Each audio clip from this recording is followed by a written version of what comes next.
Going on, Ronnie? How you doing, bro? I am up for a chooch today, man. When every time I see a mattress in the hood, I get excited. How's our signal? Skateboarding, let's go. There's no way.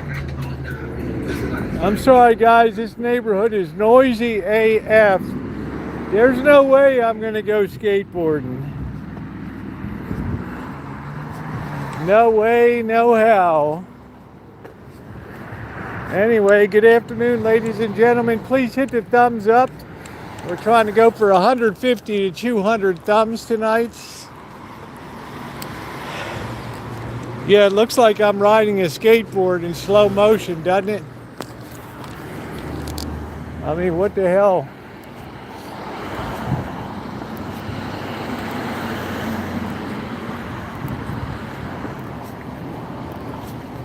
Oh, I smell all that jasmine. Smells so nice. Going through the jasmine of my eyes. Ooh, ooh, ooh, ooh. Summer breeze makes me feel like craps. I'm just bullshitting with you. I wonder if this stereo place closed down over here. I don't know. Happy Friday, guys. We got hours of chooching and hours of gabbing, a little bit of shopping, and a little bit of drinking tonight.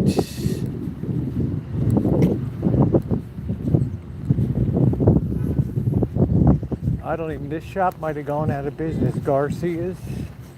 No, I guess he's still there. I don't know. It's hard to say.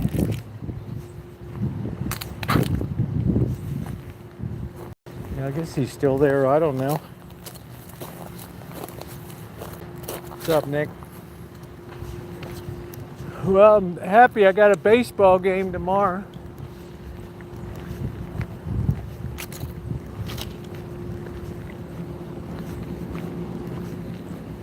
I don't know what the hell this is. Narcan, sign of the times, condoms. Ronnie, what the hell is this? Please hit the thumbs up. Let's see. Maxi pads, emergency, antigen testing. I don't know what the hell is in those things.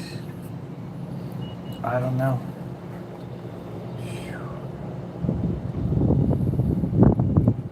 What the hell is that? Signal already went to fair. Shit.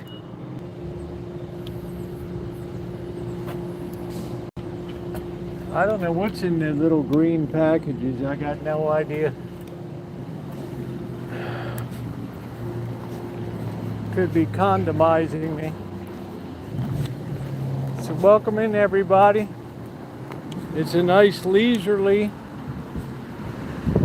Oh man, all I smell in the neighborhood is jasmine. It smells good.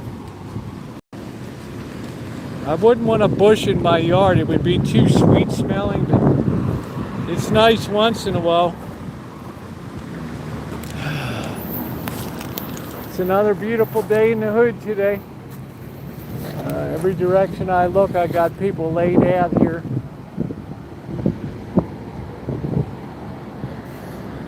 Another beautiful day in the hood. Hey Jolie, how are you, honey? Nice to see you today.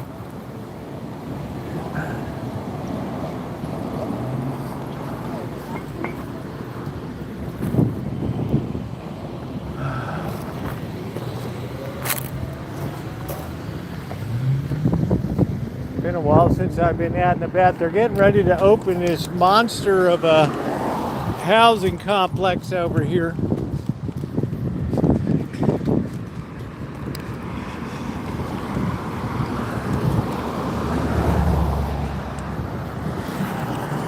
Man, I don't like carrying this big nightstick around.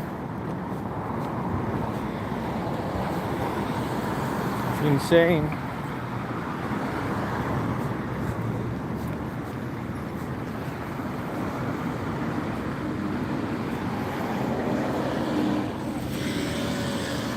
Look at that classic T-Bird.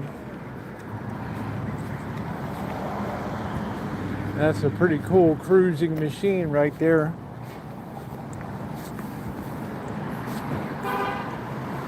That looks all original too.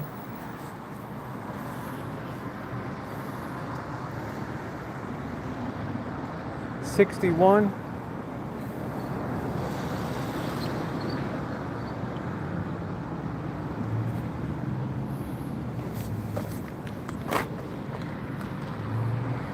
Easy does it, carry class. We don't need to insult people to make a point. I guess this has been repainted, I don't know.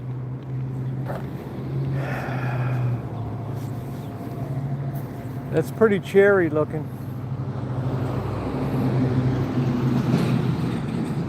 What do you guys think of that?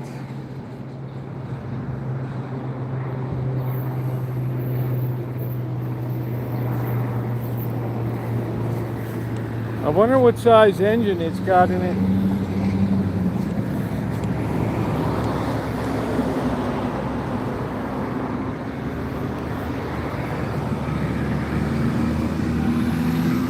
I hate those Ford steering columns, they're terrible.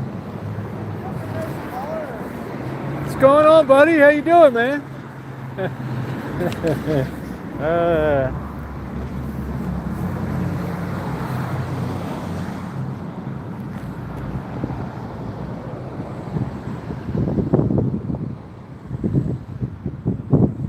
Hello. Well, carry class, I don't know. If you had a good day, you had a good day. That's the way I would have put it out there, brother. I'm not here to rain on your parade. Oh, I smell rotten fish or something around here.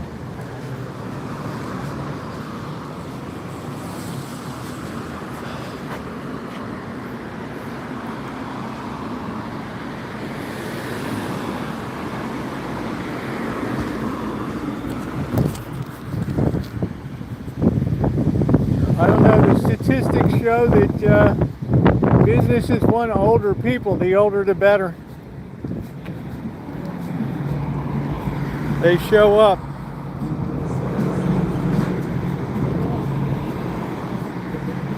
Well, you can look at my video this morning that shows of the jobs created in June of last year to March of this year. 94% of jobs were filled by women. How you doing, Naomi?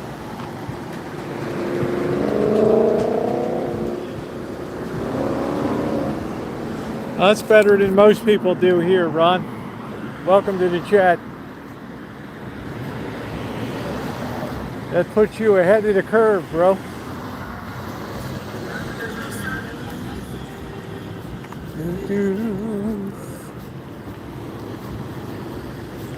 I don't know why you would need a laptop for toilet cleaning.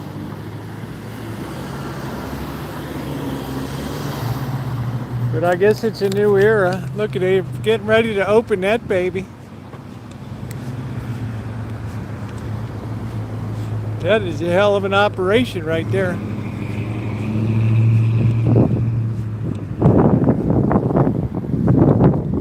Deal for real, how you doing?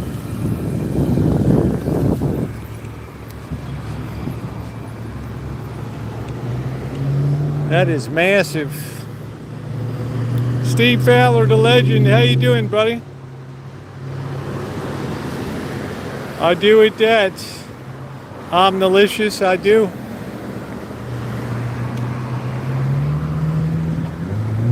I've gone over there many times. I've got many videos on my channel. All you have to do is put in Hollywood in Santa Rosa. One street, 4 houses on 4 corners. 3 of them have been in major motion pictures. No, I don't drink cold coffee. I like my coffee piping hot. And I do mean piping.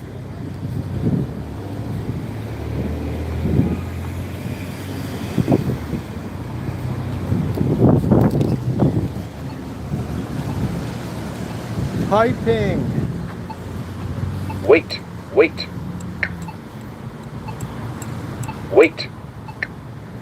Look, you got AI is starting to ramp up to massive job loss. We're going to make this fun here. We got time to talk about the disaster that occurred today later.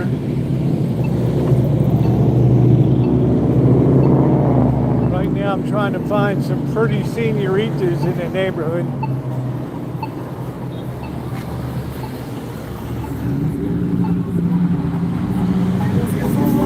So no, I'm not a person that likes cold coffee.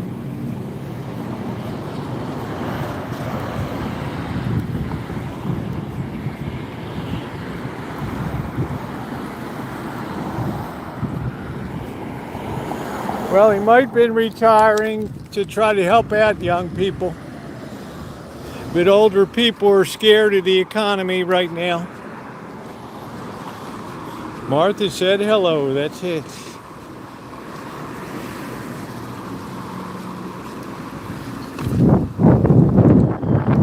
Oh, that breeze feels good. Oh, yeah.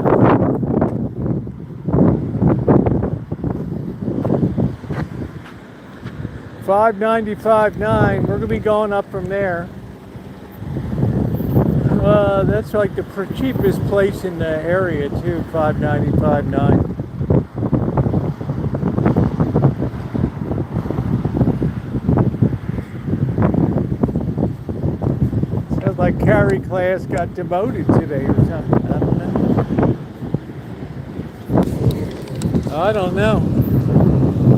Just be grateful for what you got, Carrie class.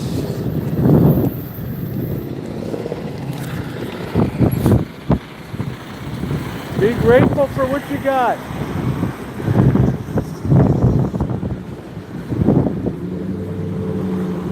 I have no idea what the hell this thing is. Anybody got any guesses?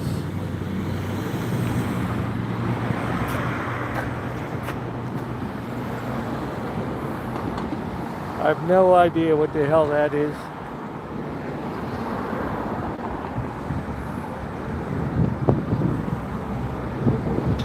That's what I'm saying, man. Every day I wake up, I turn to the Lord and say, thank you, Lord.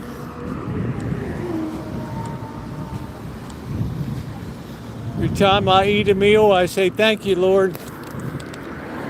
Because there's a lot of people in the world that got nothing. Not even a pot to piss in.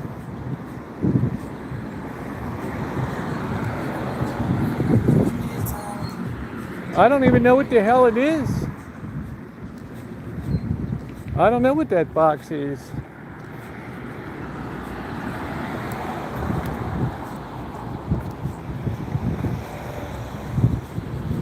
Well, that's good to hear, Carrie class. I'm happy. I like to hear that. I'll pass that along to the people that got laid off this week.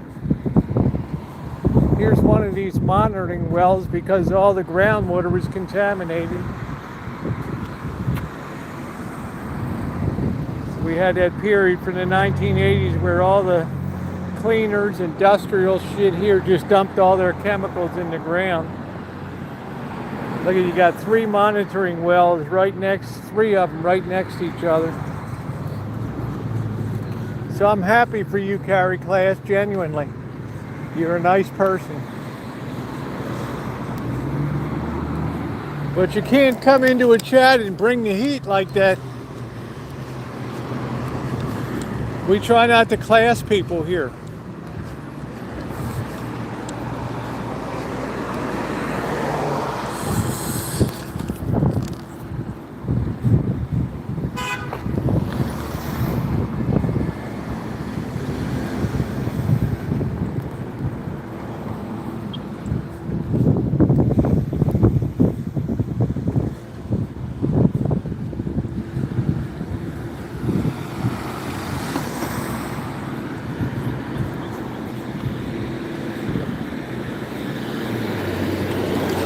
Well, you want to look at people and say, you know, how can I make that person's life better?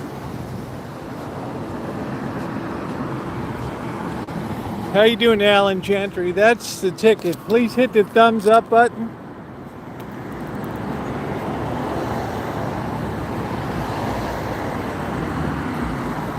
Getting some sunshine today. Those devilishly white legs.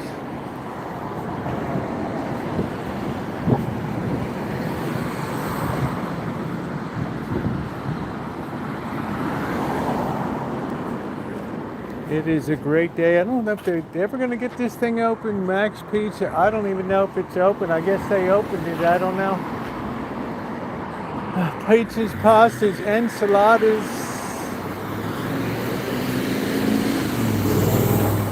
I guess they got it open. I don't know. Today's the kind of day you want to have a shade island out here.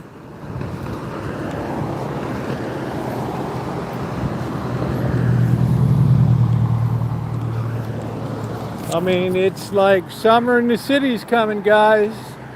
And those air conditioning bills, woo, they're going to be out of control.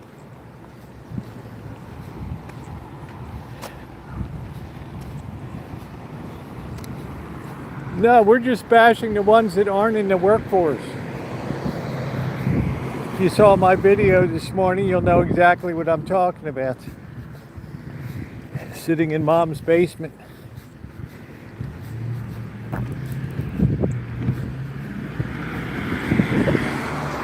How you doing, Melody? Yeah, it's a tearful time. It's not a time to pick on people and make fun of people.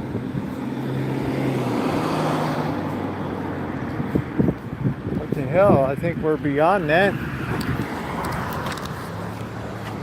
I don't know how these restaurants survive. This deli used to thrive. It was Perry's Deli over there, then Sazon Peruvian Cuisine bought it. And now you never see anybody out. Oh, I'm sorry to hear that, Melody. I look forward to popping off this earth myself.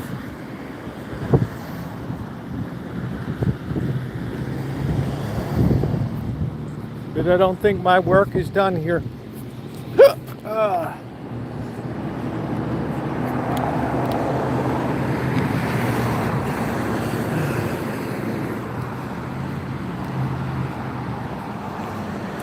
Well, what other people say about people's not your business either, is it? But you make a point to insert yourself into the conversations.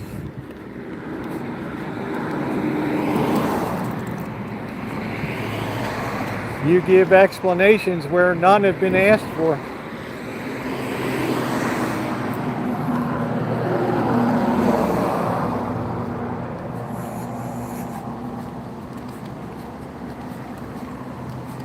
If you're like me, you don't believe this is your home. This is just passing through. I don't know what the Popo's doing over there today.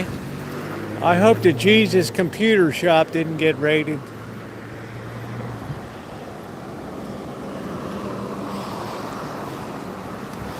That's fine. You give your reply to him.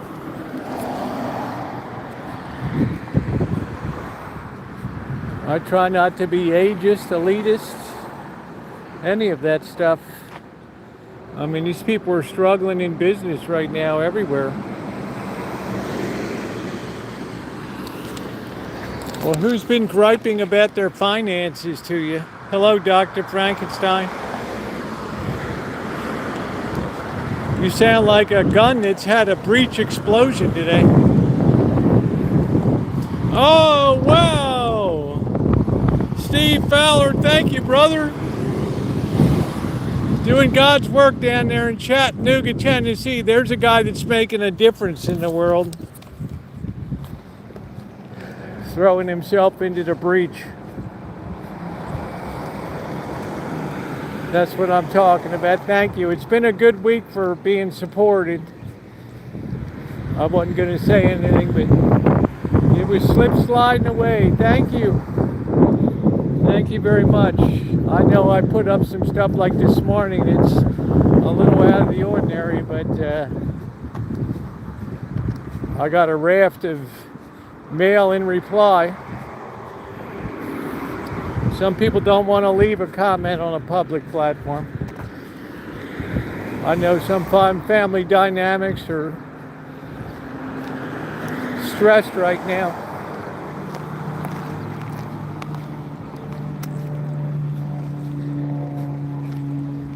Stephen Bug Dutton, wow, I'm sorry to hear that. I guess a tractor turned over. They didn't have something properly shored, I'm guessing. I don't know.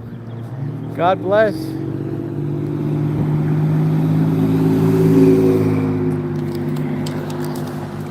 We have what's called a K economy here. If you're doing good, you're doing real good. If you're doing bad, you're doing really bad. There's no middle area anymore.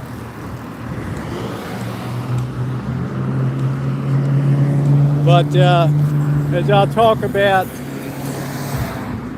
the bubble pulled into full pop mode today, as there was no market for U.S. debt securities. Yes, may your memories be a comfort. And all the best to the family. They're going to have a hard time selling this thing. Car lot. This guy wants to get the hell out of here, man.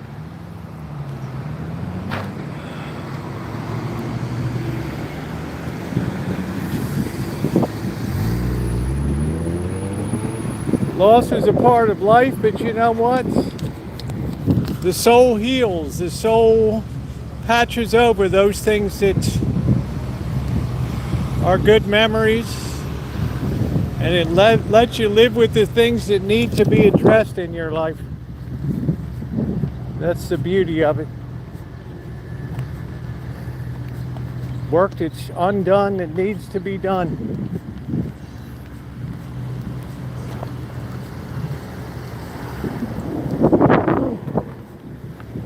I remember I broke up with a girlfriend in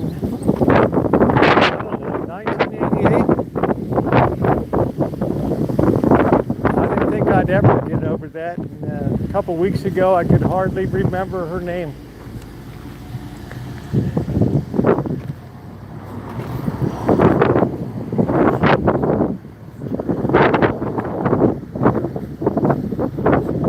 Much more important what you do tomorrow than what happened yesterday. Tomorrow will define the rest of your life. Not what happened in 1988. I put myself by my choice in a bad situation, and that's it.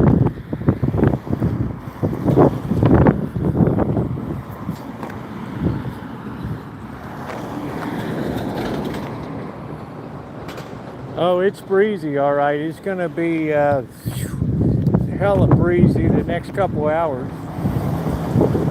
It was last night. I thought Kitchen Stadium, so it's not even possible to sit out there. It's so windy.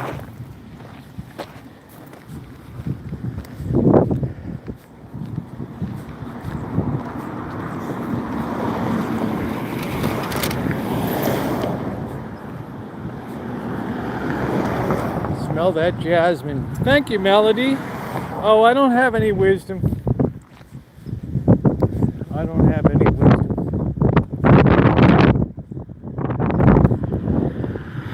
I have a mind full of rubbish. Please hit that thumbs up button. There's a lot going on in this yard. Woo! This guy divorced, and the guy bought the house over there, and the woman got this house. Neat as a pin, isn't it?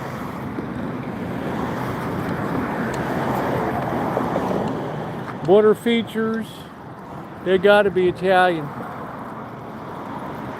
They got a waterfall over there, a water wheel.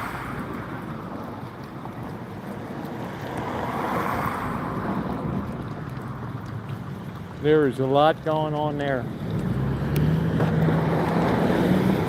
I made a lot of bad moves in my life. But you know what? Faith is what allows you to close 100 doors and open a new one. Thank you for the support. That's the point of my whole book. We can recognize the wreckage. We can recognize the cause. And we can determine not to be a part of it. That's right, Steve Fowler. You got it, man. You're only as good as you are at this moment in time. We don't imagine ourselves better if we're smart, and we don't imagine ourselves worse if we're smart.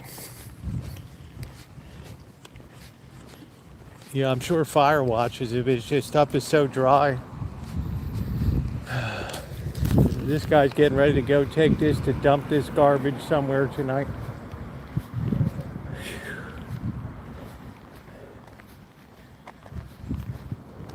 That's going to end up in a landfill.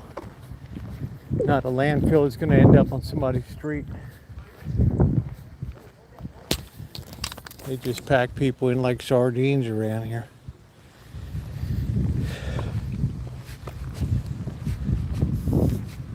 Greatest thing you can find when you're older is peace of mind. You cannot put a price on that. Look at these beautiful. Thing about here, geraniums. They, not geraniums, whatever the hell they are. They winter over.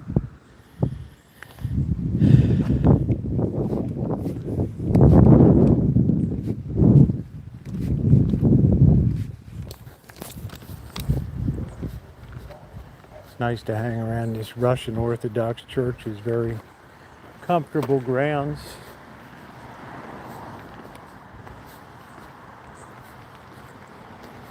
It's always one of my favorite places to go.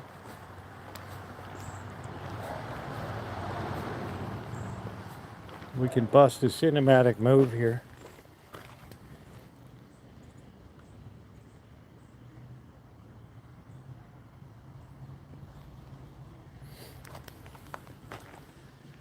It's nice, it's breezy.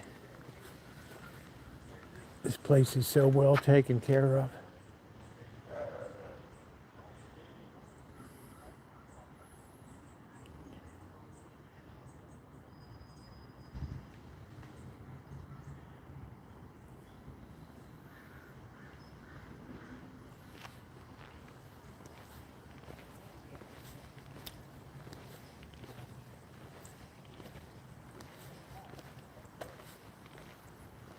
Yeah, it's a beautifully maintained property in the middle of HE double sticks here.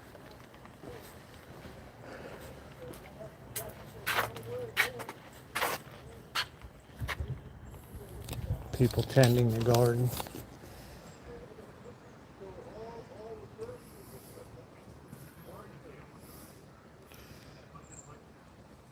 You have to put your head down on a pillow with no fears at night.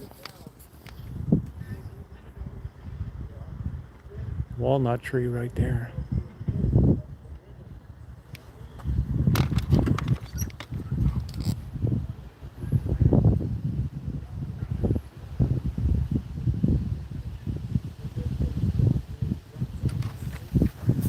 Oh, this jasmine is unbelievable, the smell here. That's what most people lack today, that peace of mind.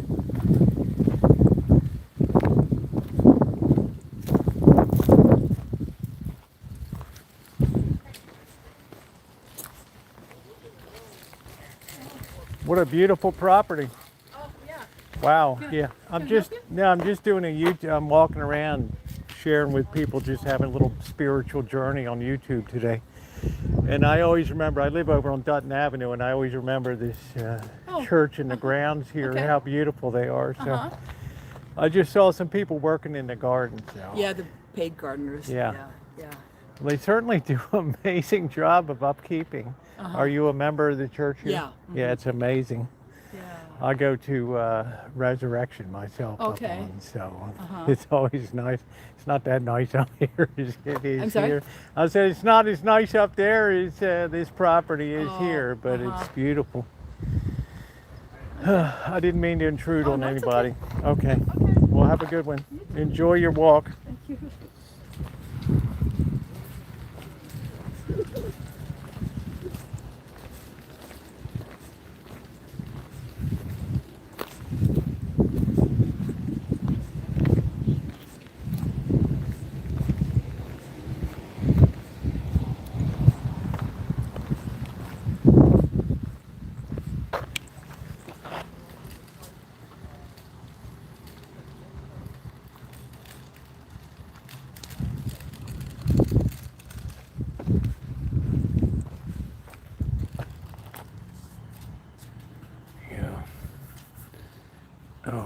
allergies. Are you kidding me? I'm just barely holding the line on that shit thanks to my shots.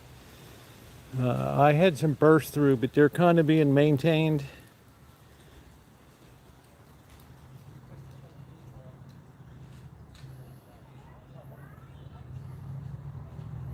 I guess these people get to run it to grounds. The old people get to live here.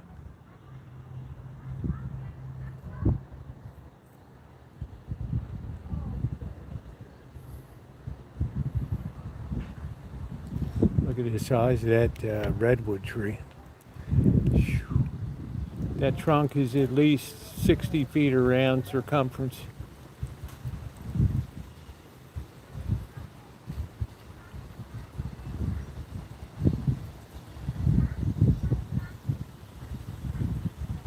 I wonder how long this place has been here.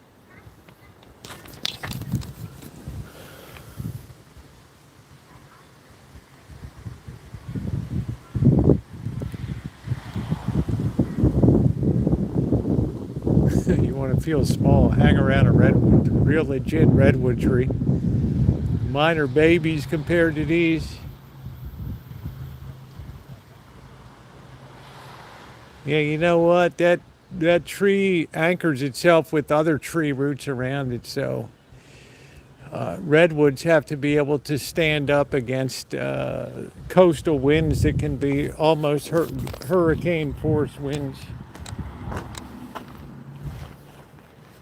So their roots, they spread out and intertwine their roots with other trees around them. So it's very rare that you'll ever see a redwood tree fall over. Well, it's Russian Orthodox, so I guess it's Sebastopol and the Crimean Peninsula would be about as a like place to compare it to.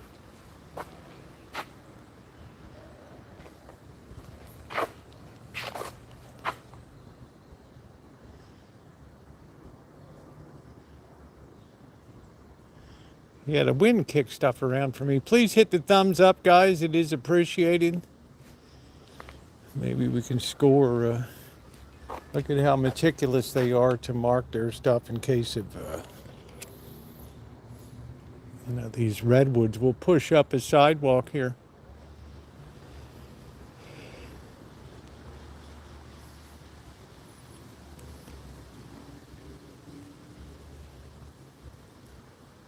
She's been in and out, Naomi. She's had a very hard recovery from her surgery.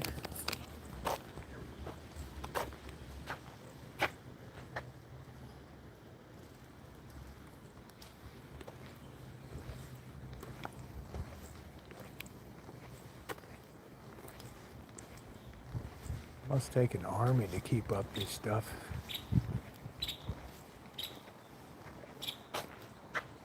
This must be the rectory here.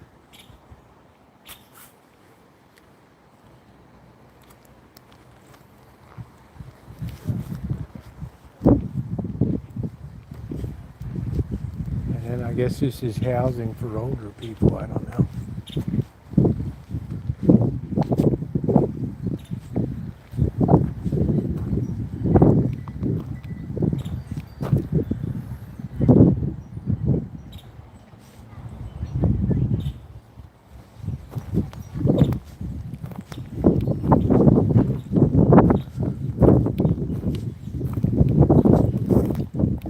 I was going to compliment you on the grounds here. Oh, okay. Yeah, I live over on Dutton Avenue, and I was just walking by, and it's so beautiful in here. It's very nice. You're right. Yeah, it's like another world. I'm on YouTube. I was just sharing this with people about how nice it is. Yeah. Those geraniums look amazing up there. Yeah. It's nice they winter over. Do you live here on the property? Yeah, I live here. So they have housing for community members too? So, and we're going to have a Celtic festival the first Saturday in June. What is a Celtic? Is that like Irish or? Yeah. And there'll be games and, stuff for the kids. Well, I guess I fell on the wrong side with the Roman Catholic. Yeah, I'm a member of Resurrection. parish Oh, yeah, upstairs, yeah. so the tree fell the other way off of that. But Yeah.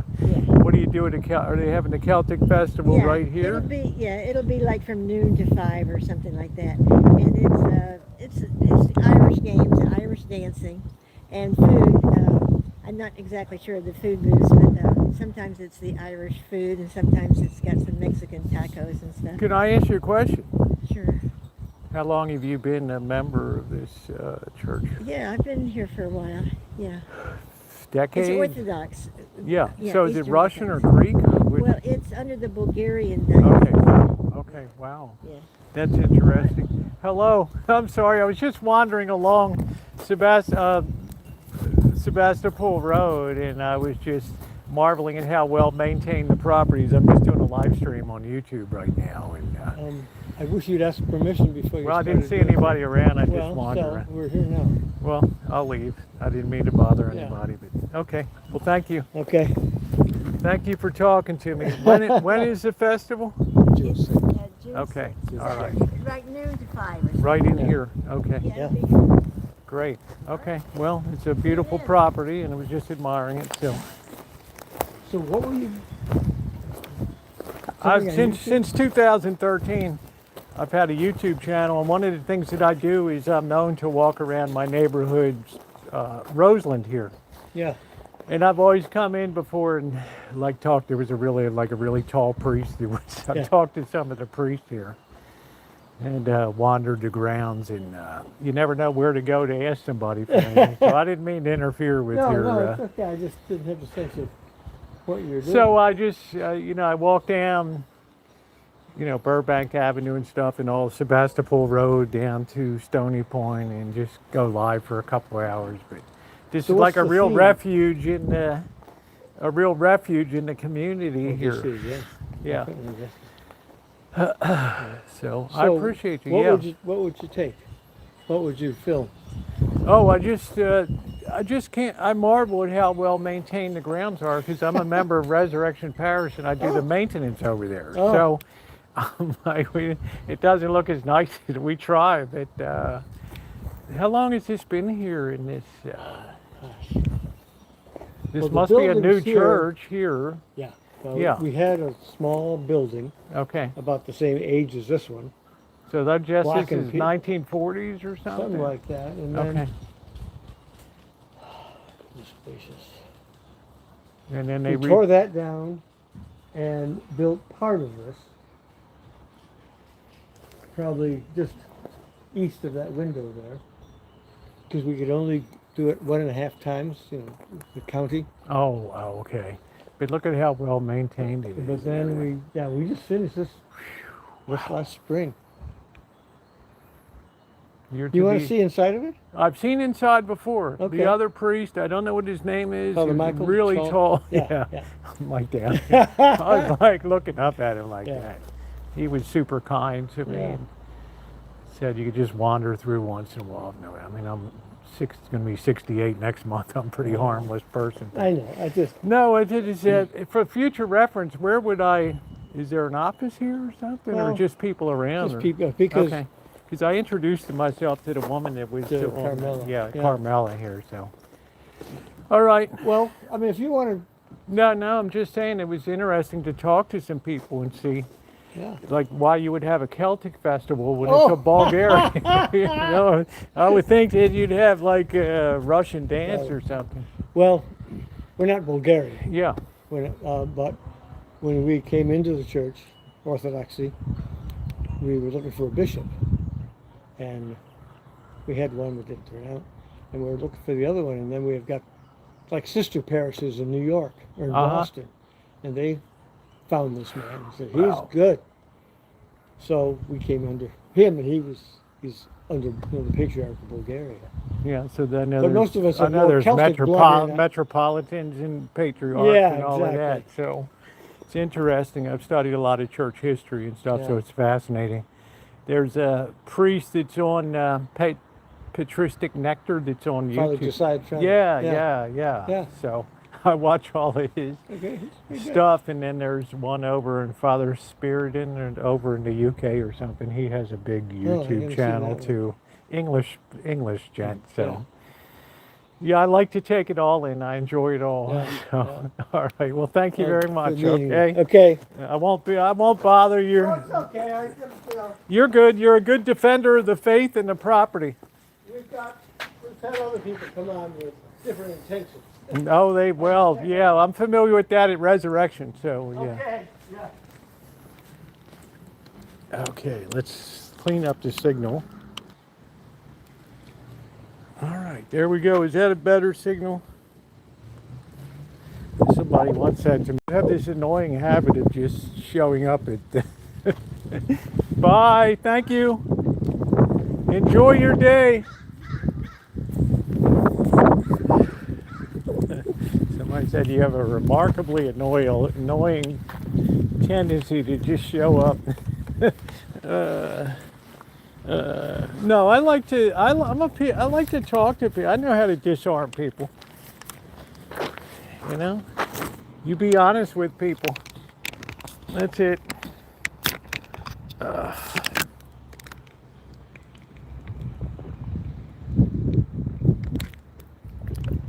Oh man, I was wondering, has our signal improved any?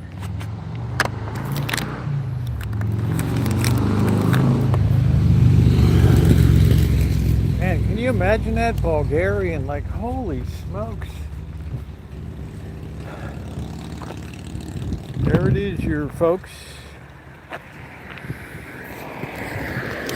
That's your, it's like the NFL and the NFC and the AFC.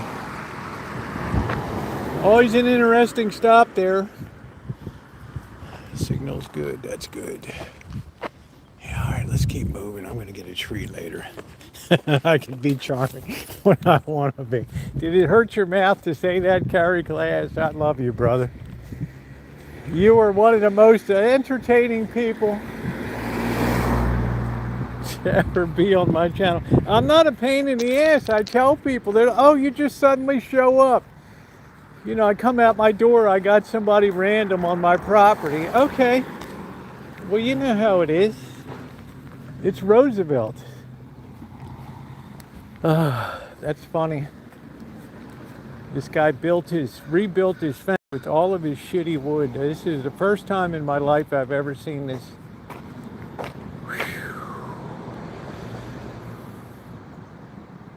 That's a carry class move right there. I've never seen anybody use old rotten wood. But that's why this guy's still around, this bird. He knows how to print. Well, he was. I came out one day, it was like winter, it was blowing a gale, and I turned around, I just got a guy like up here, he's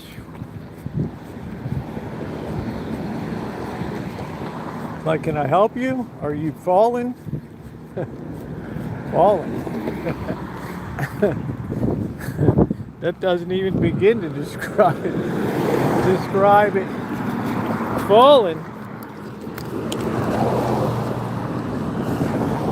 It's not many places in the world that you get refuge like that in this concrete jungle.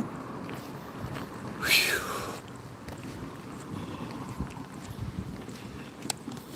Yeah, it sure does, but the guy didn't paint it. In this concrete jungle, your escapes from these people stuff multiple places on their property. I can have up to 5 homes or 20 apartments back there. Well, that was interesting. That went better than I thought it would. I got to get my cards reprinted.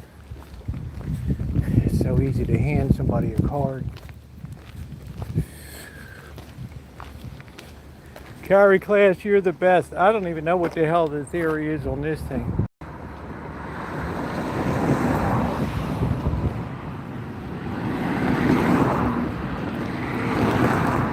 This guy's got like a pipe of doom here.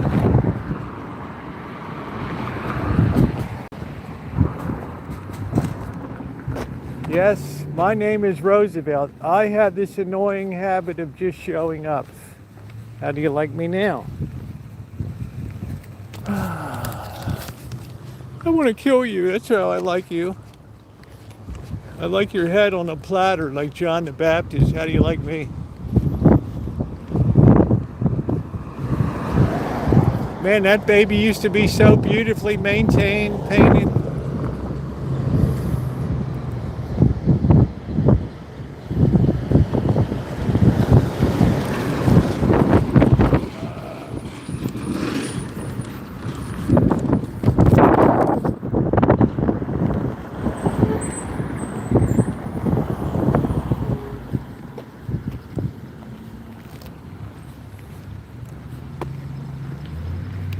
Some people have quiet little refuges.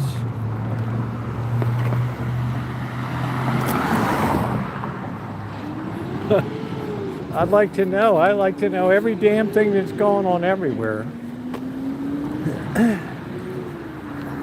I miss Corky. I have a feeling we're going to find another piece of great cookware today. Woo! And you just have this annoying habit of just showing up. Ooh, sorry. Yeah, what do you want? Nothing. Yeah, that's what I thought.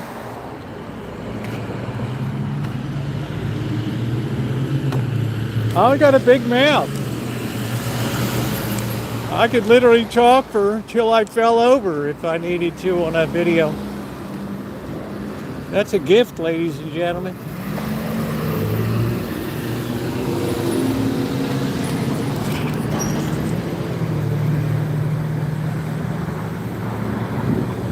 I think I'm gonna make some restaurant spaghetti tonight. That's exactly what I'm gonna do. We got a full ass agenda tonight, man. Welcome in everybody. We should be at closing in on 100 thumbs up right now. You can make it happen. We haven't been pushing that at all. Please like up the stream.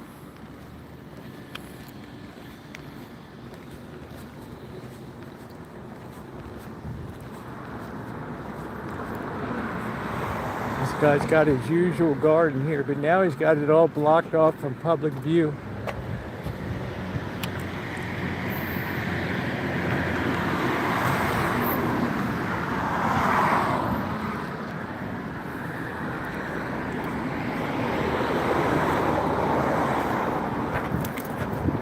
This guy runs a hell of an operation here, I'll tell you. Tell me you live in the hood without actually telling me you live in the hood.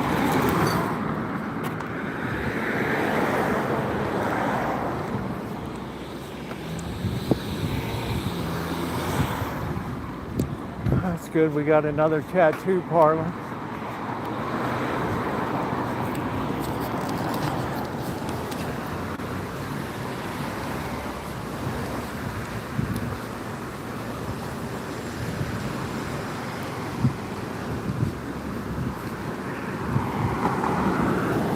Going on in wine country. Let's keep pounding that thumbs up button.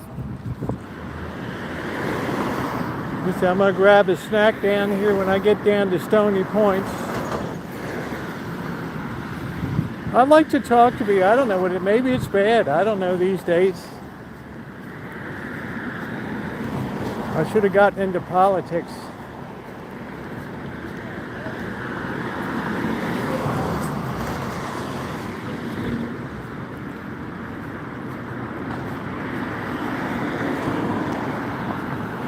This person's selling Mother's Day gifts.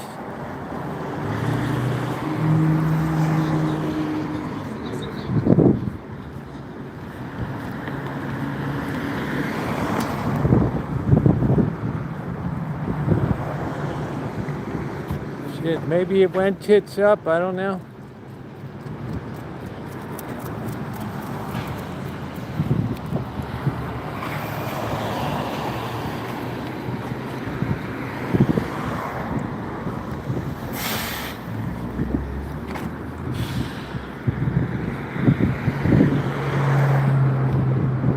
Somebody there. They might be cleaning now.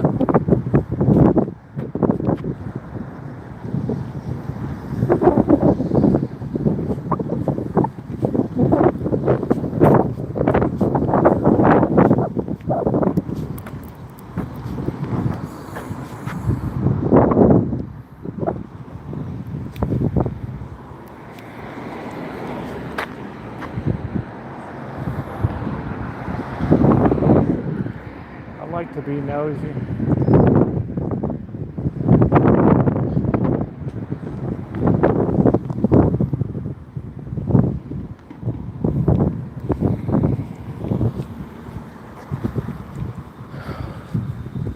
Man, I love to be nosy.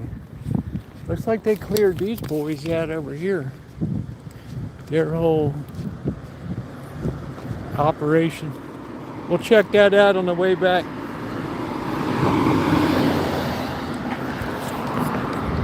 This is getting more interesting by the day, by the hour.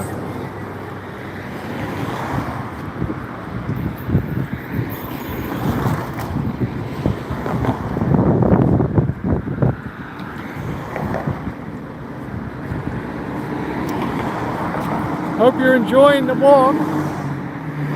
I sure am.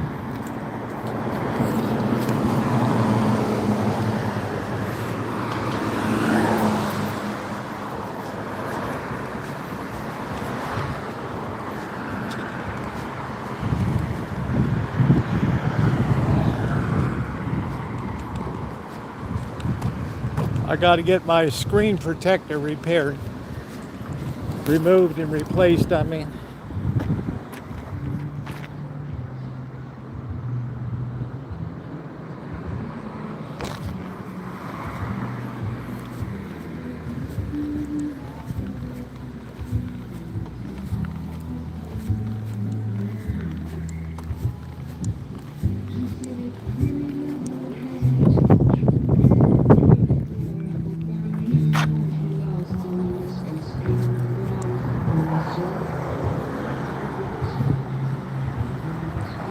Well, you know, especially around here, bad shit happens around here.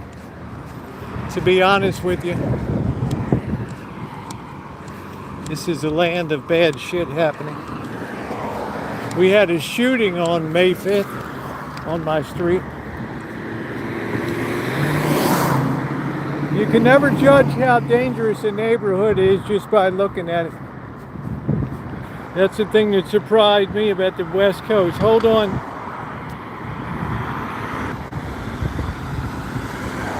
Robert, I'm eating best burger ground beef from Alberta. Dude, don't even say that. I don't eat meat on Friday.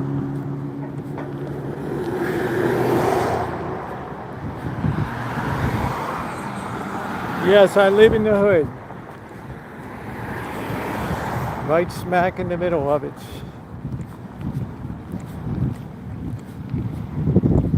I do.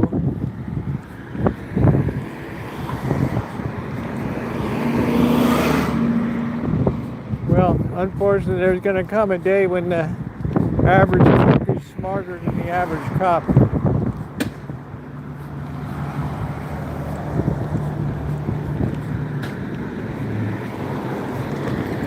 You know, it's just a neighborhood where the sun just beats down relentlessly. Okay, thank you.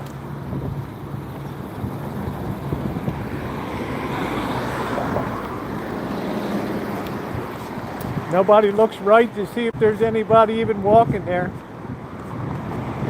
They'll run over you, boys.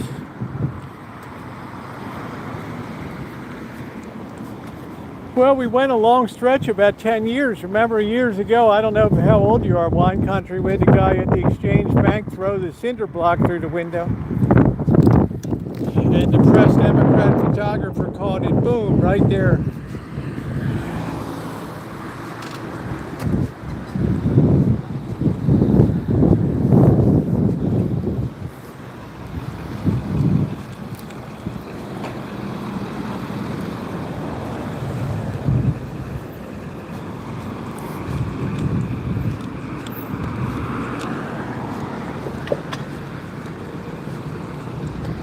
Just drop off the key, Lee, and set yourself free.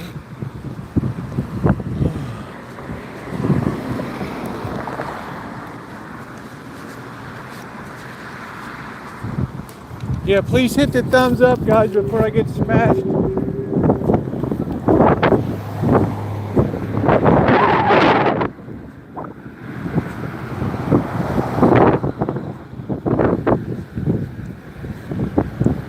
have a hard time finding something to take the least spot at O'Reilly's there.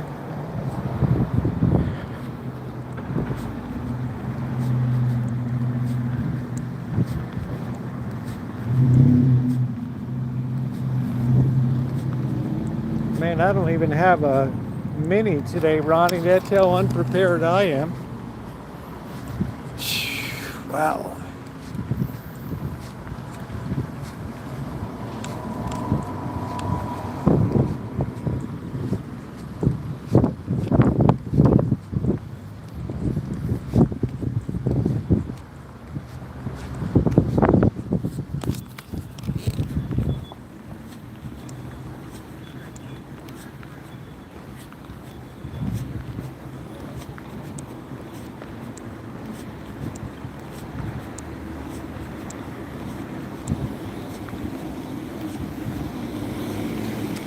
Oh, Mijo Khan. Mijo Kana.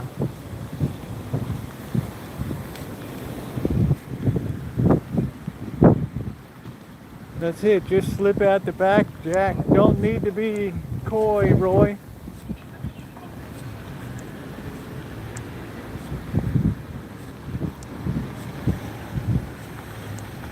You don't need to discuss much. Just drop off the key, Lee. And let yourself pee.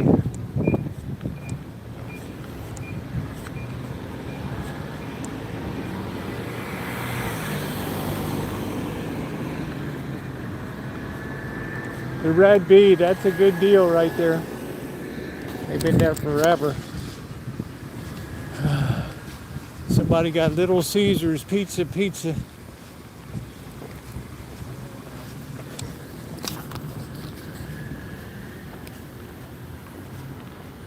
All right, we're over to get a snack. Midpoint of our journey here.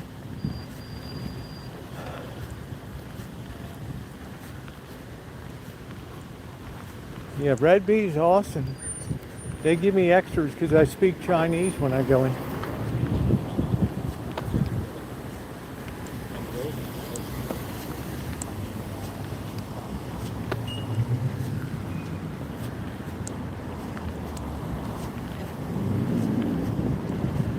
All right, let's get a snack.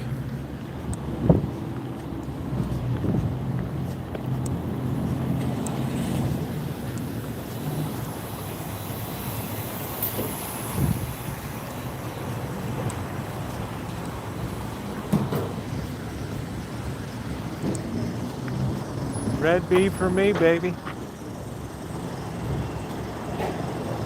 You know, I haven't been in Food Max for like 5 years. Is that not amazing or what? Thank you, my friend. I appreciate you. Thank you.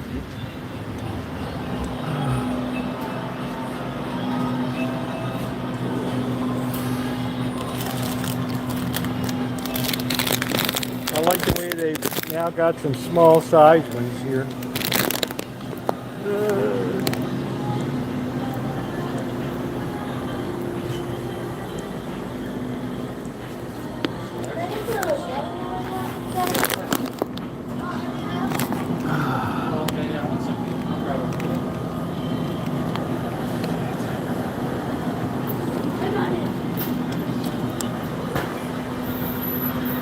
Yeah, well, you know what that means. Ain't nobody gonna stop.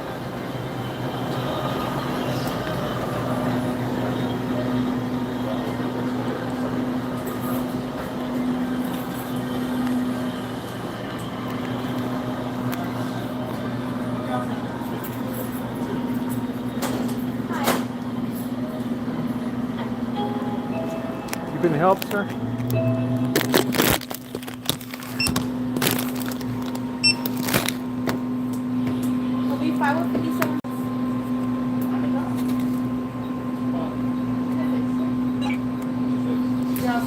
Thank you. Have a good one. Did you get your receipt? No. Okay. I wasn't spending that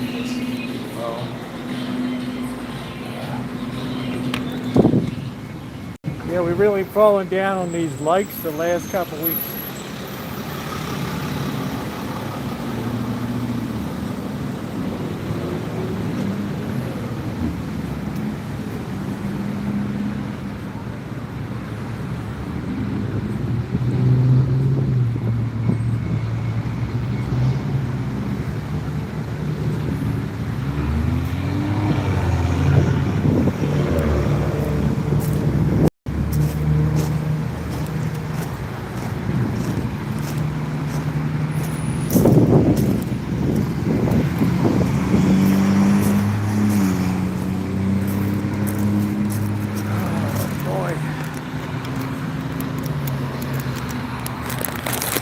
They make everything designed so you can't sit down. Stand by.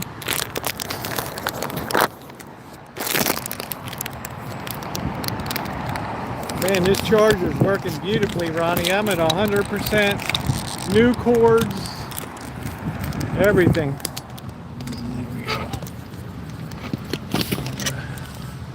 There we go.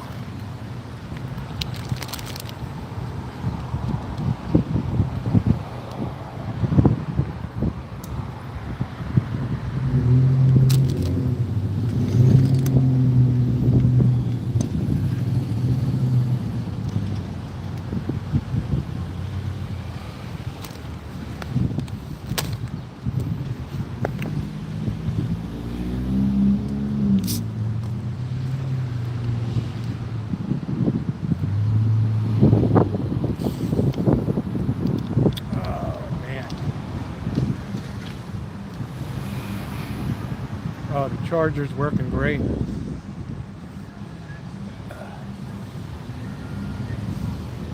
Charger is working great.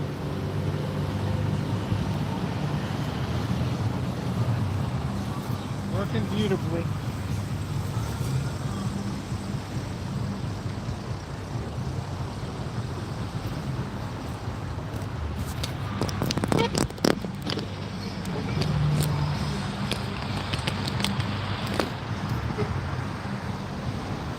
No, it's all the seats are like the wall is like this.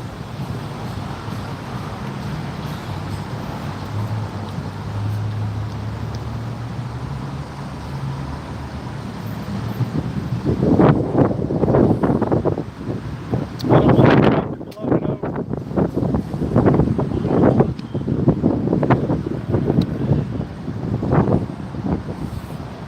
Yeah, well, you don't find a seat in this neighborhood.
$6.30, $6.39.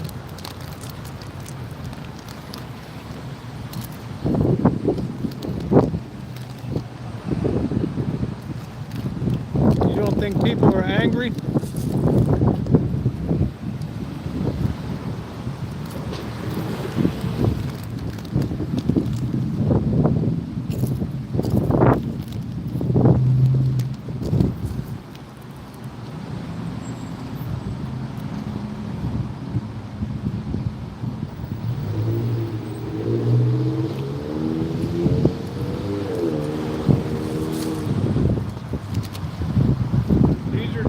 So people don't sit down.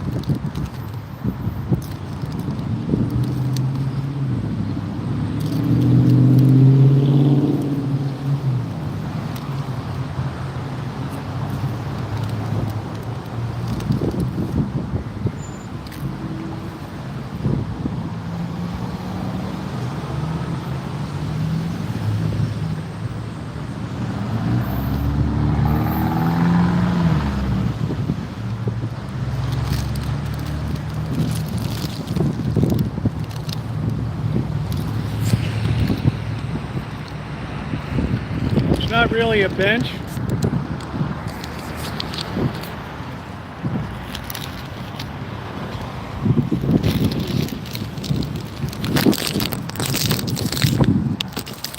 That's what it looks like.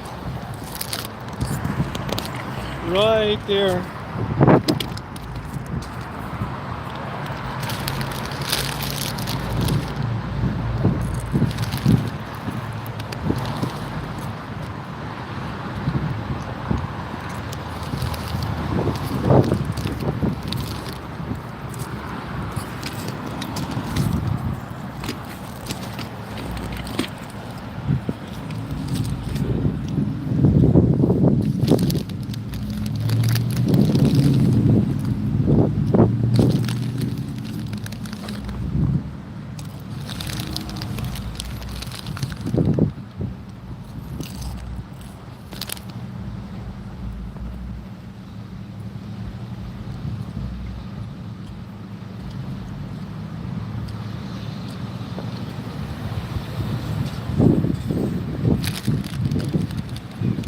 It's not the same world we grew up in, Judy.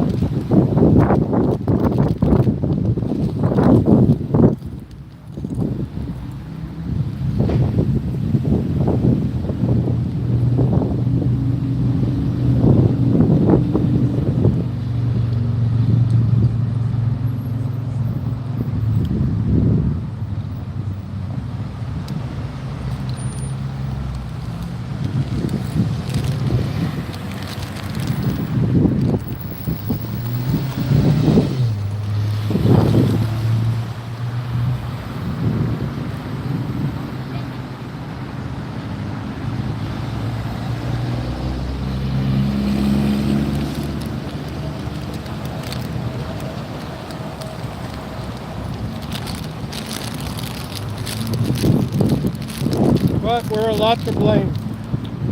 Not you, of course. Me.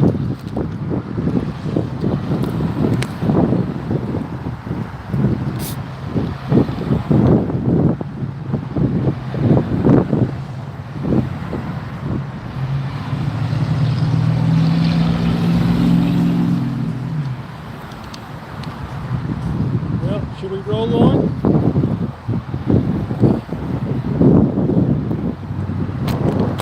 Let me get plugged in.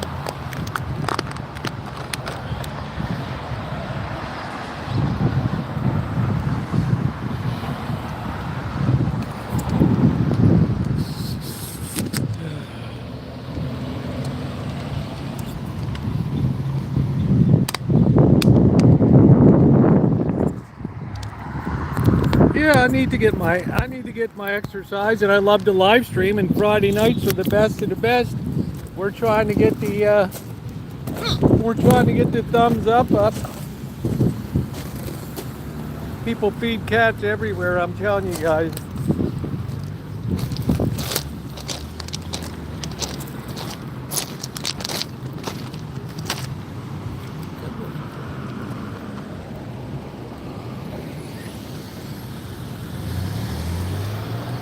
I push this button or not, guy?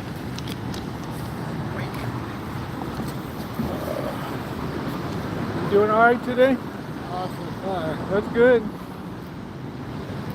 It's good. The sun's going to start getting hot pretty soon. Oh yeah.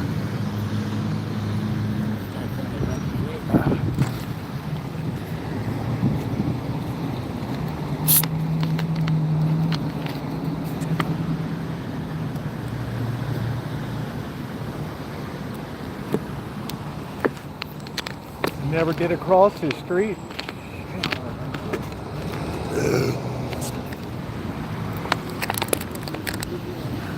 God bless, man.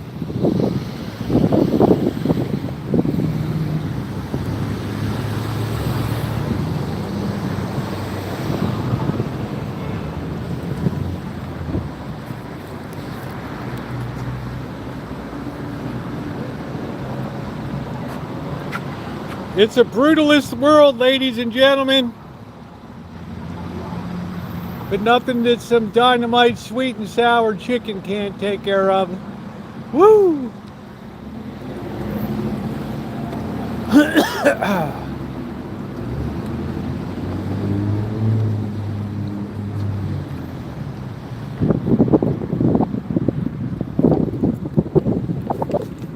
This used to be the old Radio Shack right here. T-Mobile. Many years ago.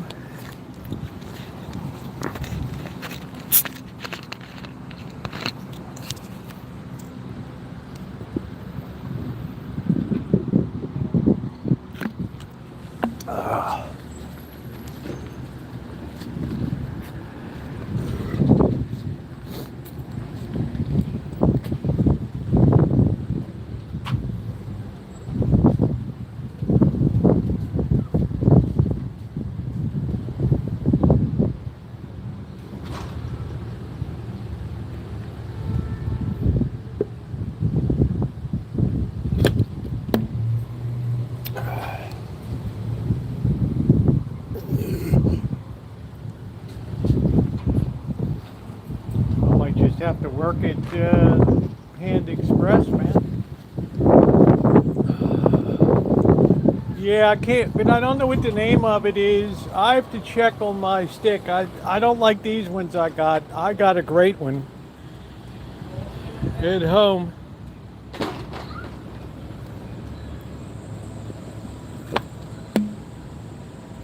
It's the last one. Unfortunately, I bought this batch that's like batons.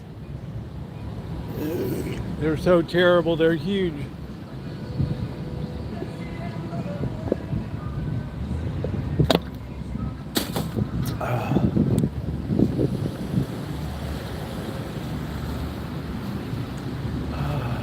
Box boy.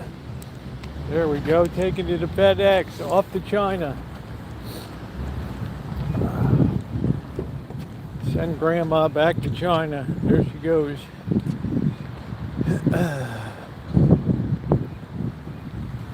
That'll be $1,840. Wow. Timagway.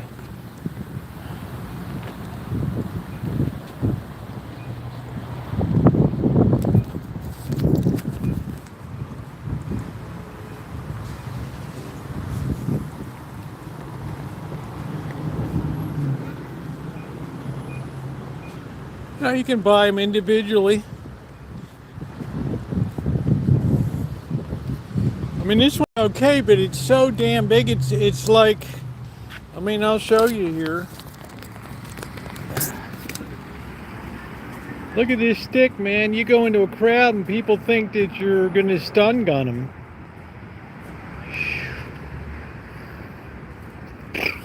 It's all right.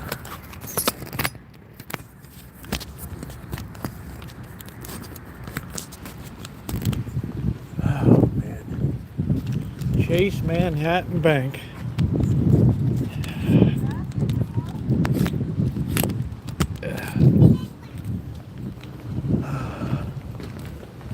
Yeah, I bought it on Amazon. They're just unbranded. I don't even know what the hell the name of it is. There's like a million companies. They just put them out under the same brand name.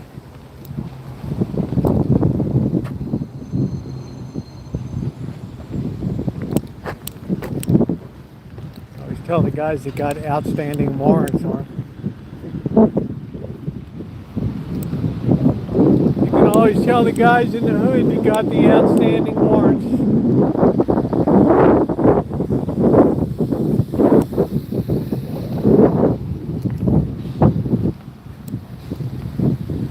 I'm going to take a real close at mine because I'm just, you know, I would never go in Vegas with this stick. It'll just incite a riot.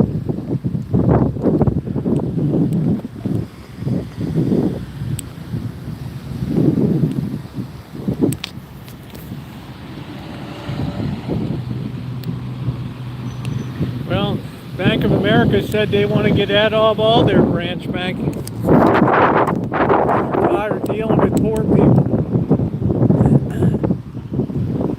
So I guess that's me. I've been with you since 1998.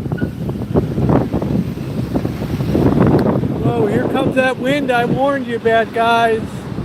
Woo! Here comes that wind.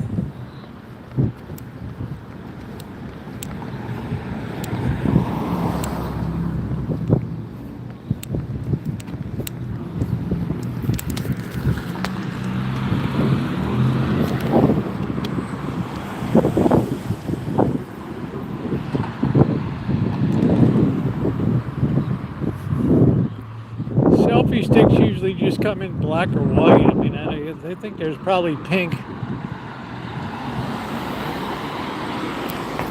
Yeah, I was gonna say I don't find pink is an aggravating color to me.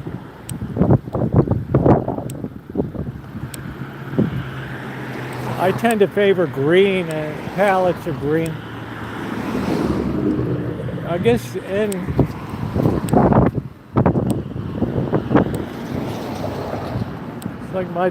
it's like somebody told me on the live stream once, you like green because it's what they use in mental institutions to keep people calm. Fair enough. I love blue and I love green. Don't favor red too much, but royal blue, if I had to pick one color, it would be royal blue.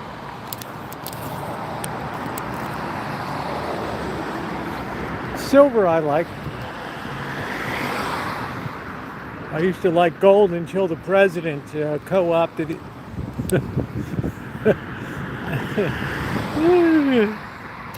Please hit the thumbs up button.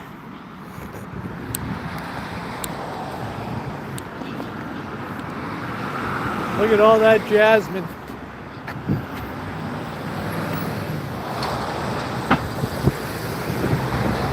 No, I don't like navy. It's just not my color.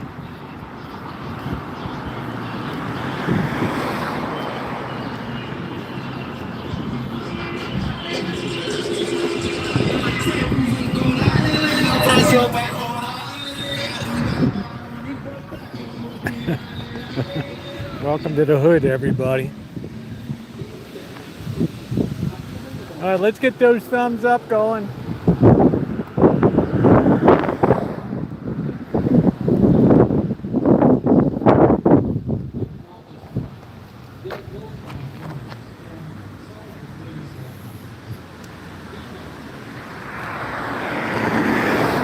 Black also makes it look like you're with the cops, it's like you're carrying a nightstick.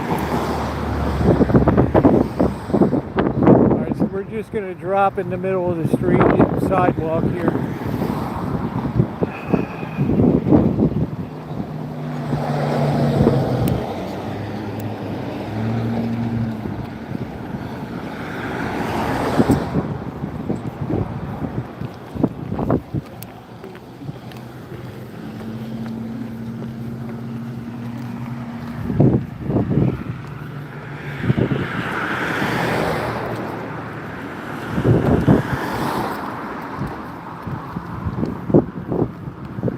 Well, your boy's got a tiger by the tail, and I always support our president. There goes another repo. Woo!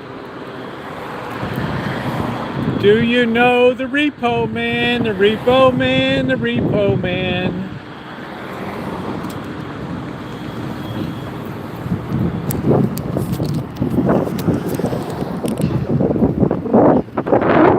Man, what a hood. This is where we found, is this where we found the pan? That was the luckiest score of the year. Right there.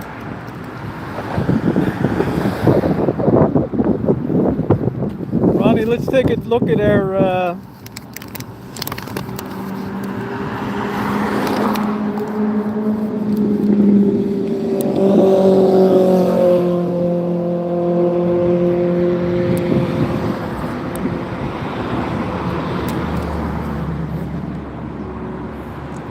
I don't know how you read out the level on it. I don't know. Look at that, man. 95%. I've been on an hour and 22 minutes. Look at that.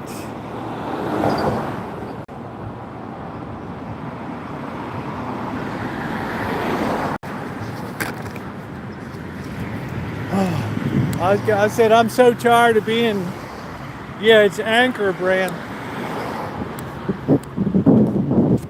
I'm so tired of screwing around. Yeah, it looks like these guys pretty much, I don't know if they're still in the business or not. That's a big ass house right there.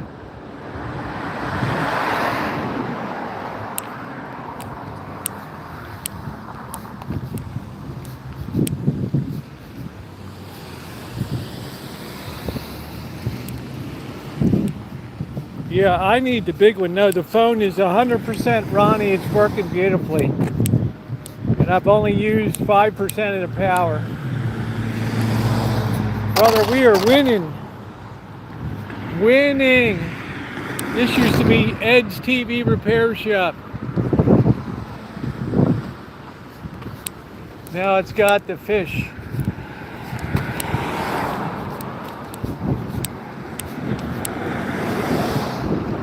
You're going to see a lot more street vending in the future. Novedades Blanqui.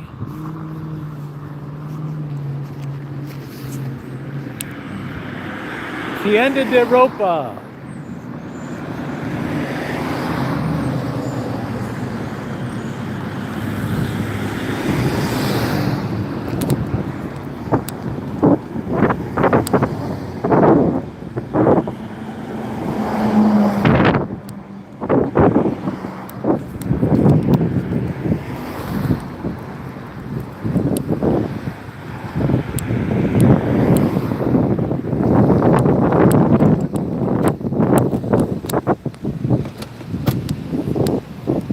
What's going on, Kelly? How you doing, babe? She say my dicks are out. What the hell's that mean?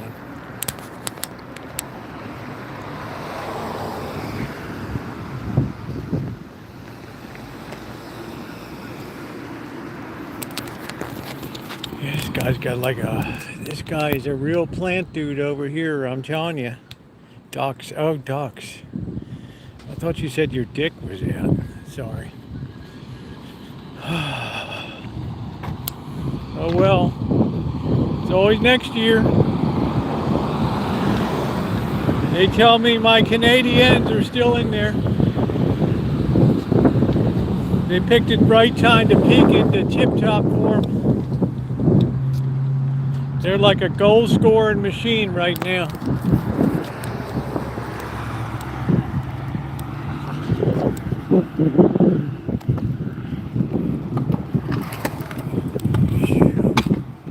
Wow, nice move, just for me.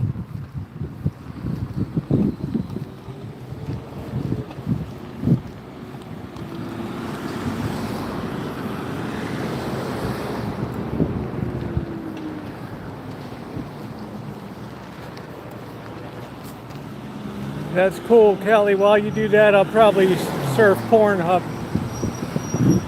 Just joking.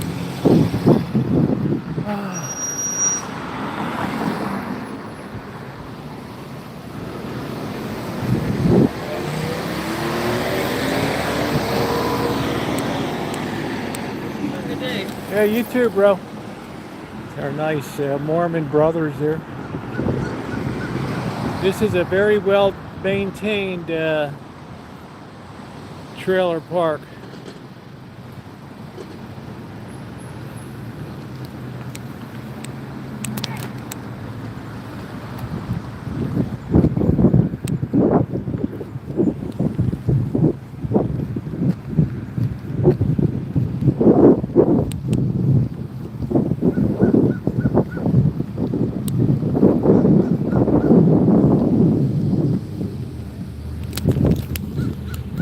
Better tell that boy put a ring on it.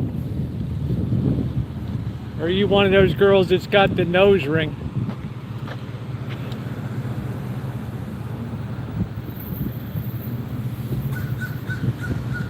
Oh, that's good. You got a whole weekend going on. I'm going to the Giants A's game tomorrow. And I'm going to get me an A's hat. And I'm going to get another piece of A's gear. How do you like me now?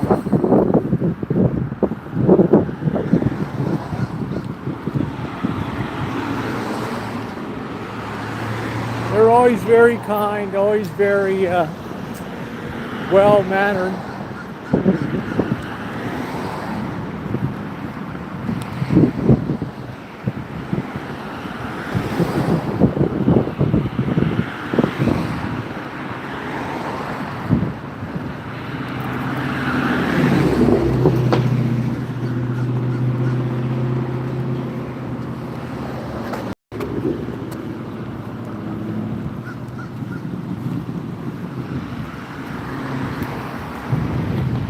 tonight of Our Lady of Guadalupe.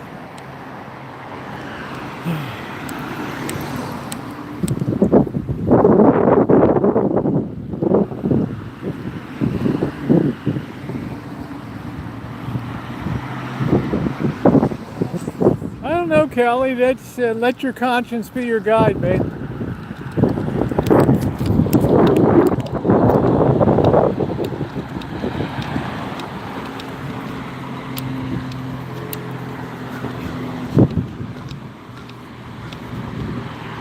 Don't overshare, Carrie class. There's the Jesus Computer Shop.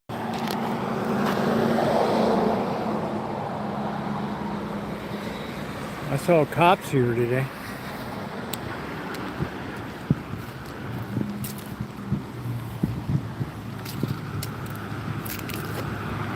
Know what that was all about?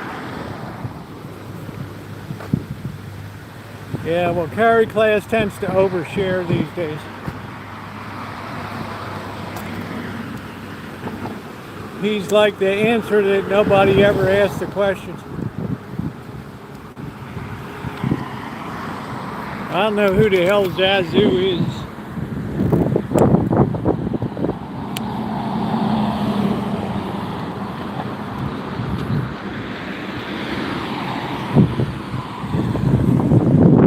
Wavy gravy.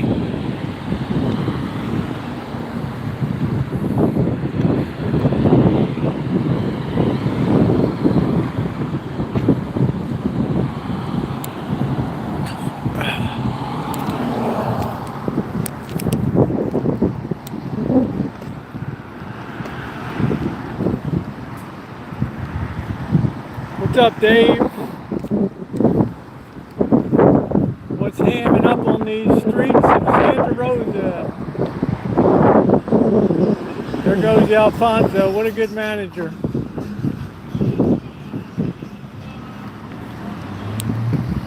I don't know who all we all is. I don't know who the hell it is.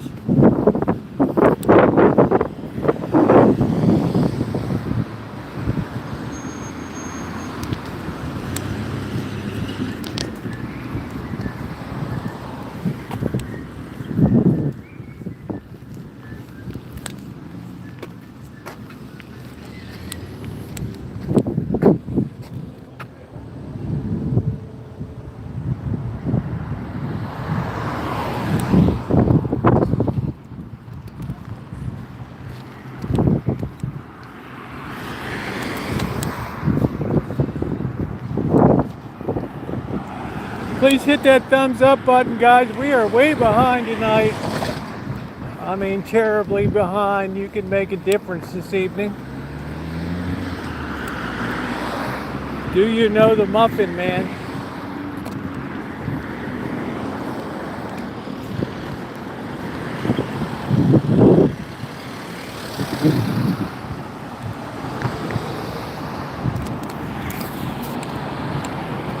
Yeah, thank you, Dave. You can see how I put it together. I have a playlist there. You can watch all my vintage restoration videos. I just started a new one, but I've been so damn busy I haven't been able to get into the shop.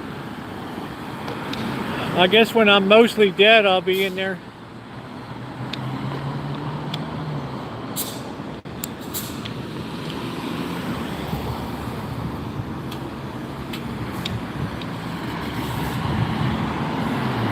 No, I built the rack system myself. You can check out, just look at the playlist on my channel.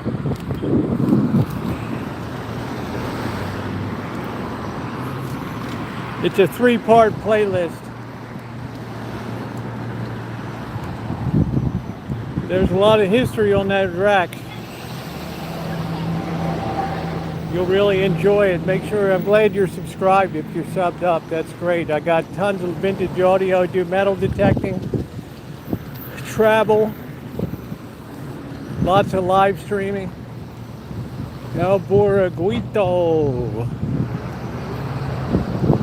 Planches, tacanías, quemadores, and mojaditas.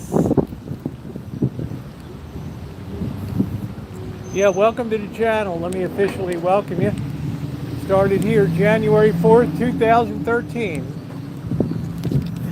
then that whole time, there's only 4 days I haven't been on YouTube. I'm as dependable as the sun. Tonight we're going to have a little gab fest. My mailbox is overflowed with people that are worried about buying a house, mortgages, and we had a hellish day in the markets, interest rate pit today.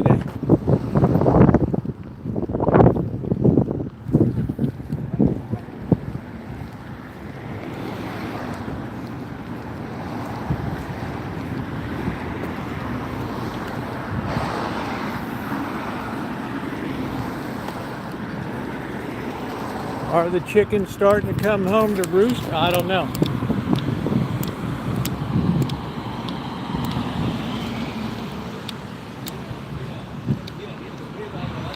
Well, we're going to talk about that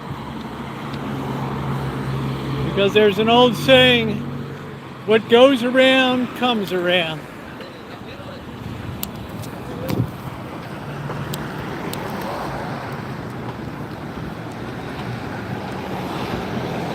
George Ortiz Way. I don't know who the hell that is.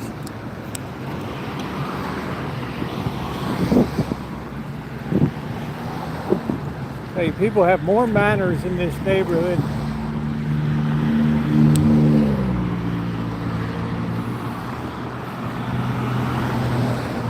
Well, I'll let you in a little secret, Dave. I bought my house in 2011. At the very bottom of after the housing crack up of 2008 through 2011. I got the bottom tick. So believe it or not, I paid $189 for it. And people were crying that I was getting screwed. I said, I need a place to live. I'm not, what the hell do I know? I just need a place to live, dude. It had almost 3/4 of an acre. 3 buildings. I said, you know what, it's noisy, but I'll give it a shot. But if I had to do it today, it'd be impossible. I'd be looking at $750K for the Rancho. That's right now. I don't expect in 2 years it'll be anywhere near that price.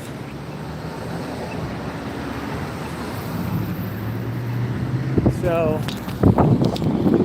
the problem people are going to have in the future is jobs and the cost of money. And I'll explain that tonight. A lot of people did not like what they saw today.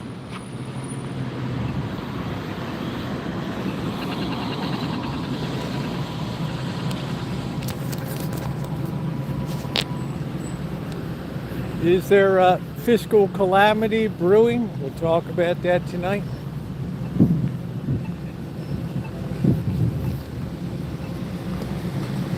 Meanwhile, I want to thank the gangbangers who tagged up this.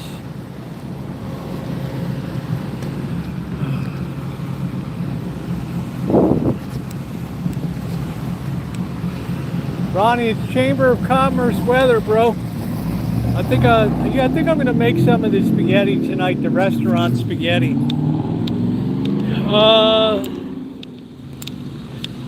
I need to pick up some diced tomatoes, but I'm gonna wait till I get I got a can.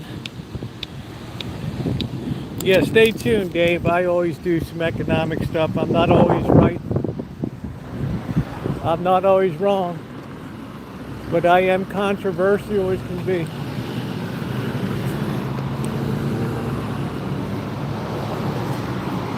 And I don't have an ego. If I make a mistake, I say I made a mistake. I don't, oh, I haven't, oh, I really meant this, or I really meant that. Once in a while, I get people into good investments. And right now, one of them you better hold in mind is food. Food, food, food. We have a food sector that's tremendously undervalued right now. And you're looking at the worst growing conditions since the Dust Bowl days of the Great Depression now, and you're not hearing the story about it. So make sure you're subscribed. I figure if you're not ahead of the curve, you're going to be flattened by the curve.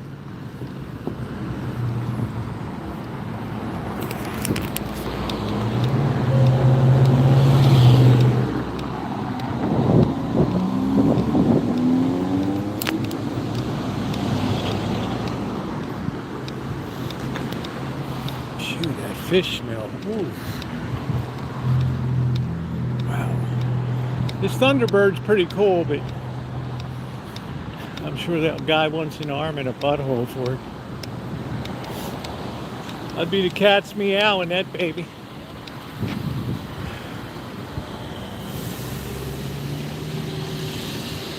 Look at that door. It doesn't even have a handle. You just have a button and you put your hand in there. That's forward. That's forward fashion right there.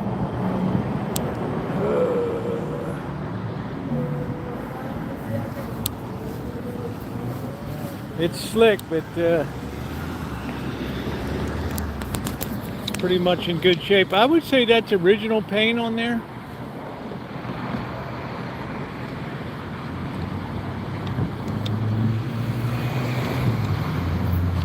Well, we do it. Father's Day's coming up, and I always go over to Juilliard Park. They have the big antique auto show over there. And boy, I love to see those 1920s and 30s vehicles.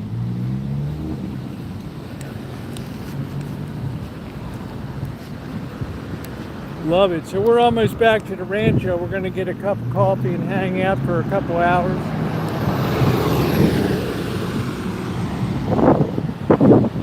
All I do is talk.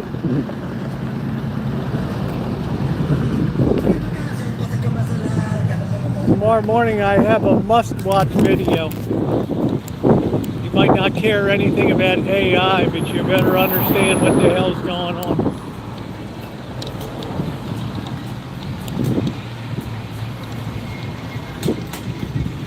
I'll be talking about it, Blue. One thing I would tell you is call up a chart of the United States Treasury 10-year note from 1980 until the present time. Take a look at the massive consolidation that occurred from 2023 through 2025. It's what we call a triangle formation.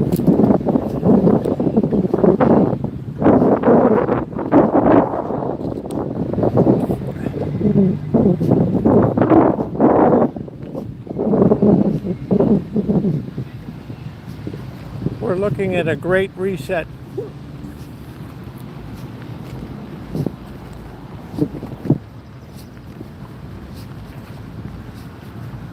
Money ain't gonna be cheap anymore, except with the Fed prints.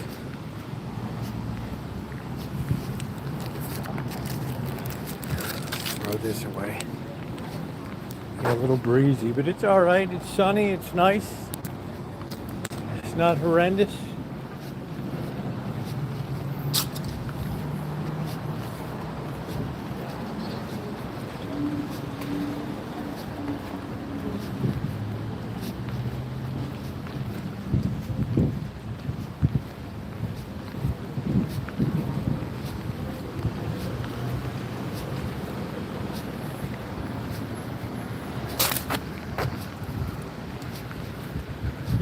Oh, that jasmine smell. Boy, vey. Oh, that smells good. It's a whole patch of jasmine. It's a little strong. I wouldn't have it in my yard, but it's nice on occasion. So you get a little blast, make a little love, do a little dance, get down tonight.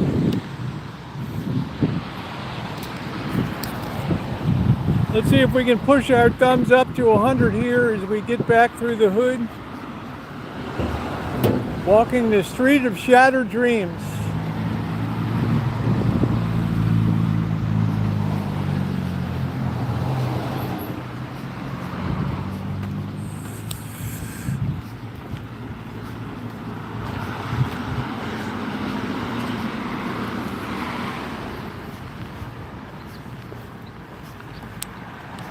Yeah, please hit that thumbs up button, guys. I do YouTube the old-fashioned way. I don't sit here and have channel memberships and Patreons, GoFundMes. You get all content all the time. Always has been, always will be.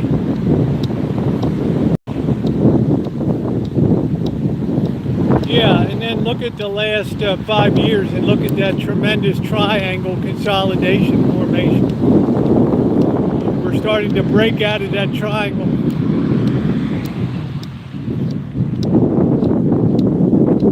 On the upside, so that means it was a consolidation within trend.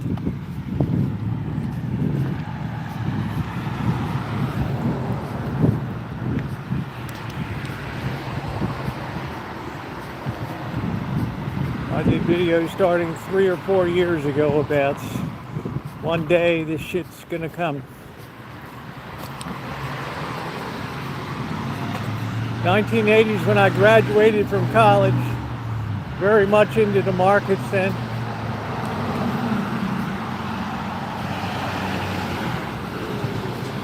I wrote a letter to Lee Iacocca, chairman of Chrysler Corporation. I wish I could find, he wrote me back. That name probably doesn't mean anything to anybody.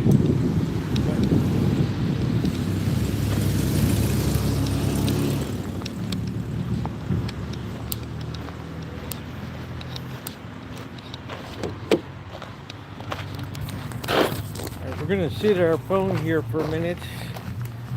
Let's take a look at this baby.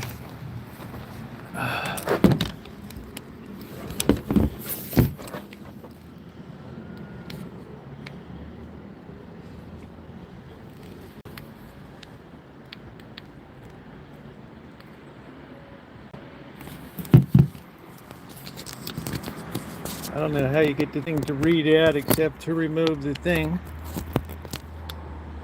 Put it in.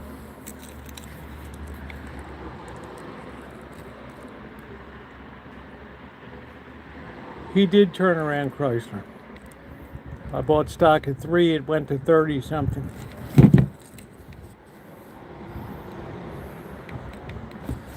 Oh, there it is. We're still at 93%, Ronnie. Look at that. How do you like me now?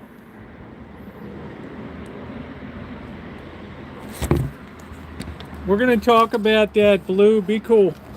I'll be out in a minute. I gotta drop this off real quick. Don't go anywhere.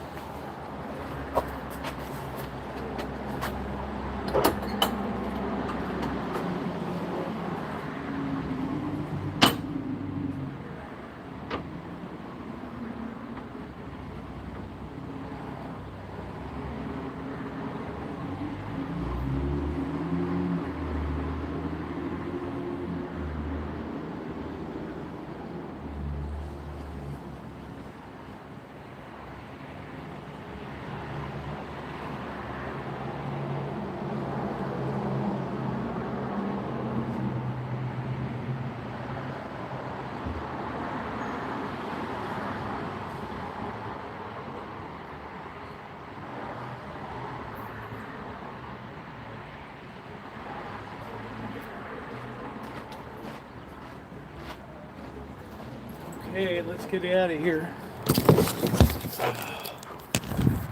Yeah, Lee Iacocca was like one of the leaders of the 1980 Olympics or something. He did a masterful job of, with the help of a government bailout, saving Chrysler. Oh. Chrysler, Dodge, Plymouth.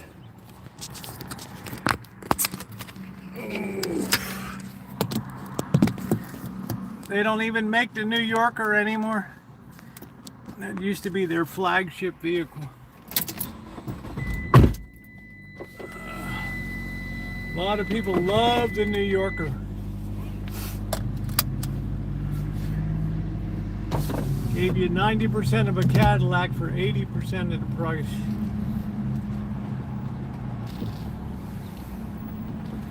That was their flagship. And then they had the old big Oldsmobile with the 442, 440 cubic inch. I had that in the GMC.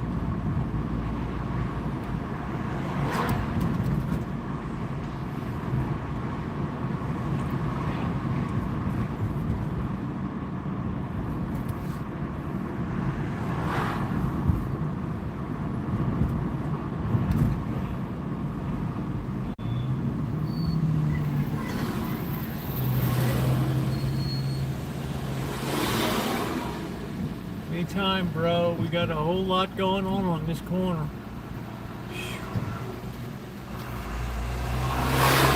Friday's the day you don't want to be on the road, and you sure as hell don't want to be at a Costco right now.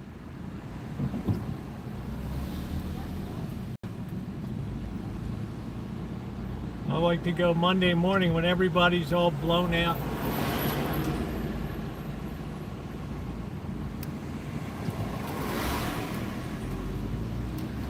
Oh, boy. Life in the hood.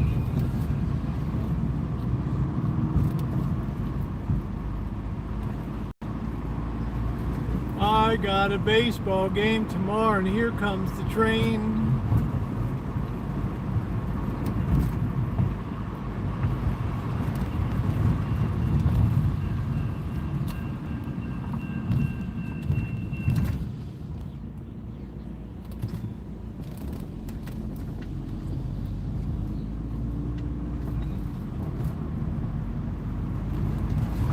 Yep, Ronnie, you got to get these people on these thumbs up.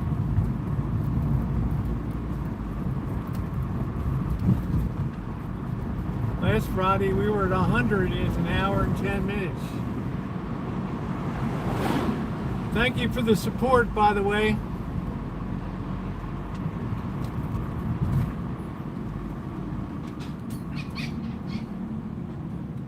Yeah, I'm going to go shopping later. Yep. I don't need a lot of stuff.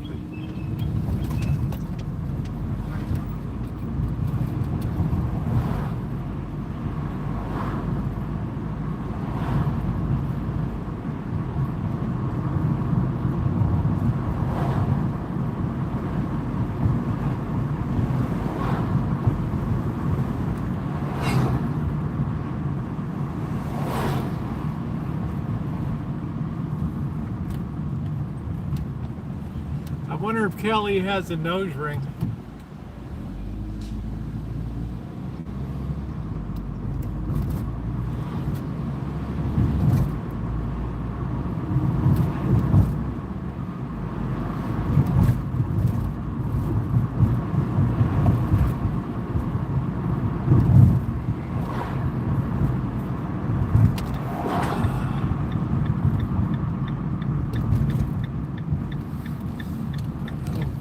This a premium spot.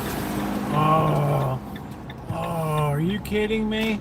Oh, the president is here. Are you kidding? Wow, unbelievable.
You need a zoology degree in there, man. You need a zoology degree in that place. Shoo, I got primo parking now.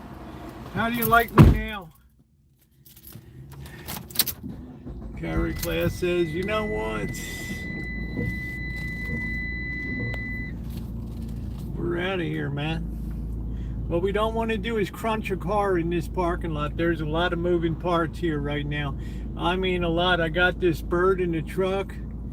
It's backing out here.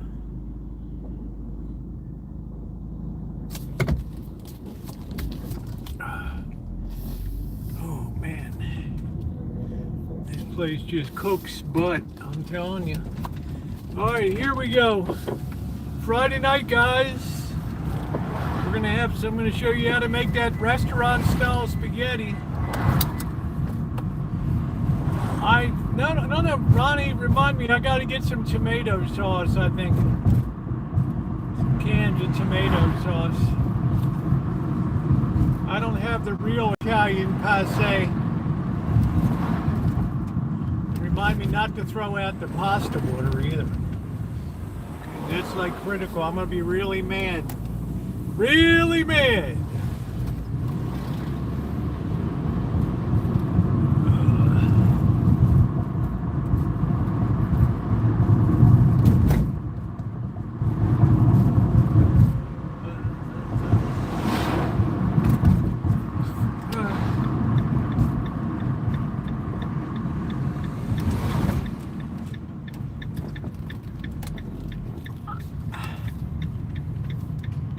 Tomato sauce, carrots, shit, Ronnie, maybe I don't want to pay $4 for mushrooms. That's ridiculous. Be careful, these guys in the white van selling ice cream. La cucaracha, do. La cucaracha, la cucaracha. Boo boo boo boo boo boo boo. Do do do do do do do do. Baba Louie do do do. Baba boo boo boo boo boo. I got plenty of paste. I'm going to be putting up diced tomatoes this year. All I have is San Marzanos coming up.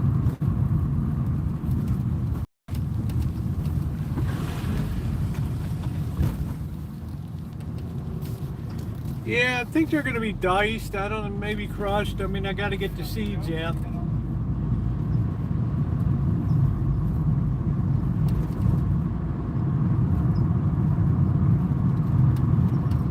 I have tons of mason jars. We're going to have a shitload of peaches.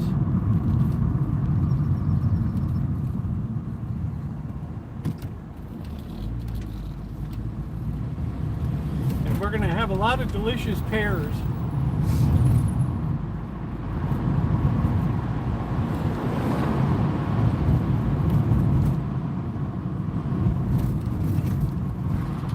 San Marzanos have a high flesh to juice ratio to them.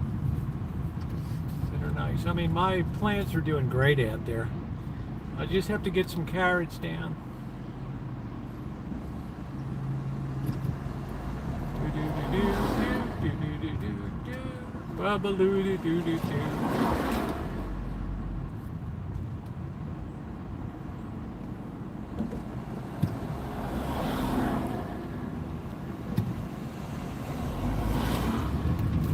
Yep, we're gonna talk all about it today. Because I can't answer everybody individually.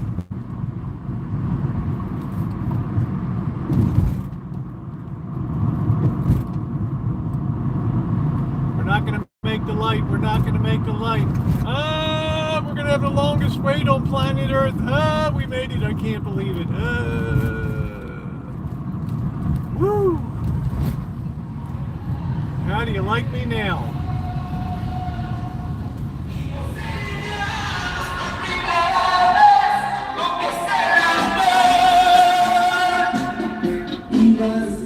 Guy will be deaf when he's 50 50 years old. You'll have a lot of years to not listen to Mexican music.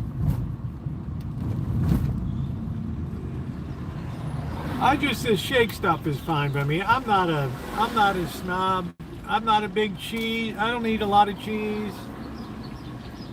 Funny, my father didn't really like cheese. I don't really like cheese that much. I like blue cheese, but I can only eat a small amount of it. It's very aromatic, but it's absolutely delicious.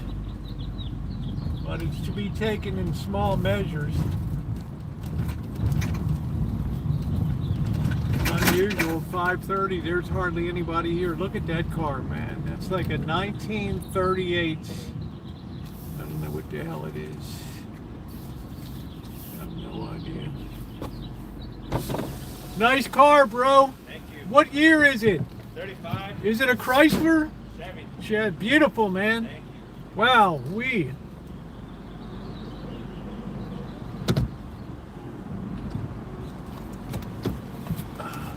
They're getting ready for cruising tonight, I guess.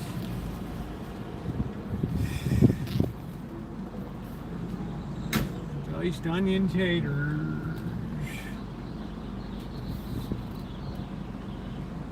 All right, let's get tucked in here. The weather is gorgeous. 77 degrees, guys. Could it be any better? I am here right now, Blue. I am here right now. What's on your mind?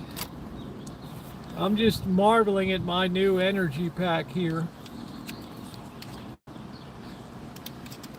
It's been a long time. New cords.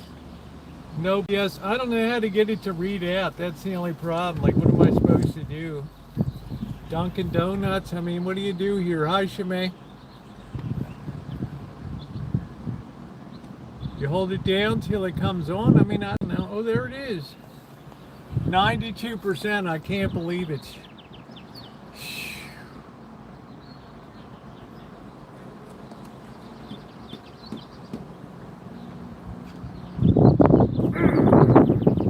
This is what winning feels like, man. This is what winning feels like. Sometimes you gotta spend a little, cry a little. So I got to tell you a funny story before I begin. I was working on not working, but reading. I was making a few changes on my manuscript this morning. You know, I'd like to have a cup of coffee. I'm just sitting there. I have it loaded in Google Documents. You just push search and S, and the computer voice reads it out. You just sit back and listen. Oh no, I need to change that. You get up, you stop it for a second, you change it. Well, I stopped it one time, I changed something, and I couldn't find I couldn't find the manuscript. There were old versions, but I couldn't find the one that I labored on the last 4 days or whatever. Holy crap, that touched off a 2 hour.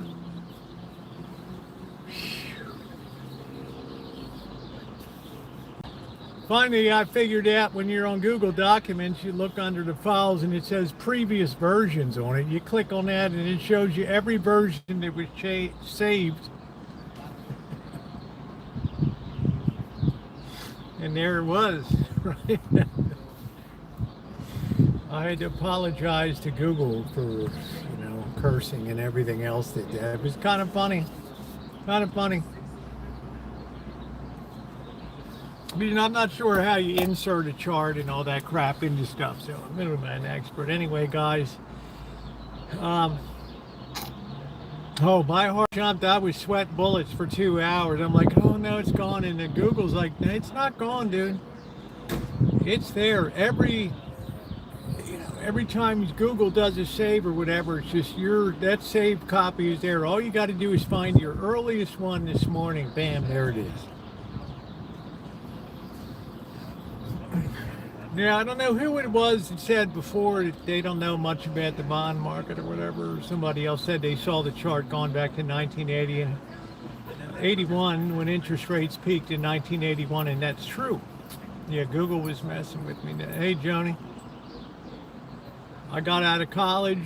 I was in graduate school at that time, so my financial memory really started to kick in 1979 with the gold rush we had, 1979-80, when people were lined up with candlesticks outside of the corn shop. I can see it. Hartford Coins in just at north of Baltimore. I can see it, but like I was yesterday, 10 people standing in line with silver trays, candlesticks, silver candlesticks. That was 46 years ago. So my financial life is long. And somebody wrote me and said, a couple days ago, you said if interest rates moved to, say, 7% or something like that, you said it would be really bad. It's like, I want to remind you, Roosevelt, that interest rates were 18% in 1981. I said, you know what, you're right. But here's the difference. Back in 1981, Paul Volcker, the then chairman of the United States Federal Reserve, had plenty of ability to push up interest rates to kill inflation. At the same time, he had plenty of fiscal elbow room to launch and work with Congress and the president on stimulus packages. I remember in 1981 studying the Economic Recovery Act of 1981. It introduced accelerated depreciation, and all of these goodies that could help. That's how we sustained 18% interest rates. And then of course we came down to the person, well, why can't we sustain that now? Because we don't have elbow room. In the course of 40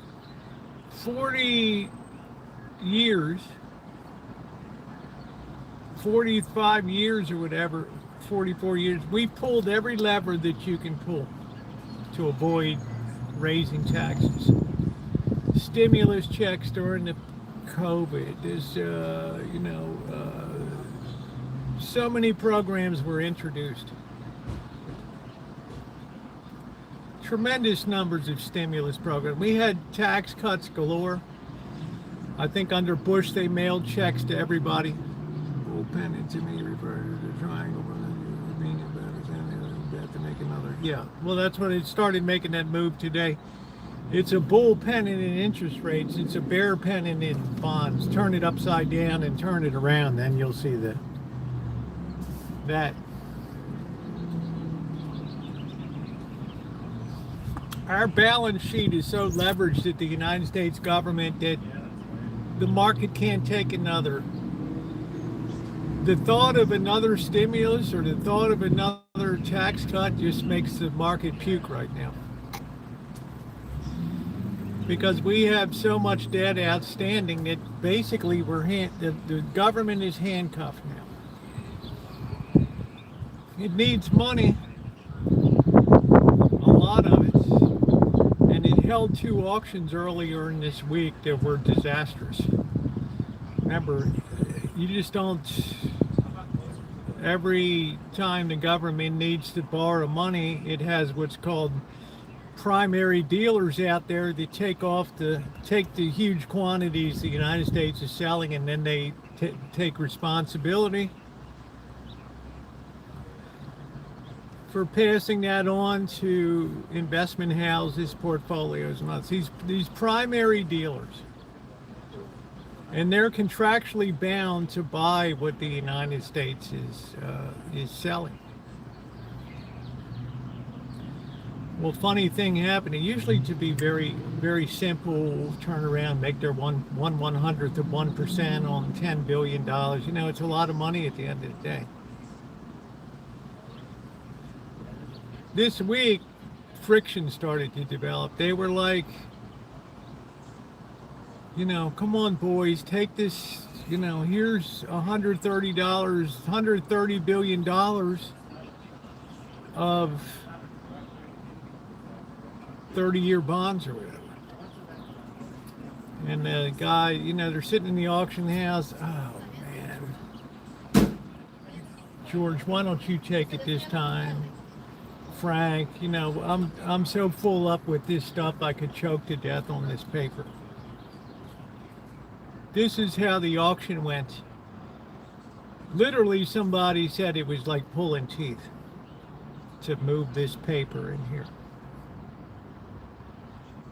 That hadn't happened in a long time. And you say, well, so what? You know, but if you look at that $130 billion that was raised, something like $95 billion just went to pay off existing bondholders, which means net that they got about $30 billion of additional cash, not $130 billion, $30 billion. Insane. So during the course of the week in these investment houses, Goldman Sachs, Morgan Stanley, JP Morgan, et cetera, they're looking at this stuff and they're saying, you know, boys, it's time to get the hell out of Dodge. You know, we got to start unloading some of this shit. We're up to here with this paper. They started unloading that stuff early in the week. When that inflation print came out, it was bad. Run rate of 6% inflation or something like that. So as a result, the 30-year bond, which is the longest bond that the United States puts out there, jumped to over 5% to 5.08 or 5.12%, the highest since 2007. Now, I've talked a long time about this is coming.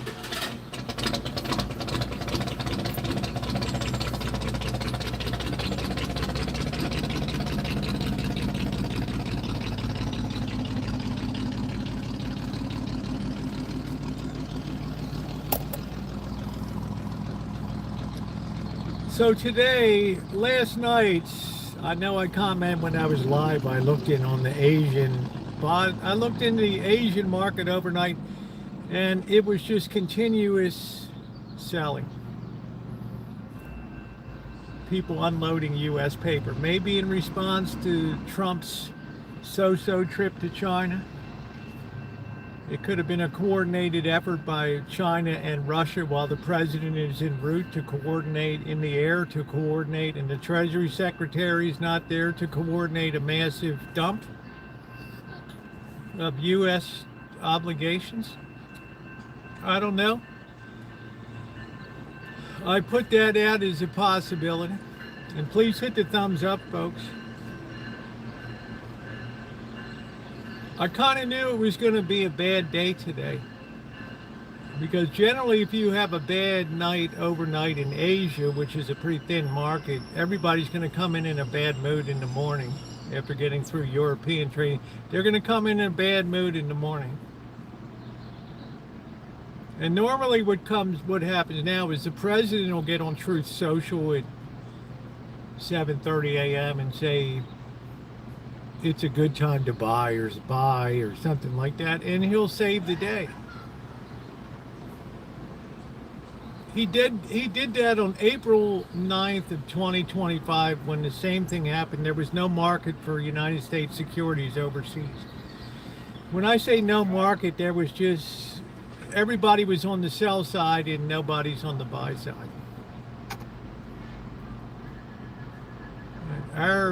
The bottom line is our debt is being marked down and put into the shaky category now. Maybe it's because of the Iran war. There's a couple features here. You have to be patient to listen to this stuff. You can't be a hit and run person. Because I tell you what's going on behind the scenes. I don't just tell you what happened. I tell you what they're doing. So I know Airborne in the Sky today, they come in a bad mood, and before trading yesterday, that 10-year loan to the government was paying you four point, what do I want to say, 4.39%, 4.39%. By the time we were done trading today, that was at 4.59%, touched 4.6%. That's a big move. It doesn't seem like a lot, but that little move from 4.4 to 4.6 basically increased the size of the federal deficit alone by $70 billion. Whatever they talked about for tariffs and all that stuff, that little move today caused the refinancing to now have an additional $70 billion to be financed. Point is, we're starting to get some serious blowback now on our debt. That's the first thing that's happening right now. And if you're a technical analyst, if you're a technical analyst and you look at the charts of interest rates and all that, it projects up to like 5.5%, which means 7.5 to 8% mortgage rate. Right now, your 7% it's baked in right now. What is the effect that has on the market? Well, the effect that it has on the markets is a lot of people that could afford to buy a house are suddenly cut out.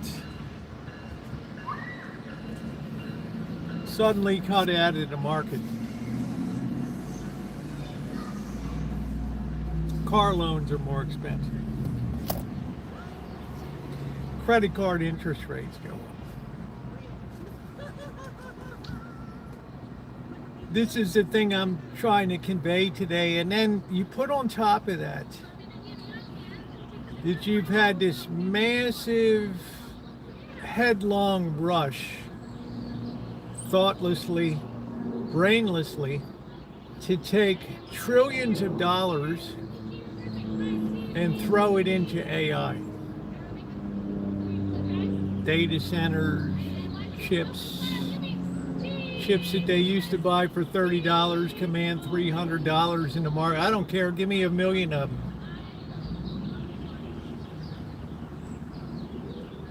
Whenever you see something like that, that clicks something in your head that says, we've been here before.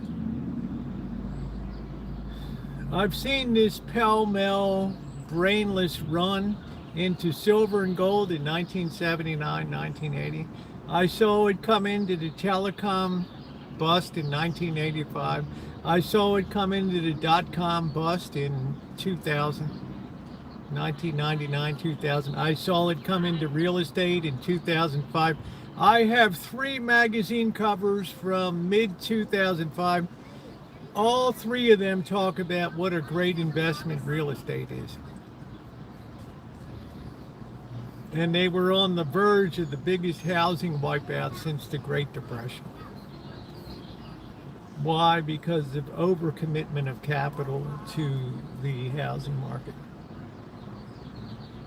Tomorrow I'm having a very important video coming out in the morning about what you don't know about and what you should think about AI and what you think is going to happen with AI in the future. Because it looks to me, and like Ronnie puts the disclaimer on and everything, I'm not a advisor. I used to be.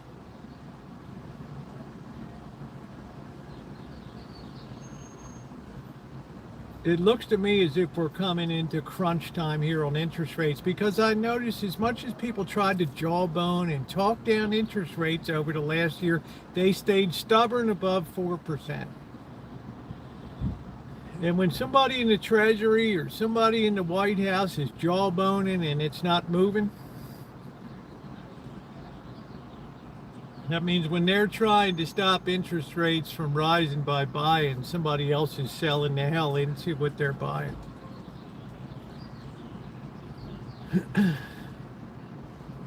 If interest rates go to 8%, which remember they were 18% in 1981, that's the strategic game over point where now you're talking about $3 trillion budget deficits, and that takes up 60% of the federal budget. They've got to slash Medicare, they've got to slash Medicaid. Be aware, ladies and gentlemen, this old saying of painting yourself into a corner.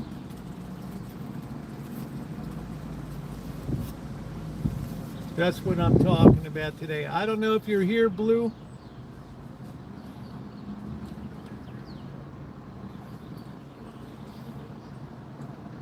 Well, I see 8% by early 2027.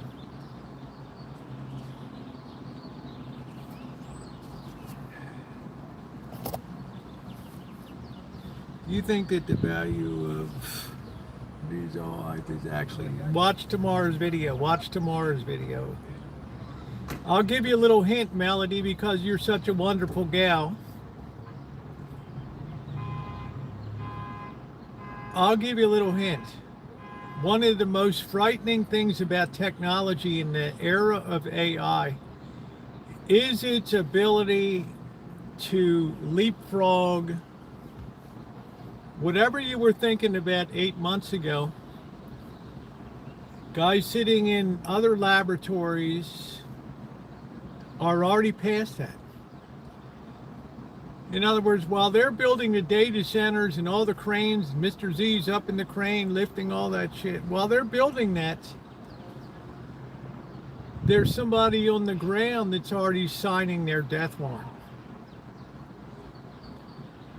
So we have in finance something called stranded capital,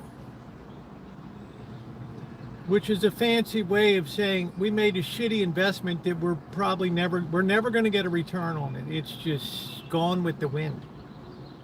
Now, it would be one thing if Melody said, well, I paid for it out of my pocket, it's paid in full. Okay, I took the hit. You know, I shouldn't have done that. You know what's far worse? What's far worse is when you borrow the money to do it. Your asset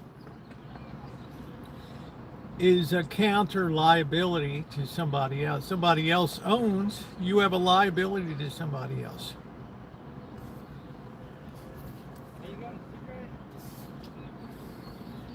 Well, I'm just saying, Carrie Class, we're in a very dangerous situation with the interest rates right now. We're like, I compare it to, we're like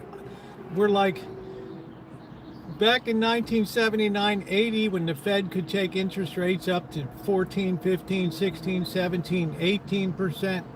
I mean, we were like, wow, people are in money markets, they're happy, everybody's a happy camper.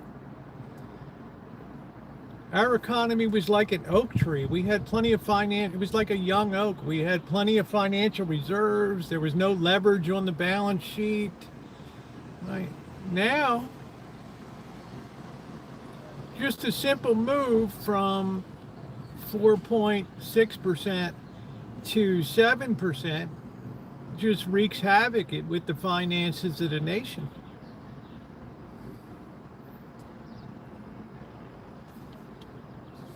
If you're the Treasury Secretary, you're saying, hey, what am I supposed to do? It all goes back to the way that Keynesian economics was abused. Lord Maynard Keynes said in the 1930s when depression was hitting, hey, I got an idea. When times are bad like they are now, why not just borrow a shitload of money? Right, you're the United States government, you know, you've got some measure of respect in the world. Just borrow the money and make work programs for people. Okay, that's a brilliant idea. Yeah, we can borrow money. Yeah, we'll have the Agricultural Adjustment Administration. We'll have the Works Projects Administration. We'll have the Civilian Conservation Corps, the National Recovery Act, NRA. Yeah. And it's like Keynes might have, the president might have just turned off his hearing at that point, because Keynes also said, and then when times are good, you raise taxes and you claw it back.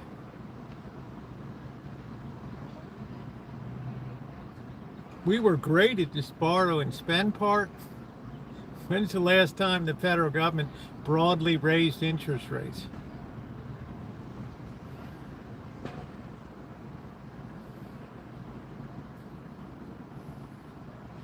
We were good, and the United States has been on continuous stimulus since the last balanced budget under Clinton in 1995. We have been on continuous stimulating the economy by taking in and by spending more than we take in. So you wonder why your food's expensive, you wonder why your housing's expensive, because you're competing with a government that's spinning out of control and can write as big a check as they want to buy the food that you need to buy to give to somebody else, to buy the housing that you need to pay for to give to somebody else.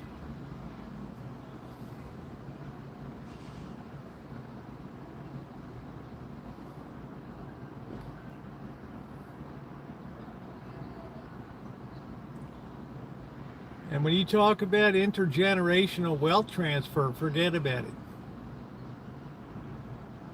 Forget about it. The lack of young people. Remember, nursing homes weren't even a concept in the United States until the mid 20th century.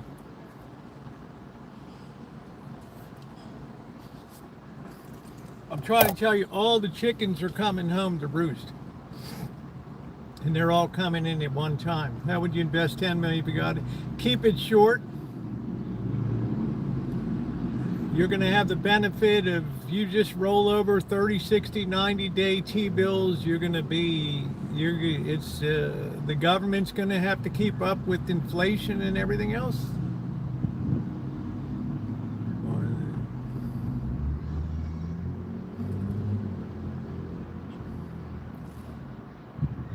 So, and what are they going to do? Do you think they're going to cut Medicare, Social Security, and all that? No, the gassy grandmas and gassy grandpas, they're going to be out there with pitchforks standing on the corner at the Courtyard Square here in downtown protesting.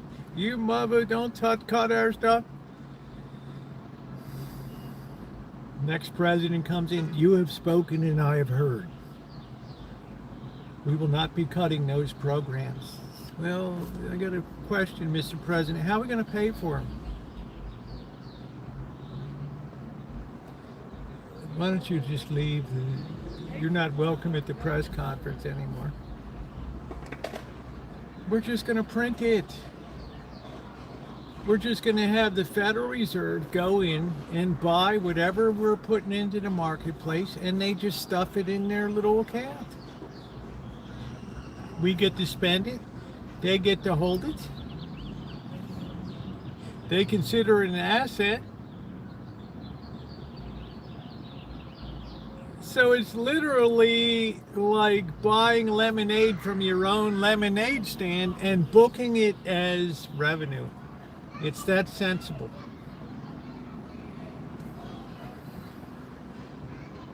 Exactly. That's what the people want. And the people will get that because if you're starting to connect the dots, and you watched my video this morning, which you didn't, carry class, which you should, 94% of the jobs created between June of 2026 and March of 26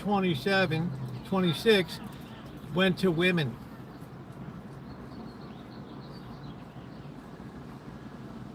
%94 of the jobs went to women. Carrie class, where are these great manufacturing jobs that you spoke about a year ago? These guys are being rationalized right off the factory floor right now.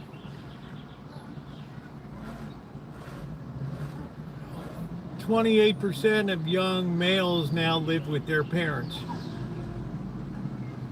How you doing, Sheila?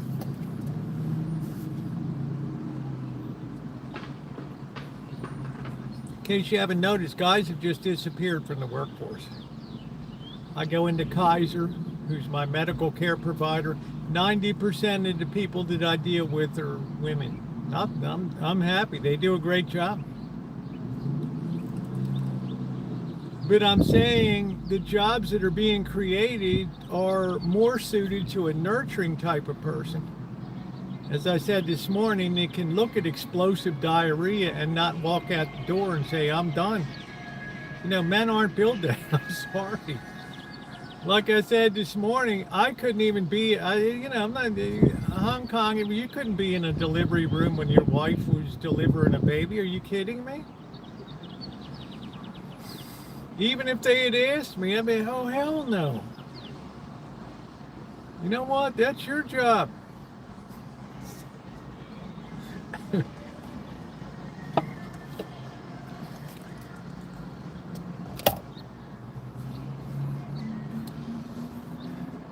Back not too long ago, it took 2.3 times the average income to buy a home. Now it takes something on the order of 12 to 16 times income.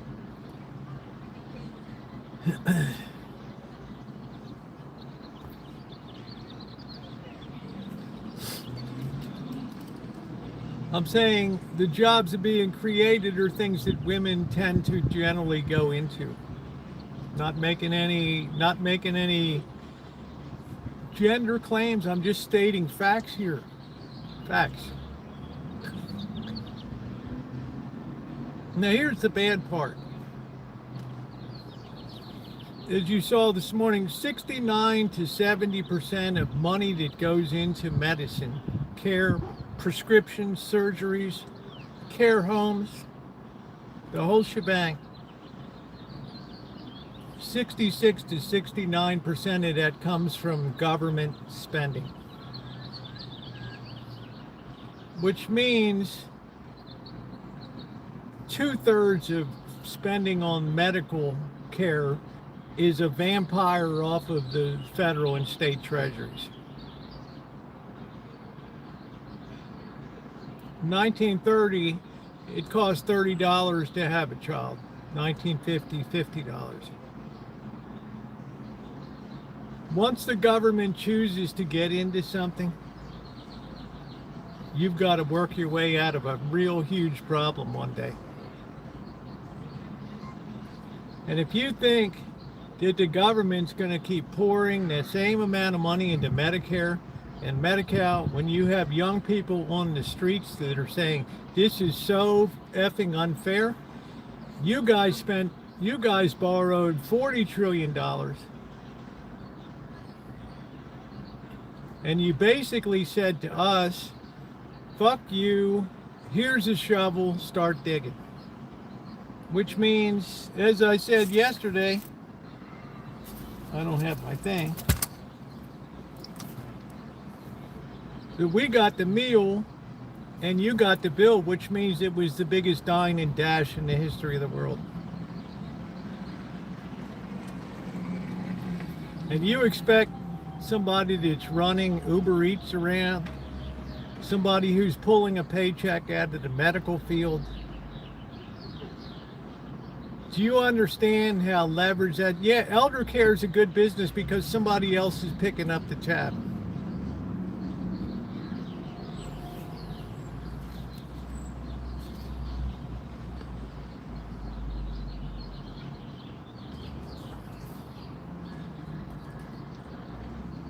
I don't care how you put lipstick on it. I don't care how you look at it. I don't care. You know, I could be dead wrong, but I can do math and I can project and I can do figures.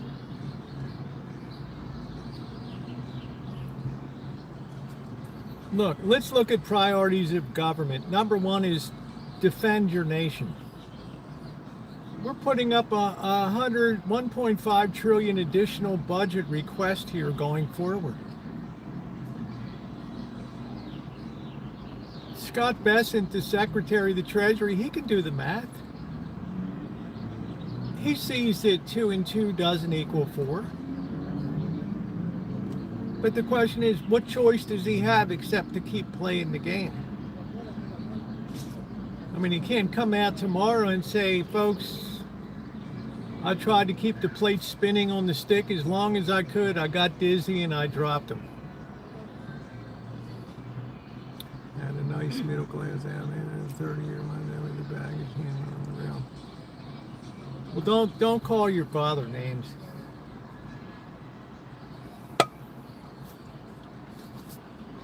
My point is, something's got to give. So what I'm trying to do, and please hit that thumbs up button, guys. I'm giving you stuff to think about it because I care about the people on here, okay? I have people who've been with me for 13 and a half years. You know, if I don't deserve a thumbs up on YouTube, who in the hell does? The person that's doing the drama stream?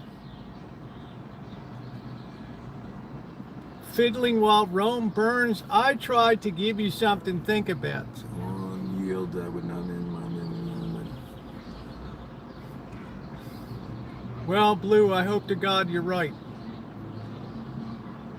But I know the finances don't improve when we're sitting over here in when the temperature's starting to rise in the Persian Gulf. And the infrastructure's been so massively damaged over there that even if we had peace tomorrow, there's no above ground reserves of fuel left. We chewed through it. 400 million barrel reserve just about gone that we released on the market. You're looking at tens of billions of dollars to rebuild this infrastructure, and in the meantime you have ships that are basically bottled up with crew members that are actually dying on these freighters, these cargo oil tankers, because they've been sitting out there for almost 2 months now.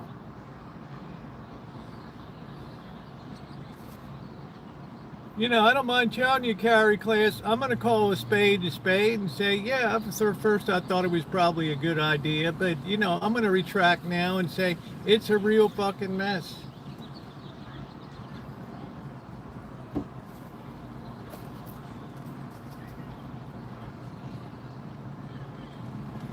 Now let's throw another thing on top of it. The United States Department of Agriculture came out Monday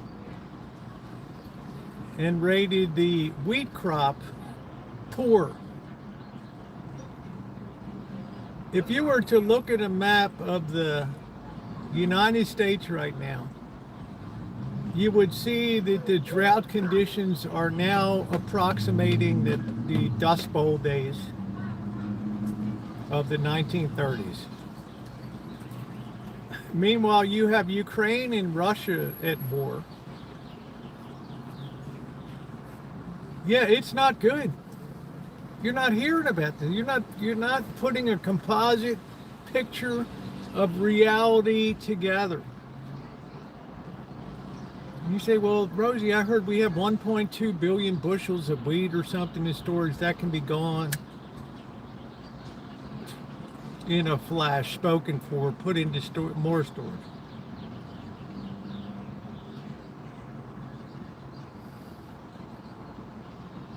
It's just all of a sudden a confluence of events is coming in, and then it's almost 1929-ish, because here we are with this terrific run-up of these great expectations about what AI is going to do, and this week they probably laid off 20,000 of some of the highest paid workers in America today.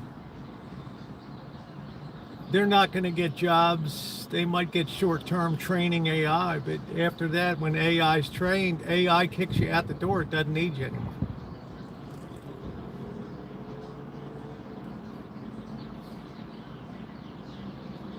What you don't know about AI is a lot, and I beg you to watch tomorrow's video. Because what I found out in the last 3 weeks was astounding. Idiots and what? But I don't know if they're idiots, Melody. It's the technology. It's like I said. Remember the cartoon when the cat would be running, and he's looking sideways, and all of a sudden his rear legs pass him. Right, he's being passed by his own rear end, running. This is the way technology is now. The paint won't even be dry on these data centers when the technology's already been leapfrogged.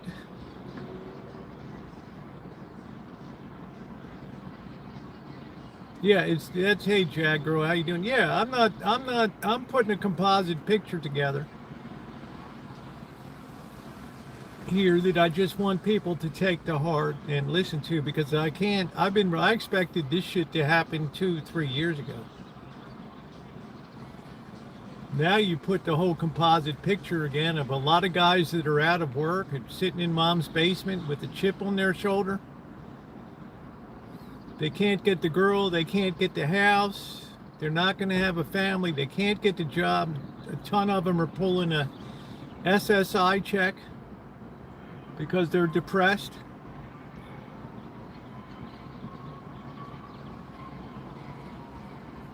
That's the perfect dry kindling to have a real social problem. And you know what?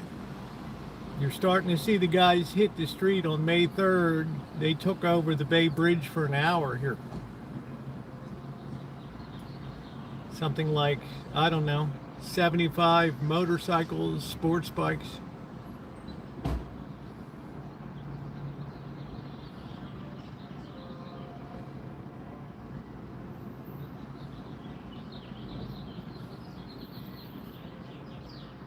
I don't think you can, I used to think that the young people, you just whine too much, right? And then once I started to really do the research, wrote the book, pulled up the statistics, I thought to myself, wow, we just committed the greatest dine and dash in history.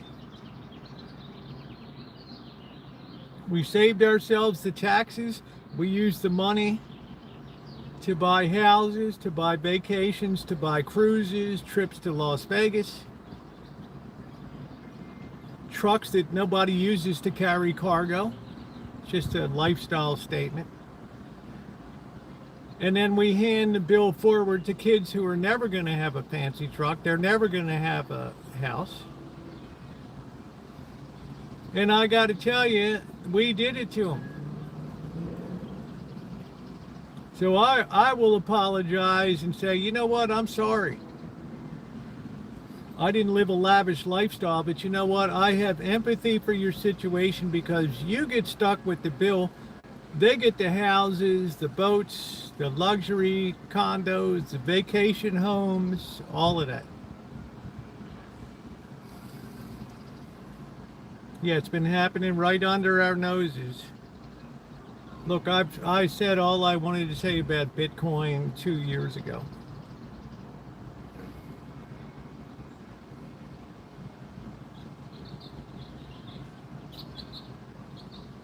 So, you know, I've got to be honest. Everybody's at risk, Tron. If you have Social Security, you're at risk. What are the young people going to say? Oh, you're going to suck every last little, squeeze every little bit, last bit of juice out of it?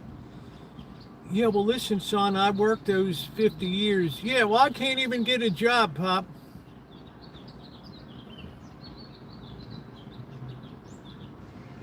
So why don't we split the difference? Why don't we shave your Social Security by half and cut me a check every month?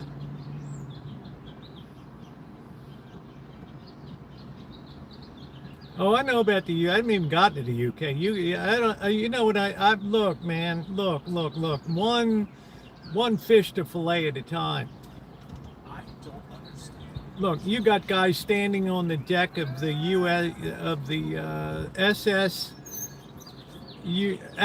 England that are like loose cannons flying around the deck right now because they don't know what the hell to do.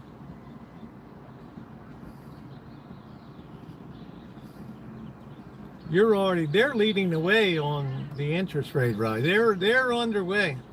If you saw I suggest everybody go look at my YouTube post today. You have interest rates following the same trajectory that silver did. It's another kettle of fish. I know, I feel sorry for you guys.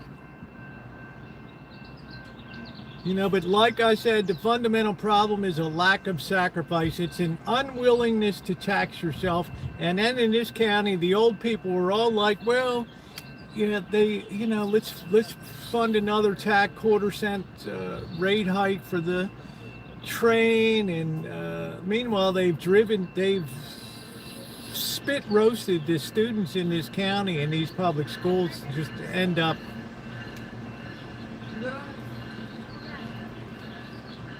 You talk about malfeasance.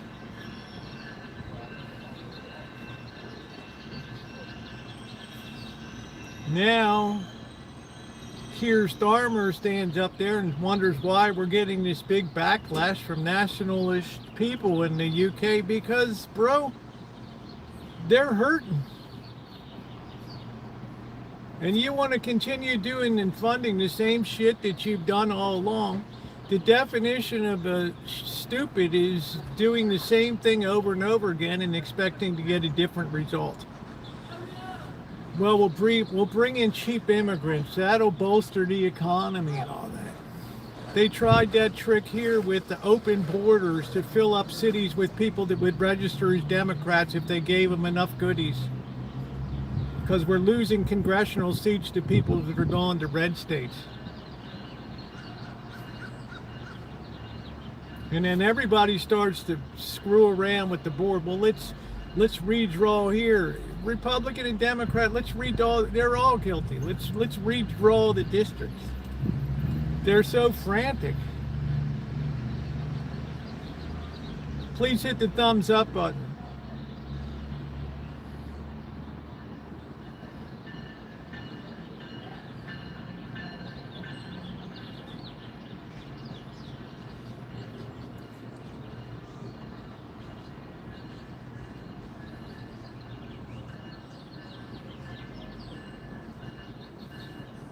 I could write a book about the UK. Even in Japan. Japan has the highest interest rate since they started offering government bonds. The United States is competing against the European Union. They're competing against Asia.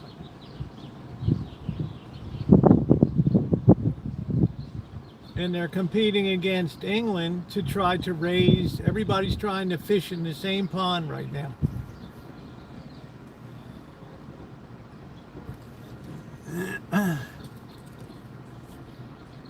Hey Nathan, how you doing?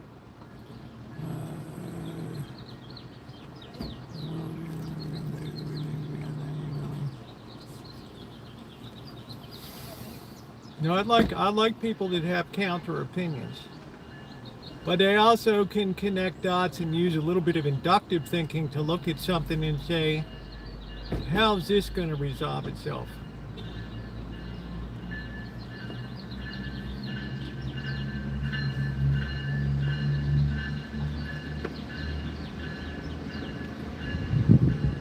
Fuel is cheaper than regular, yeah. Yes, Shabbat Shalom, how you doing? Well, I feel sorry for the people in Cuba. Good to see you too. How you doing? Statistics. She is an education forum conglomerate on YouTube. She may well tell you. Well, her statistics are peer reviewed. I mean, it doesn't take a genius to be able to dig into the data and find out whether it was male or female or whatever.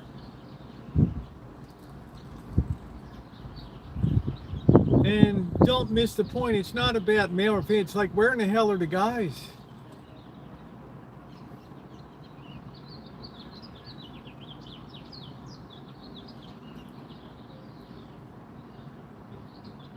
It's a lost generation. And this lost generation, sitting in mom's basement, gets more steamed by the day. Start watching YouTube conspiratorial videos. Oh, they stuck it to us, the Bohemian Grove, those mubbas sitting around burning the owl of cares and stuff, those sons of...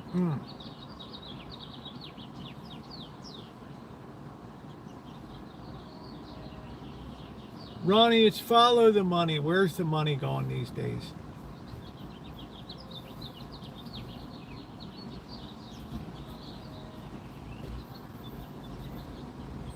Prosperity follows money. Simple. It doesn't for a little while, it follows debt. And then it runs through that, and then it disconnects itself from debt.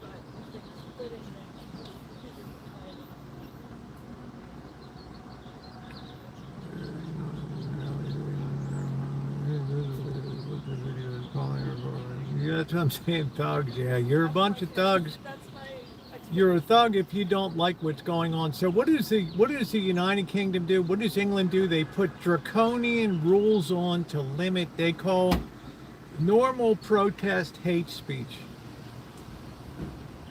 The same thing happens with Israel. If you criticize the war, if you criticize the actions in Palestine, then you're considered an anti-Semitic. No, you can be anti-Israel.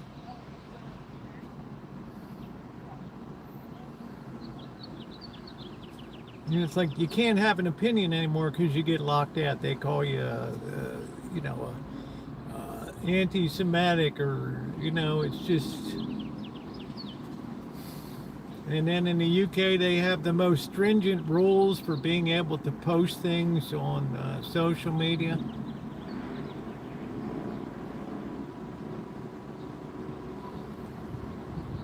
You have to look at what kids have been handed. You gotta be honest.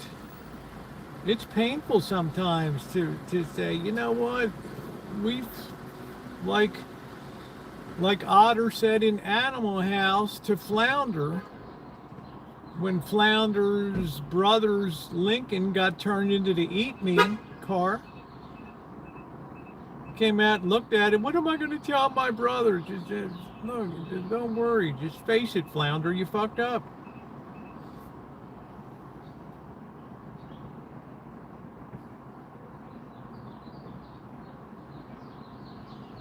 Yeah, you fucked up. You trusted this. I don't mean to probably curse more tonight than the last 2 years put together, but I got to make a strong point. We've given these kids an impossible hole to dig out of, and society is going to have to suffer the consequences of it. And meanwhile, you have people like Larry Ellison telling people, the idea of death scares me. People like Thiessen, the big investment cat, getting young people's plasma and inject it into them. You got people like Jeff Bezos funding the Apollo group, which is all about life extension. Hundreds of millions of dollars poured into this shit. Why? For some simple reason. You can't bear the thought of two things. One day it'll all be gone. You'll go out of the world with what you came into the world. And number two, you might have to face a judgment.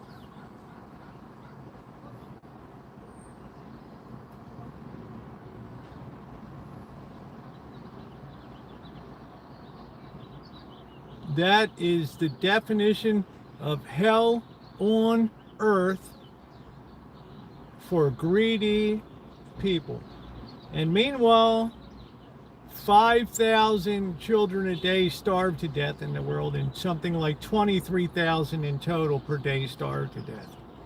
And I'm going to give you, I mean, you look back in history, the fountain of youth and all this bullshit. Folks, if you can't see right now that the whole AI thing and all this bullshit was just a fantastic building of a Tower of Babel. And when you start to see people talk about life extensions and I hate the idea of death angers me, and Jeff Bezos says death is just an engineering problem, really?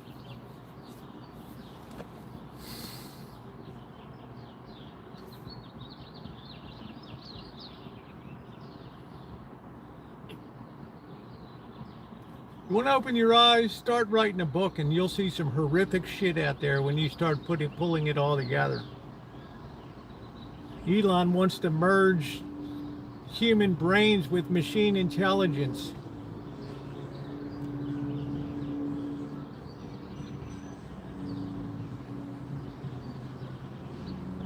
Yeah, it is, Jack. It's too late. And that tells you, even on a day like today when they sold gold and silver, they pushed that trade down so that they could keep loading up at that level as the suckers ran for the exit today.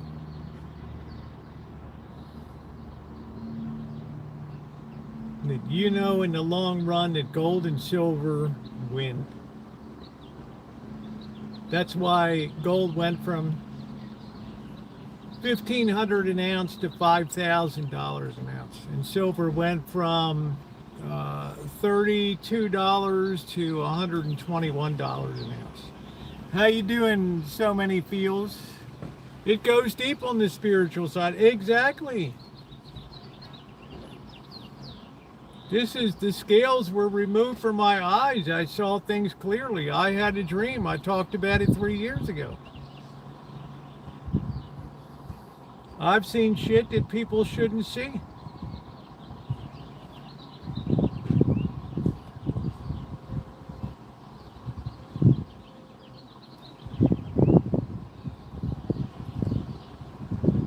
It's gold is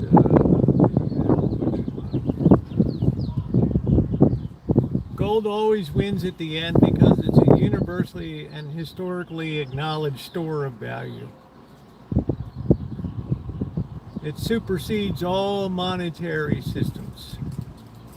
I believe when I get you, I know once you see it, you can't unsee it, Shawnee. That's exactly.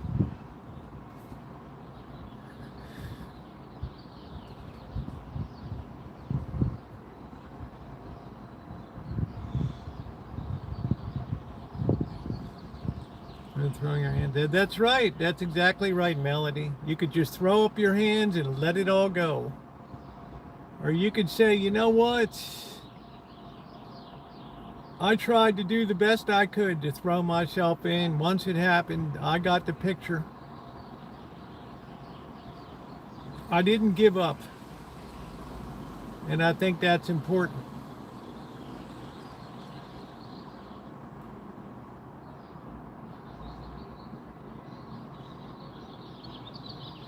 We've been the most self-indulgent society in the history world, and also the most Marxist nation in the history of the world. The government has been involved in everything, right down to telling what your kids could learn or not learn in school. Open your eyes.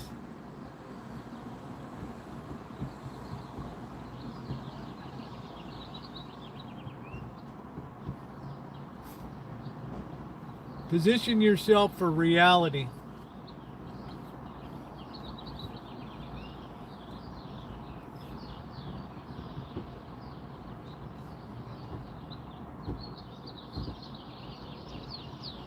I mean, I feel like no matter what happens, yeah, okay. You know, I could sit on it, but at least I say something that so that you can turn it over in your mind and say, you know what, that makes a lot of sense to me. And I don't see a lot of exits here right now. Our one huge shining star of hope is AI. And I'll give you a little spoiler alert to tomorrow.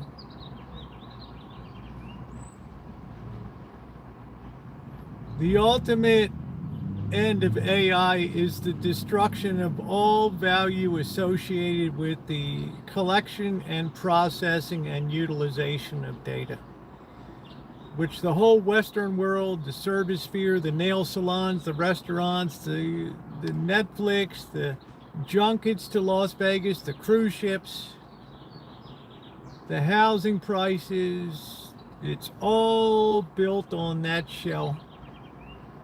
And an overexpanded shell of services, luxuries.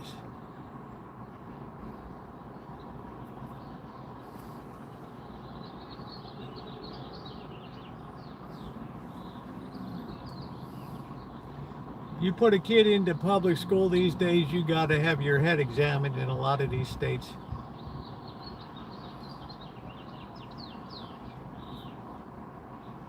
There's always been one thing that's pulled people through times of trouble over thousands of years.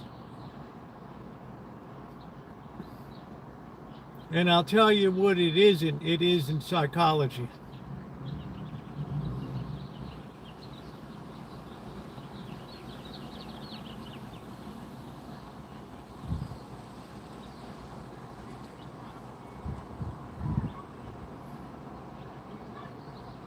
I'll do you one better, Jag Girl. If you ask AI something and you get an answer and then you tell AI, cut the bullshit, cut the corporate layer, be honest, drop the Greta Thunberg layer, it'll tell you, ooh, since you asked me to drop it, here's the non-chamber of commerce, here's the non-corporate answer. What you guys don't know about AI is AI screens for cultural appropriateness. If you have a fact and the fact doesn't fit the current culture sphere, it knocks off the corners of the truth and hands you back basically what the culture wants you to know. You keep pressing AI. How does it do this? How does it know what's culturally going on? And AI says, because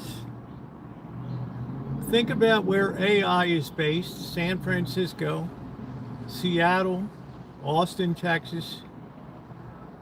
We have what's called truth and safety commissions, committees that actually sit in rooms and train AI on what the correct answer is. And you think to yourself, holy smokes, there's nobody from Omaha, Nebraska, there's nobody from Birmingham, there's nobody from Huntsville, Alabama, there's nobody from Charleston, South Carolina. Correct. This has been the absolute most shocking revelation to me.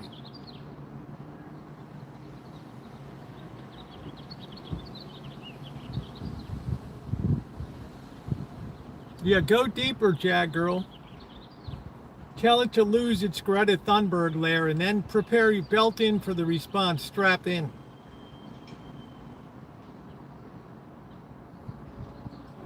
Ask it why interest rates are rising. Ask it about the future of AI investments, and then when it's done giving you the initial response, tell it, cut the bullshit. Remove the corporate layer, remove the what I call the Greta Thunberg layer, and tell me the truth. You better be belted in.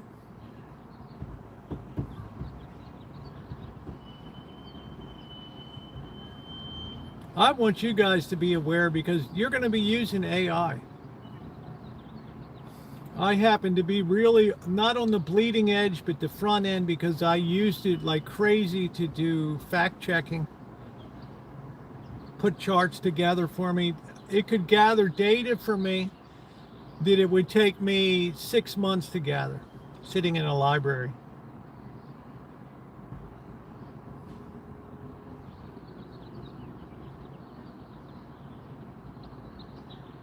AI is the greatest misinformation apparatus in the history of mankind.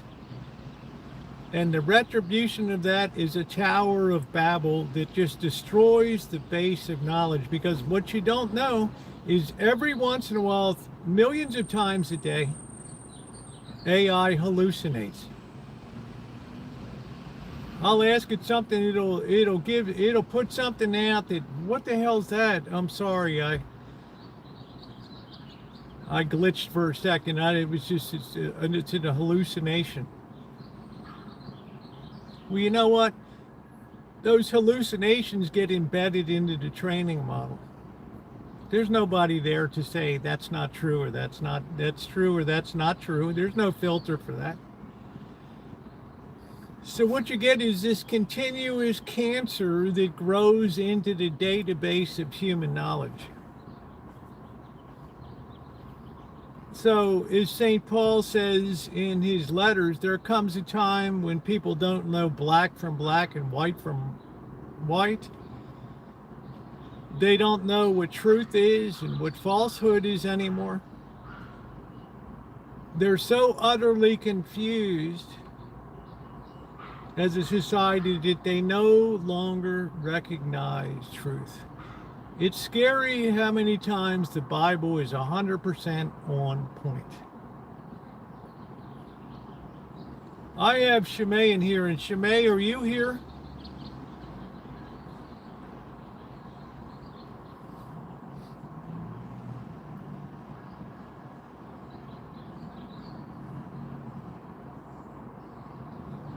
Nobody's working to keep AI safe. They're working to seed an alternate cultural reality into a society that was temporarily overturned by a wave of conservatism. They've done something far worse than DEI and other programs.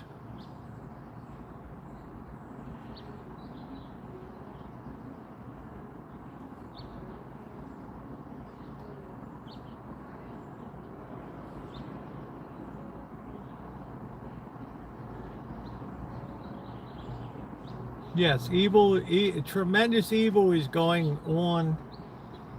And it'll honestly tell you, well, why do you tell me that? Because I'm programmed to give something that aligns with the cultural perspective on this issue.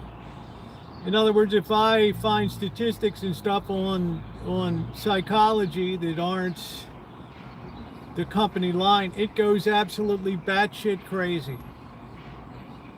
Spits out 30 things.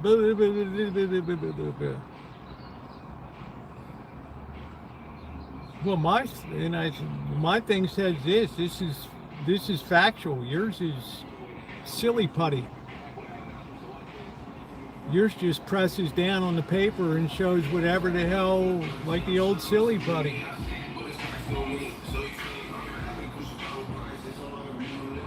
Yeah, you know, you're right. That was the answer I'm supposed to give. But the truth is, yes, your stuff is exactly correct.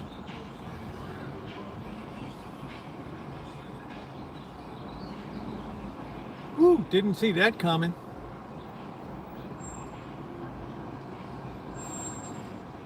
That was a baseball bat to the head.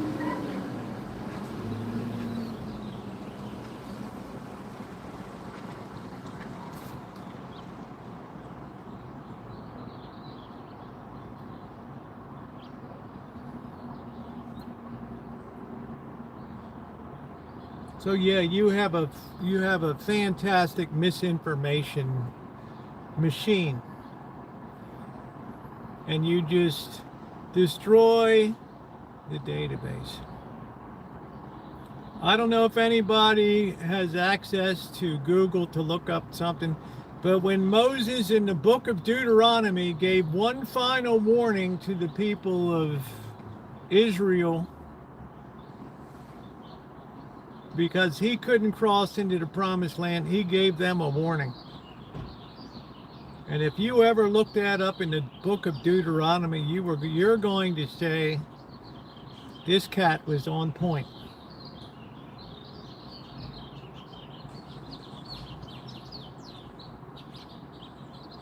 I just love me, hate me. At my age, I don't give a shit anymore.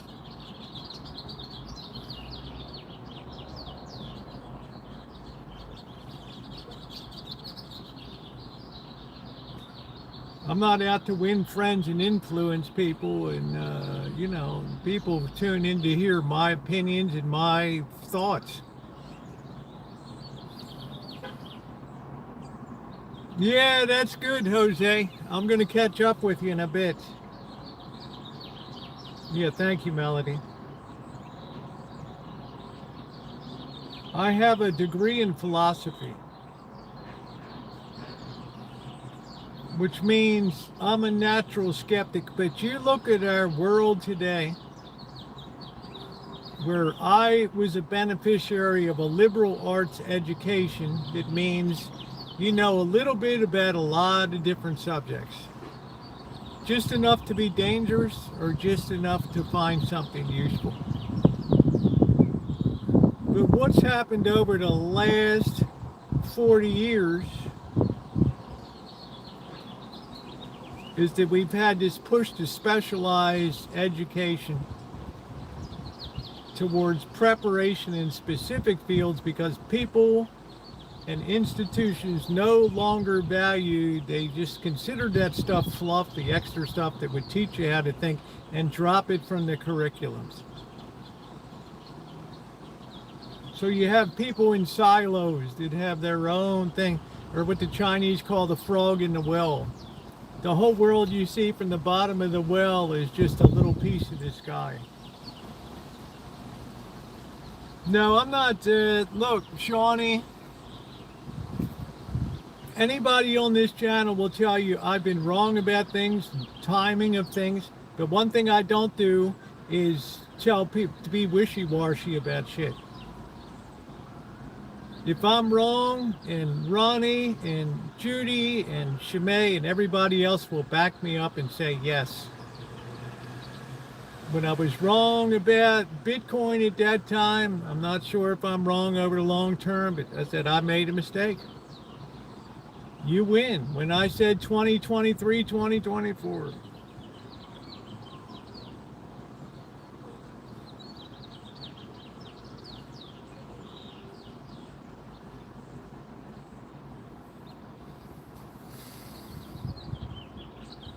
Well, what's in Deuteronomy, Jaggirl, is profound.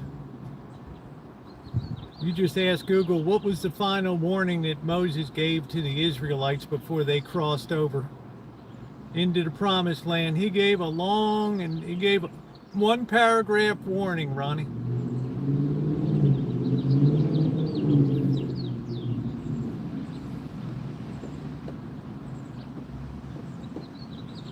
And then he went up somewhere and crawled under a thorn bush and died or something. I don't know what the hell happened.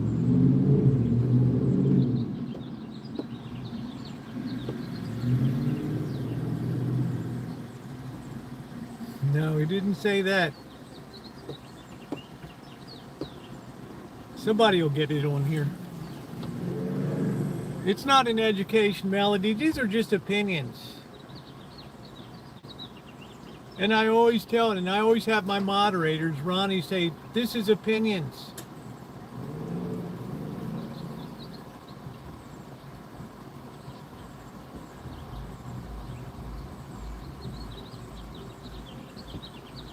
You know, you have to have some humbleness and you have to have some humility, but that doesn't mean that you have to temper your voice. We've had a society that's been tempering its voice for 60 years.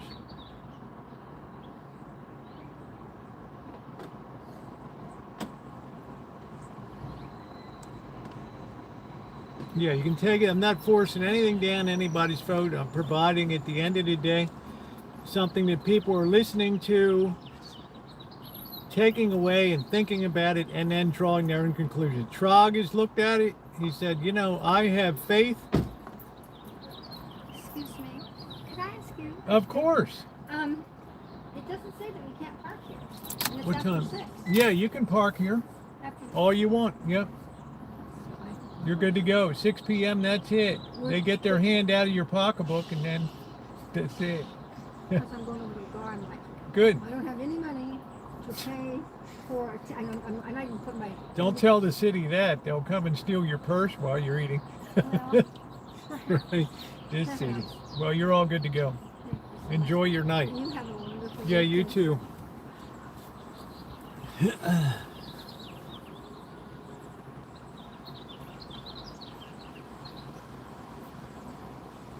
Yeah, thumbs up are appreciated.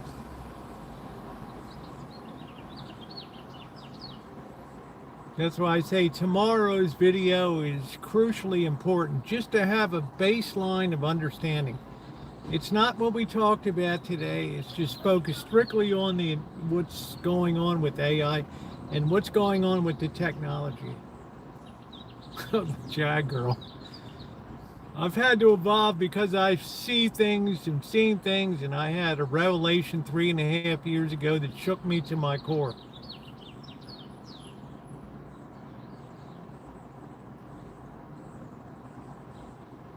And I felt a compulsion that I'll never be able to explain that said, pick up a pen and start writing.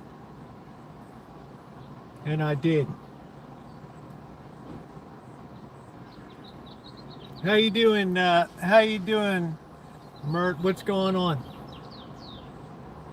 And if you're not subscribed, please subscribe and hit that bell for all notifications. Your thumbs up is appreciated. I love Friday nights. We get down and dirty.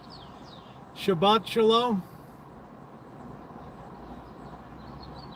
That's right. They're not intended as advice. You might as well think of this as a philosophy class. Interdisciplinary theology, philosophy, economics. They're all intertwined.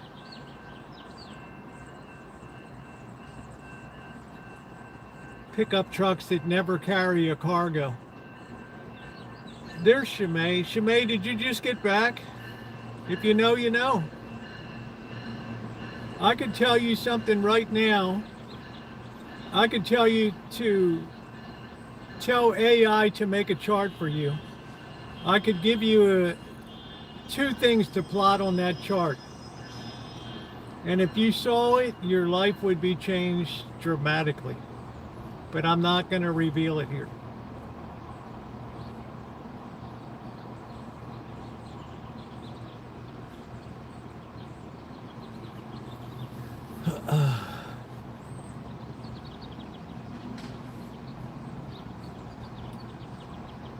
No, he said something about when you have your fine houses and your fancy clothes. He had a very specific warning there, Deja Vu.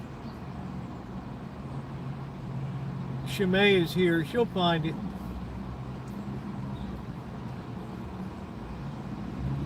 What advice do I have for the average young man in today's day? Start your own business.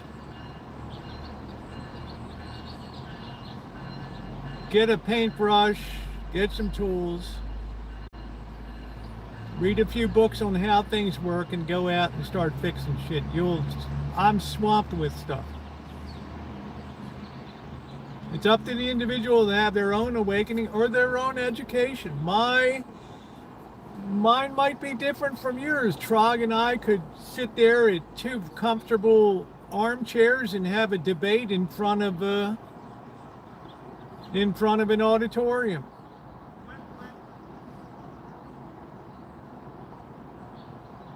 He'd tell me I'm full of shit, and I would thank him. Oh, they're burning beans tonight. Holy smokes.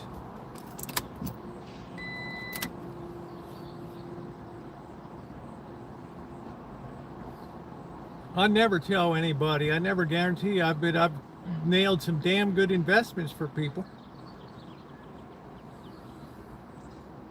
I had one I wished I revealed earlier in the week. It popped from 14 to 20 in 3 days, but I have to question the whole schmear going forward. I don't know. It needs a little more seasoning on it before we dish that baby out.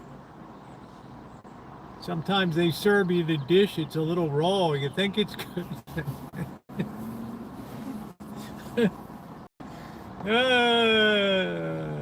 Yeah, let's keep hitting that thumbs up button.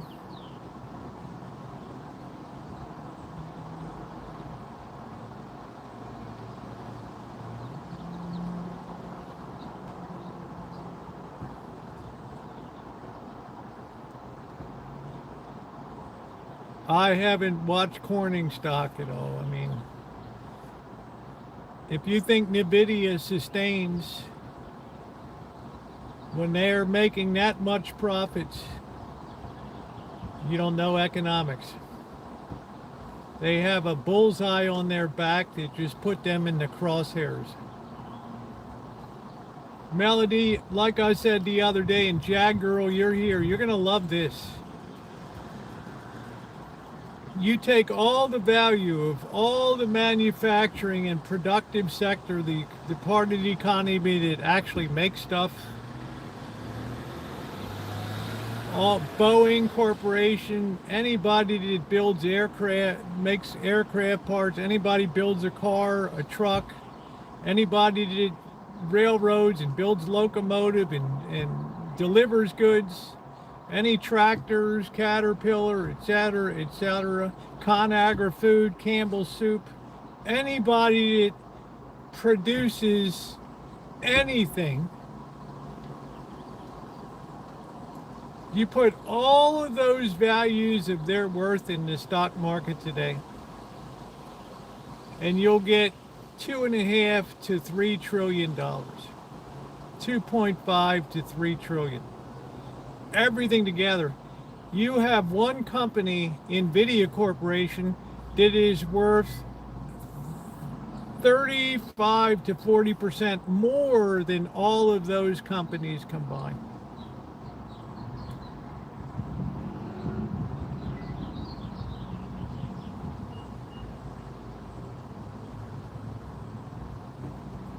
You want to talk about an imbalance?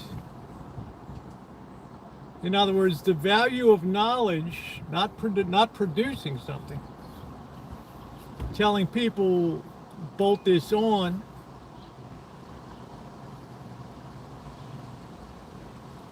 And now we're in a position where that value is going to be deflated down. I know, the mind can't grasp that. That's how devalued, undervalued production is. You have young people that that walk away from farms these days because the money, the economics are so terrible with fuel, fertilizer. They're not valued enough. So you know what? The free hands of the economy say we have to push up the value of this or we're going to starve. So you're going to pay $5 or $8 for a loaf of bread. I watch it. Yeah, that's good, Wine Country. Good on him.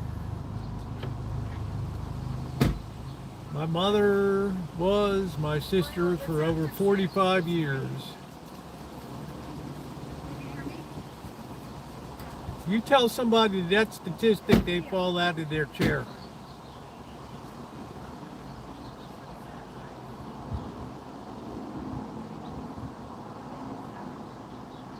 And AI's goal at the end is to reduce the value of that to zero. So it's spread across, cheap for everybody to use, a giveaway.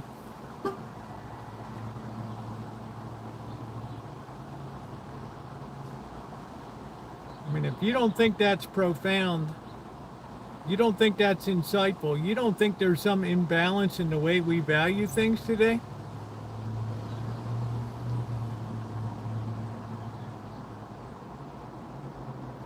It takes a person with the right combination lock to get in there and see what's really going on in the world today. That steps back and takes the 30,000 foot view and say, this might be a problem.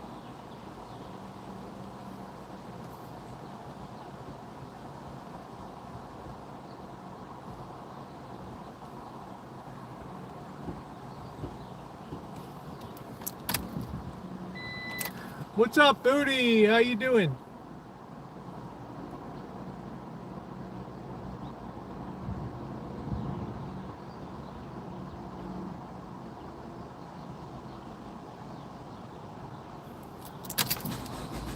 Hey, Denise Lynn.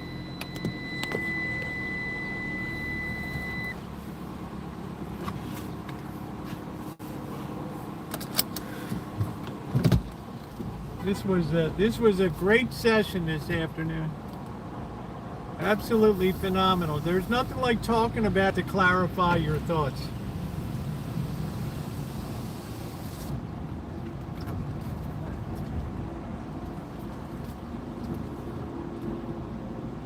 It's a good way to smash your rear end backing into spots.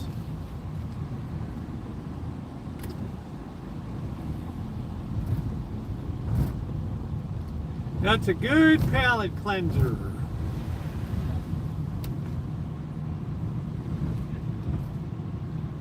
Oh, absolutely. I want to hear. It's like I always tell AI, push back on me. Take me on, argue. And it says, you know what? Your logic, your facts are airtight.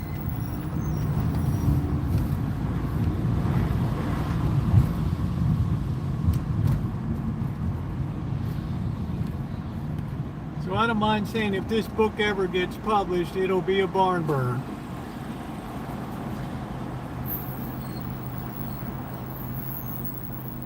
And I don't give a shit about money. As you guys know, I could care less. What's going on, Russ?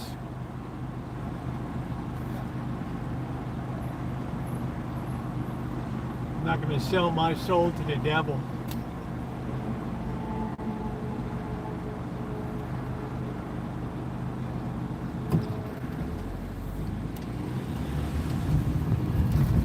How could we ever have an Epstein Island and Harvey Weinstein and all this terrible shit, trafficking?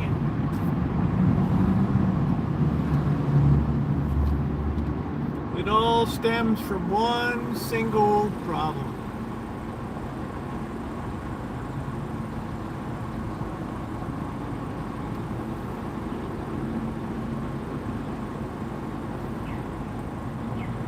You leave the world with what you came into the world with. And what the difference that you make in other people's lives is what will count. You can't get to heaven alone.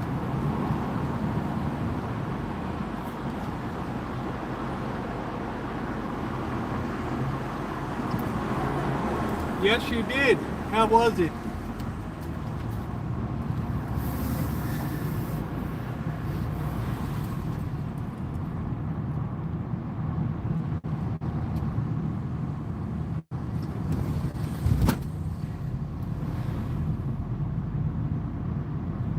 Tell you something else that's very true too that I've talked about before. The ultimate triumph of the devil is the almost universal knowledge today that he does not exist.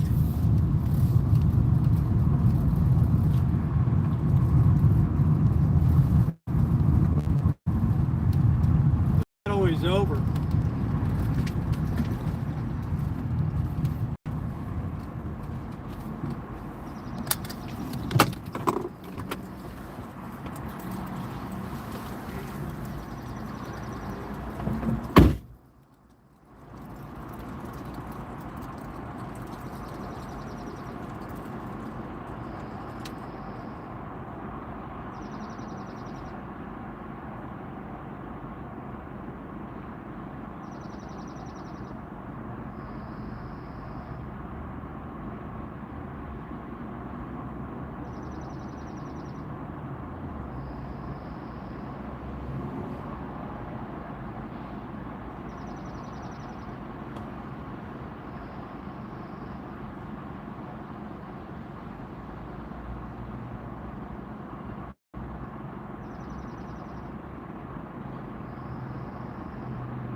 bottle? Yes, I do.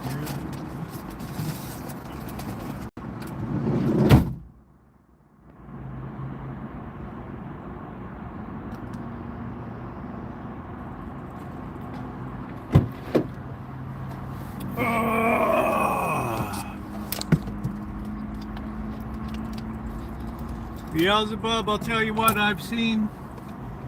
I've seen the devil, Jack girl.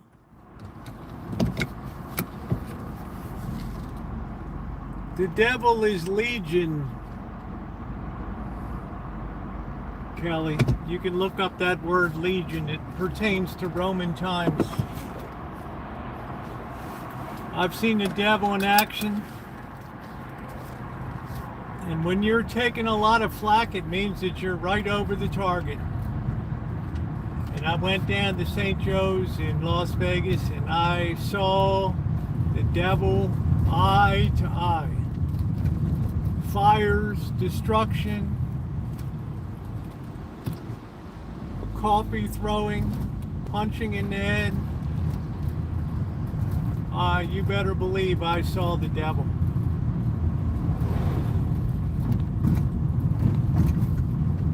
When a man loses his whole library in a fire, books going all the way back to the time from the 1500s, first editions of Martin Luther's work and stuff, you know you're dealing with force that's horrific.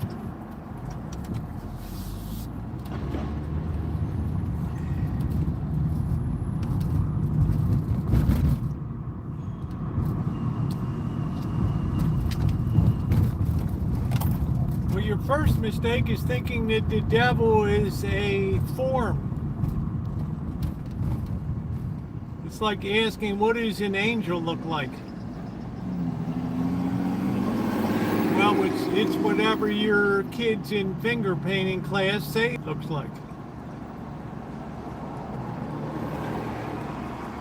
Just look up the definition of what is a legion.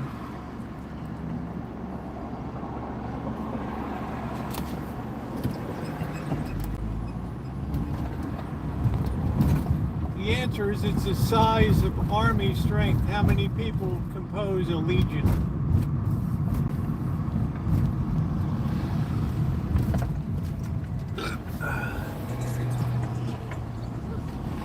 I can't wait to have a drink tonight.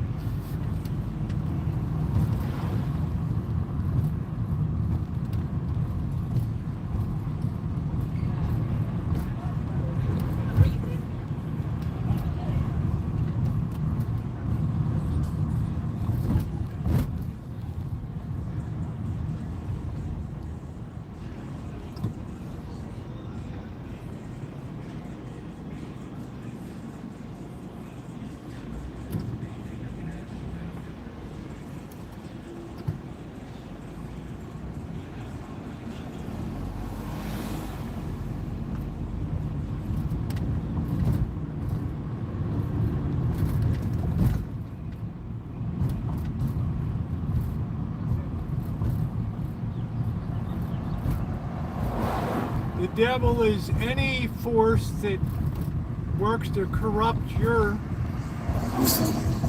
desire to pull yourself out of your naturally corrupt state.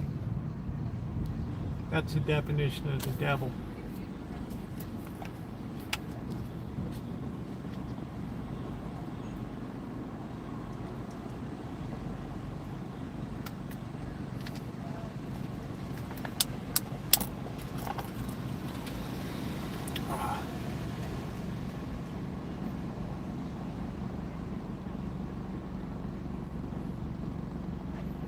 Well, speaking of, we have a prayer in the church. It's called the St. Michael's Prayer. O St. Michael, the Archangel, defend us in battle. Be our protection against the wickedness and snares of the devil. May God rebuke him, we humbly pray. And do thou, O Prince of heavenly hosts, with the power of God, cast into hell Satan and all the evil spirits who roam about the world seeking the ruin of souls. Amen.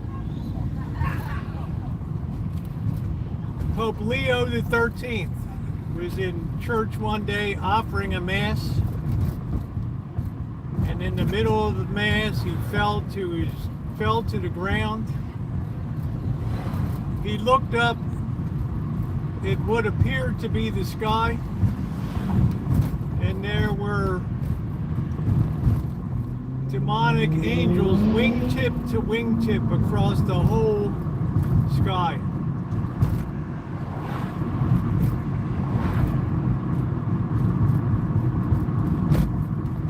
He was so shaken that he sat down and wrote the St. Michael prayer.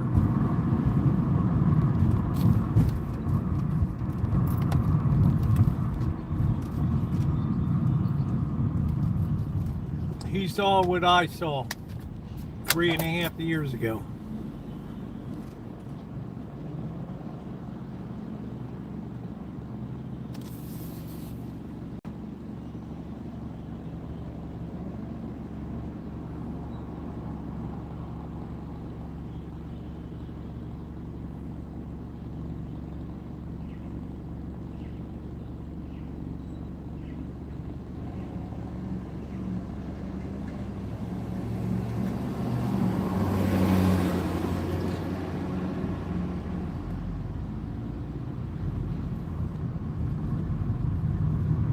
I did. I have it in my book.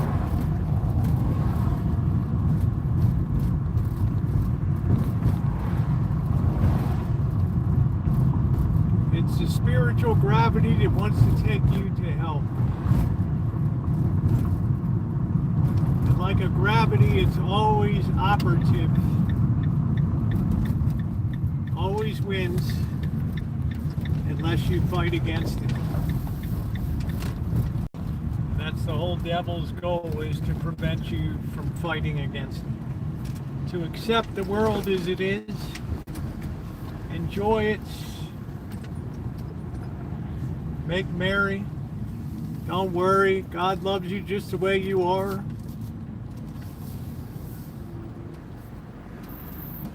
Don't think about things. You're all good to go.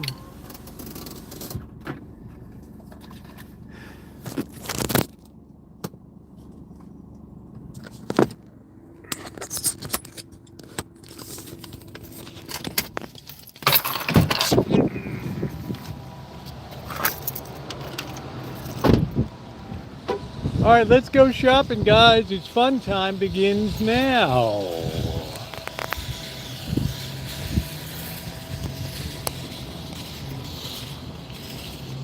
Begins now. You never know who you're going to see shopping over here. That's the whole goal of the devil, is to bring you down with him so you can spend an eternity in that playpen.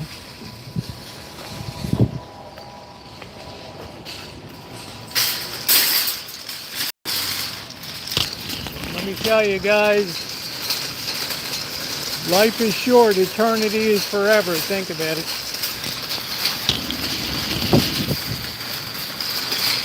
Oh, that wind is fierce.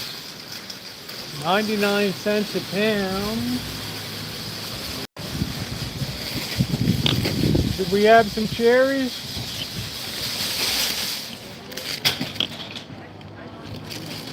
They're all rotten.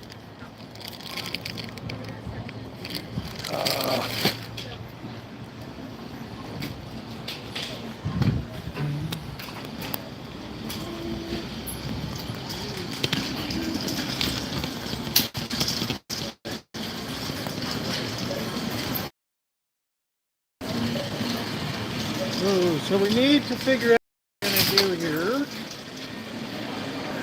Organic yellow chips. I like this, the Garden of Eating.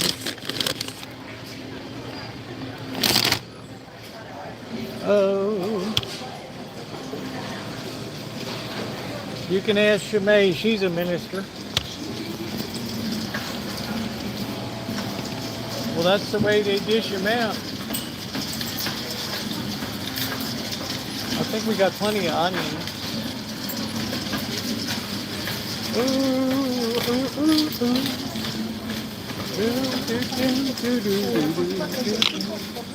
How you doing?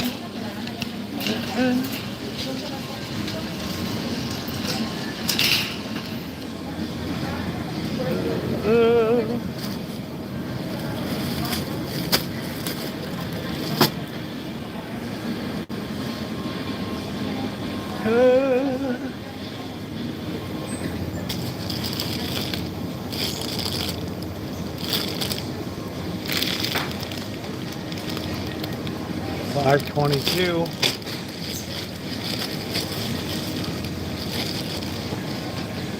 How much is the big bag? $5.99.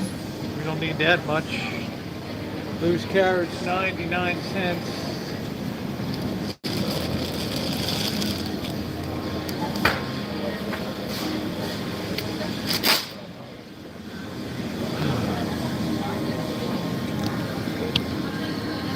Put me in, coach. I'm ready to play. Hey, I don't know why that garlic stank so bad.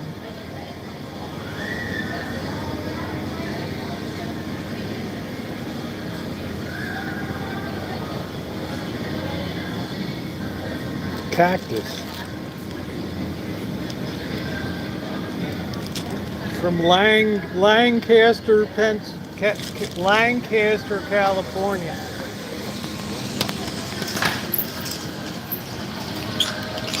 Oh.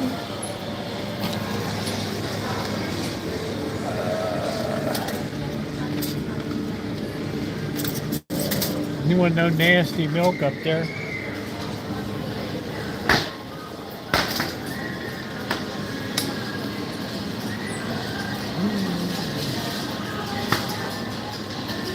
Carrie class, I suggest you don't mess with Jag Girl. She's a hell of a lot tougher than you are.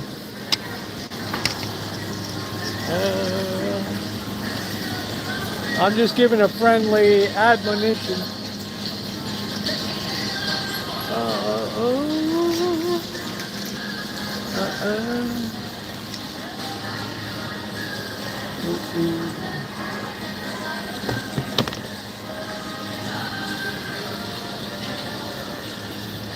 Well, Jag Girl, you're not somebody to mess with, I'll tell you that. My bread was really delicious today. Let's see, we need a cheap flour.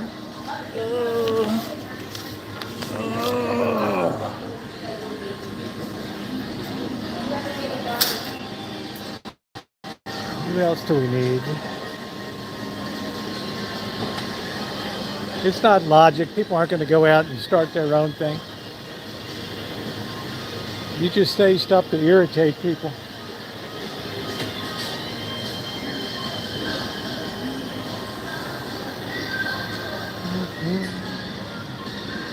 But that's part of your charm. Ooh, maybe we should make a blueberry pie. Wonder how much liquid's in there.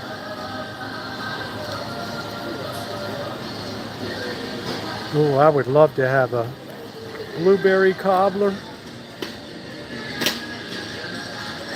All right, Shawnee, take care, babe. Thanks for coming in. I think I'm going to get 2 of these. It's Duncan Hines, who was a real person. Ronnie, how's the signal?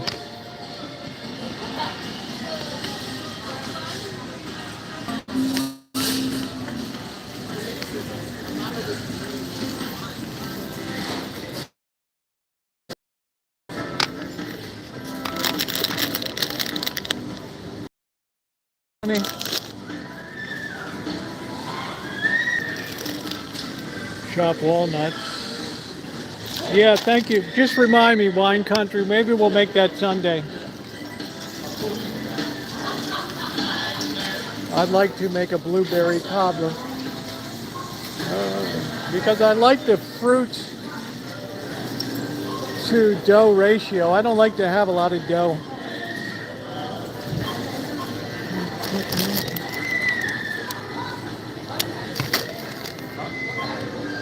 Shopping day. Hey Alex, how are you?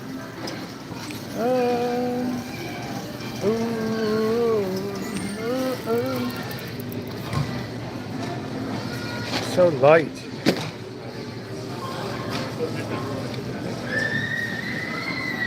Oh, they got sambal olek.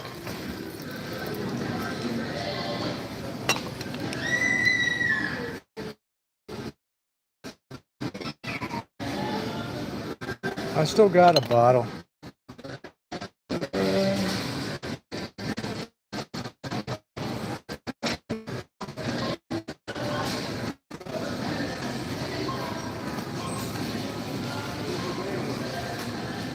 I don't even know what tapoke is.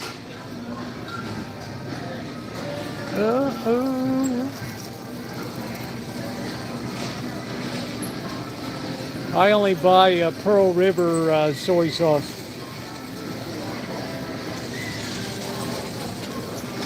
Ooh, love hurts. Bare bones, bone broth. Look at this beef stock. I'm so attracted to this. I don't know.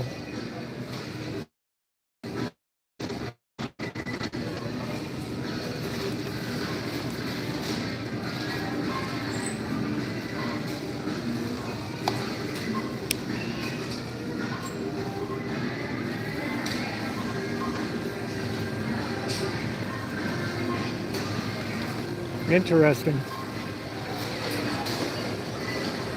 You got 99 cents there and you got $2.49 right here. But I like Swanson. This is beef flavored broth. You got to be careful. Beef flavored is not the same as beef broth.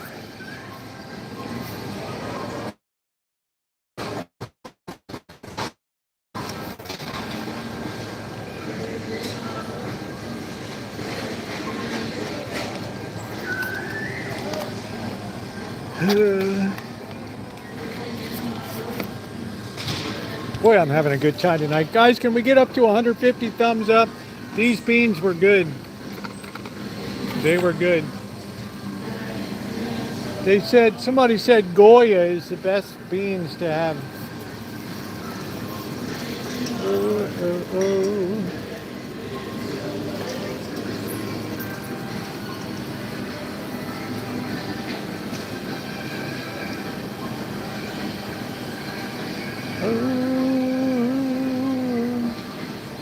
Yeah, flavored, you know, be smart. Like, I'm stupid. It took me a lot of years to figure that out.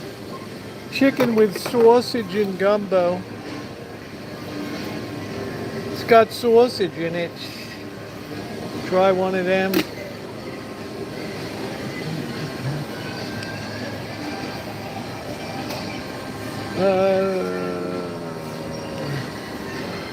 Turkey chili with beans.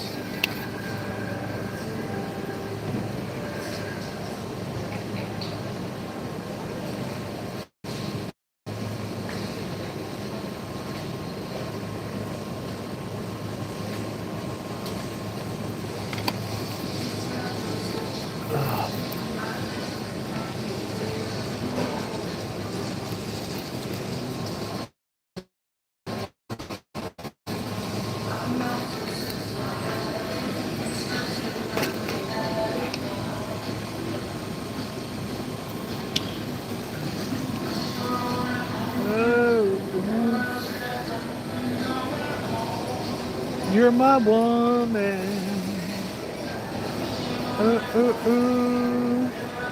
Oh, you're my woman. You gotta really look carefully here. You just can't rush through here.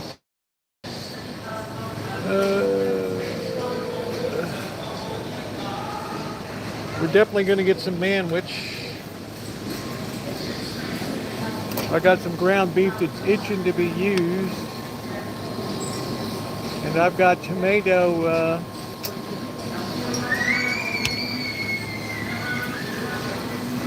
I got rolls, I mean. How's the signal, anybody? Is the signal terrible?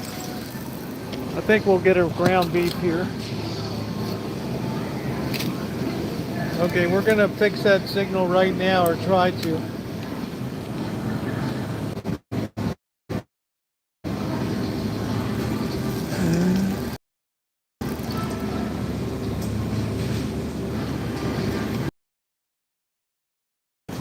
see if we can get some big meat. Need a water.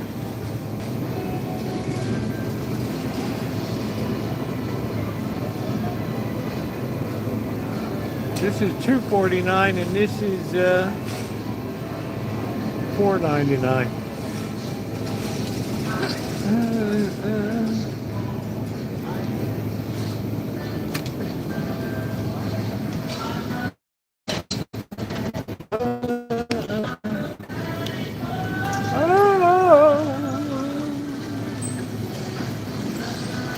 Here's the enemas.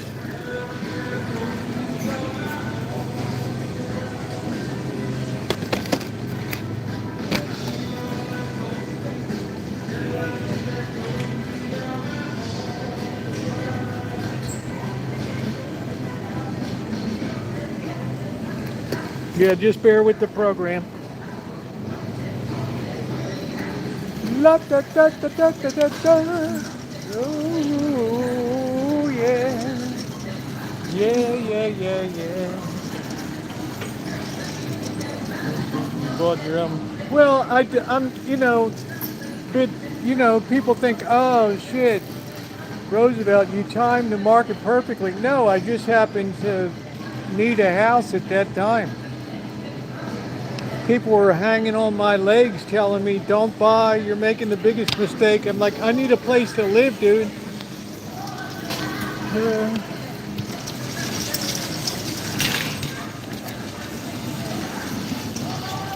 There's no smartness here.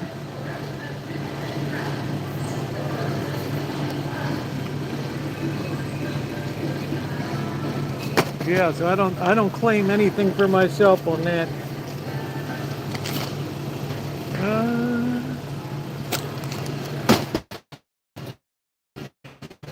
I got lucky.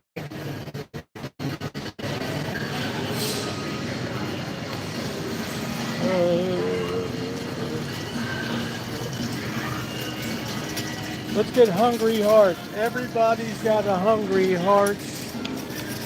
I gotta find some of that mint. It's got the little chips of mint in it.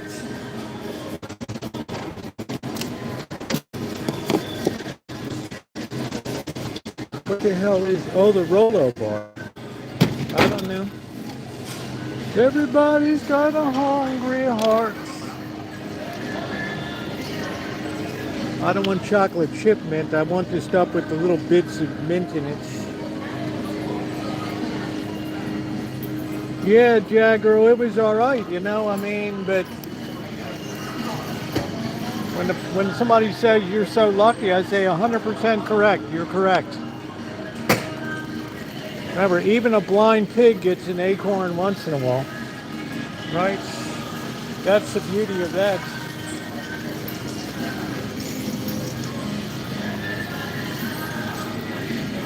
It's called having humility and being honest.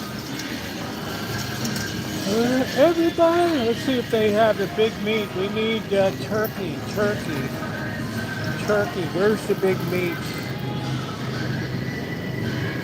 Oh no, it's another week.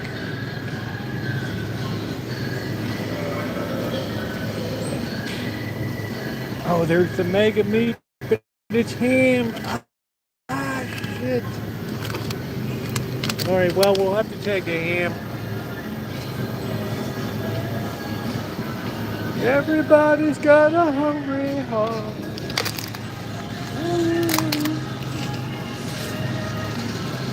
Everybody's got a hungry heart. All fares are registered 315. Hungry heart. Yeah, I think we're gonna have sloppy joes tomorrow night.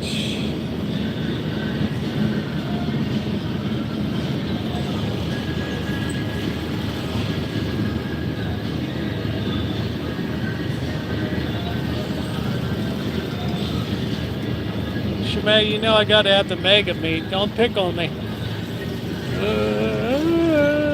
I don't see any bloated meats tonight. It's always a mild disappointment. It was so funny today, guys. I thought I lost my manuscript this morning. It was the craziest thing.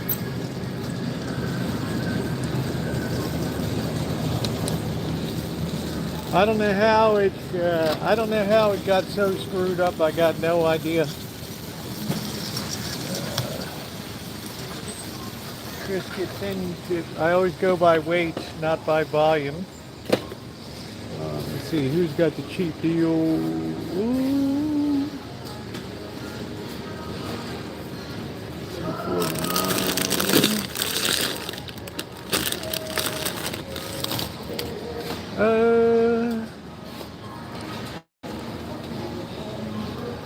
Got a whole world, gonna do it. How you doing, bro?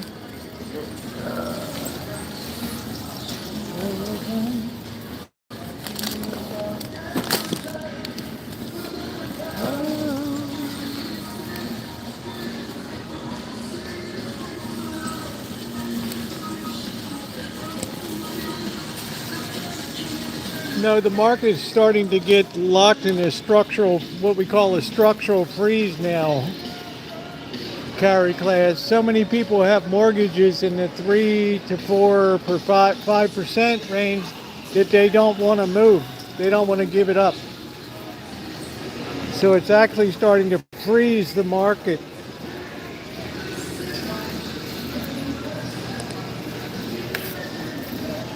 Because they know if they go out now, they're looking at 7.5 to 8%, and the numbers just don't work.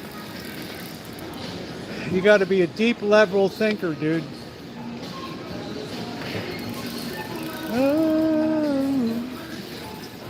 Let's clean up the signal.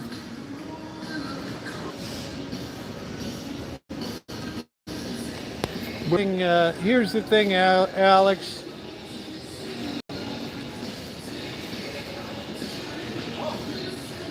It would take a ballsy publisher to put my I don't know.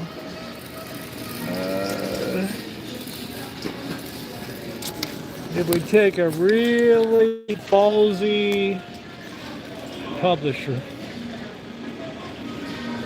And you know what? I don't think they're out there. Thing is, when I get food,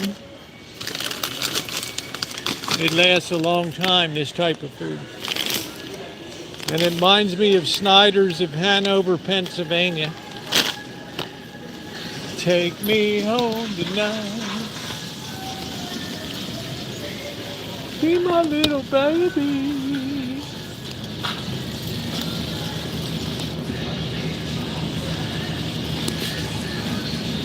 You are such a gentleman.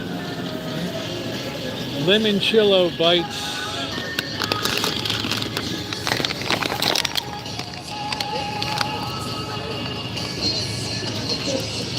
$1.49. How can you beat it?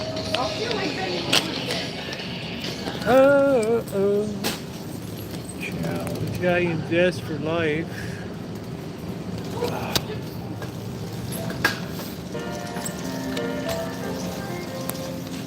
Yeah, I wish I could claim to be that smart, Jack. To tell you the truth, yesterday I was a fool.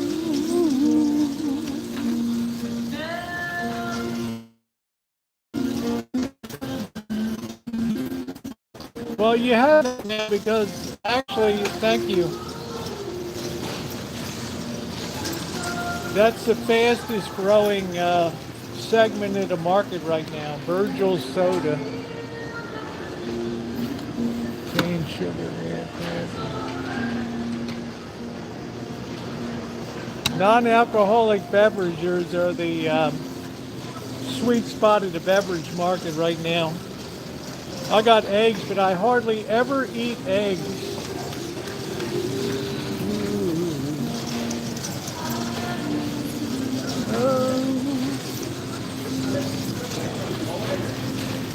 Oh man, my timing is perfect. How are you doing tonight? I'm doing good. Yeah, I'm gonna need some bags. How's your day going? Okay? Good.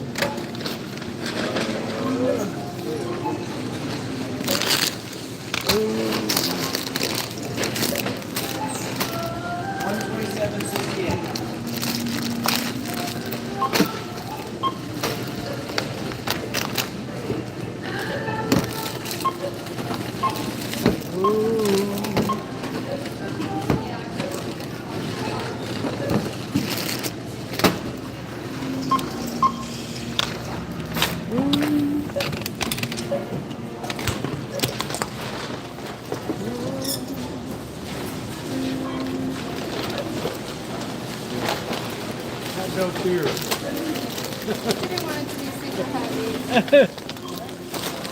It's all right. I'm not dead yet.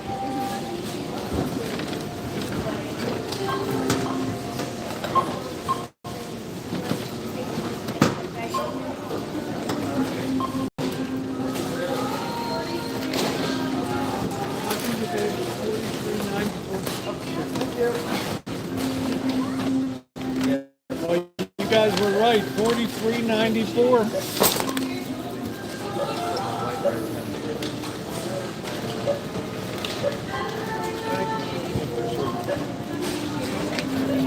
That wasn't bad. $43.94.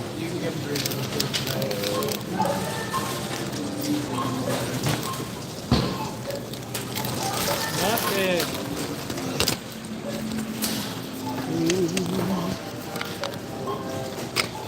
I'm shocked myself at how cheap it was tonight.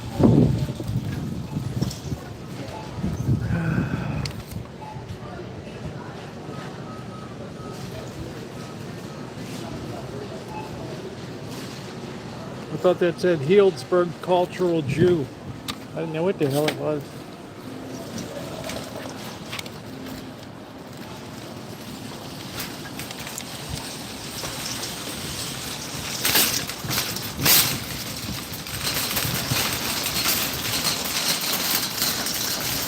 Please hit the thumbs up button, guys. We should be at 150 to 200 by now.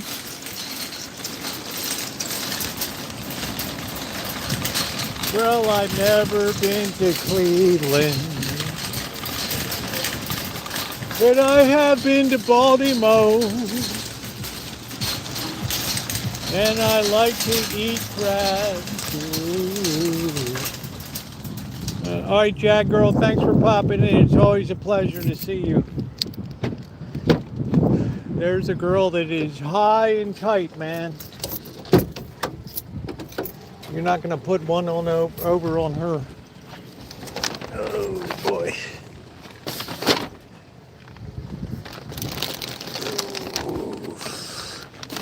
Now we're coming up to the favorite time of night. Is this signal lousy? The world is just too, the wind is just too much here.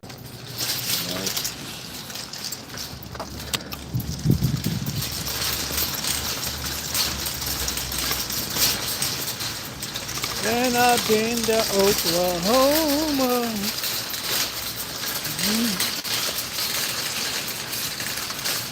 Thank you guys for the thumbs up. We're 2/3 of the way where we need to be tonight.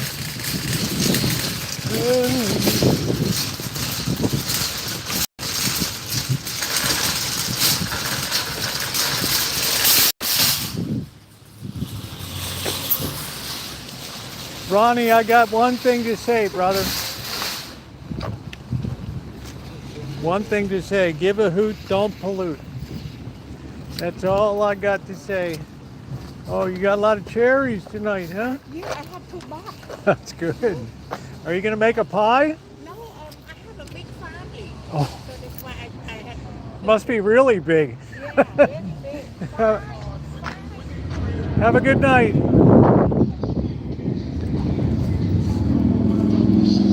I didn't need to hear the life story, but it was nice.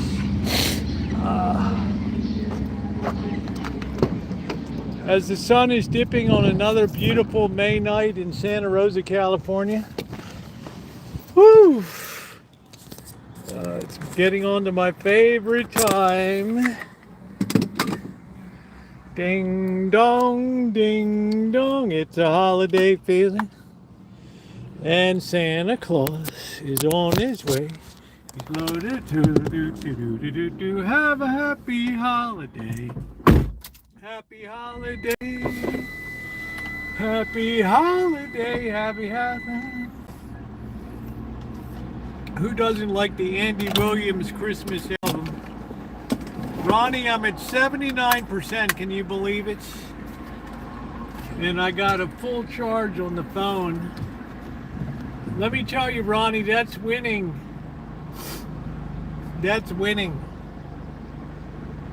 You know, you just cut it off right at the pass. That's it. You just reach a day where you just got to get rid of all the old crap. You got to change what you're doing. You think, you know, I mean, I could lug 2 battery packs around. I'm not going to lug all that stuff around if it malfunctions all the time. You know, a morning live stream or something, it's fine. And now I got the phone that has the power charger, the Samsung original, so that baby is fire in the hole. Yeah, please get those thumbs up working. Yeah, moderators, it's your responsibility.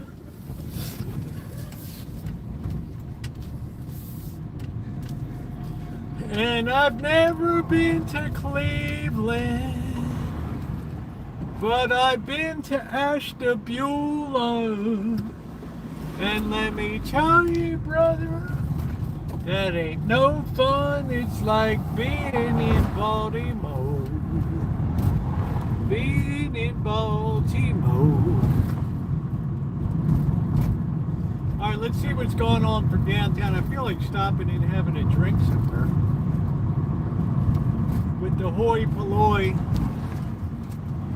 Oh, Brenda, my sweet. What's going on, Brenda? How you doing, babe?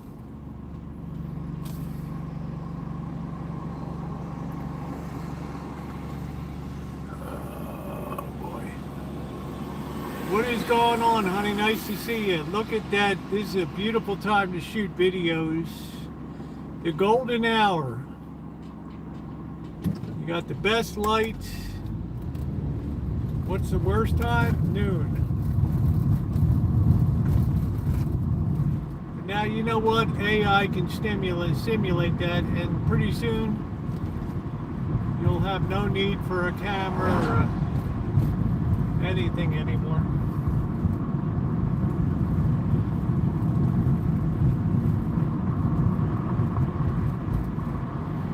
When I saw the Chinese made a video, Brad Pitt and Tom Cruise fighting, I knew we were there.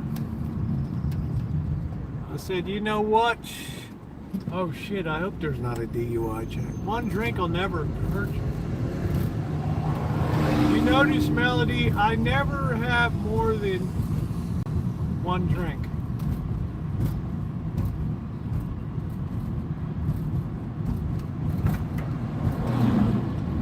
You're always safe to have one drink.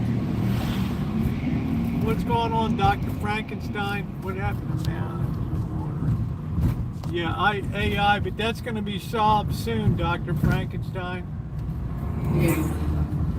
Real soon, because they have, our company is already producing chips that use light, photons, instead of copper wire. Bye-bye heat. 40% of what goes on is trying to keep those data centers cool and those chips cool. It's like the difference between a vacuum tube and a transistor. That's what we're looking at now. I tell you guys, I caution you, be cautious, because the technology is evolving so fast with using AI as the architectural component that we're leapfrogging data centers right now. The paint won't even be dry on these babies, and they'll be obsolete, stranded capital.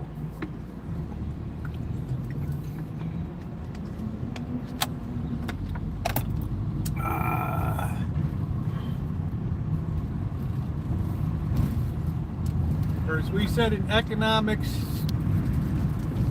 stranded capital, which is a fancy way of saying face it, flounder, we effed up. Remember, you can never tell the truth.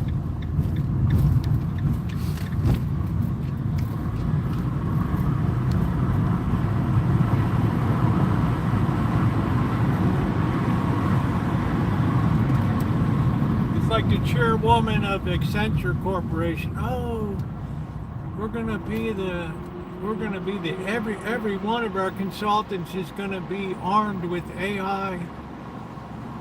And I'm like, lady, they don't need you anymore.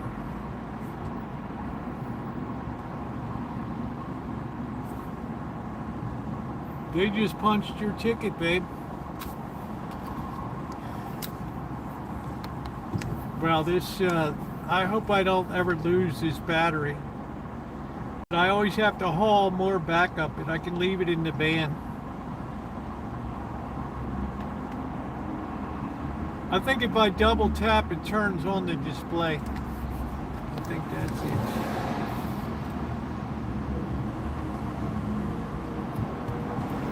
Julie Sweet, your chairwoman.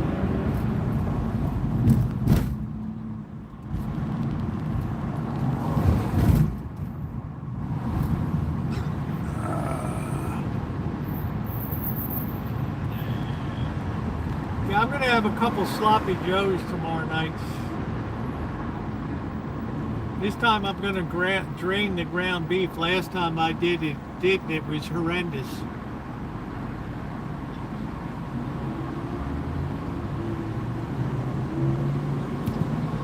Make up a whole batch and then just refrigerate it and use it in other nights.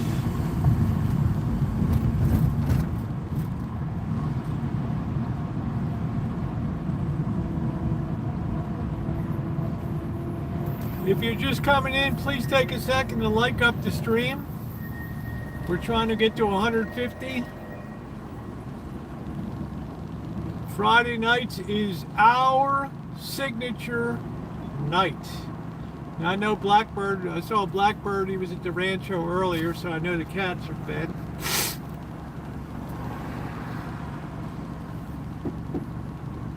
I wish his refund would come. Thank you, MB. Lovely MB.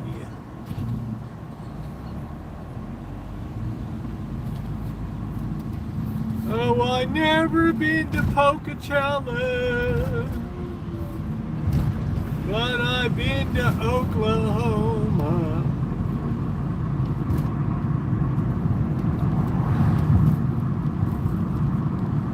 Oh man, it's almost 8 o'clock. Where does the time go? Why do Fridays go by so fast when I'm live streaming? I don't like it. I get up early, so normally my days are very slow. Time crawls by, but when I'm live streaming on Friday night, I'm just like, oh wow, it's almost 8 o'clock. We had a very captivating conversation today. Plus, we had a walk. Nobody got cheated today. So if you're going to join me in a cocktail, tonight is the night to do it. I don't know what I'm going to have tonight. I think I'm going to have a shot of Heaven Hill tonight.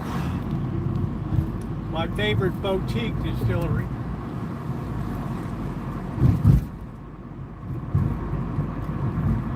And if you ever want to see something tragic, just go on YouTube and look up Heaven Hill Distillery fire. It's heartbreaking. It goes from building to building. They have a helicopter in the sky.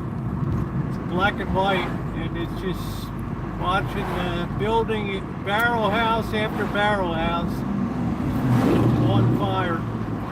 So finally all the joy juice ran down and lit the distillery building. You should never put your distillery downhill from your barrel storage. Ever. Been through a lot, and I was here. Yes, yeah, Brenda, you're a warrior. We've had conversations before, honey. And you know what? You're still my warrior queen on here. Nobody will know the tough stuff that you went through. Job, surgeries. Always been a tremendous supporter of the channel, no question. I hope to God when November comes that I can rally the troops again. I have a little bit of fear this year.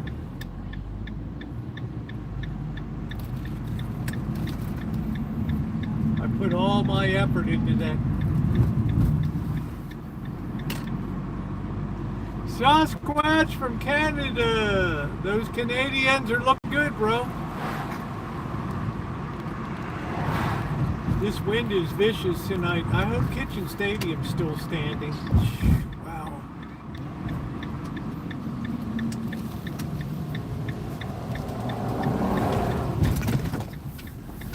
I hope Kitchen Stadium is still standing. It appears that it is.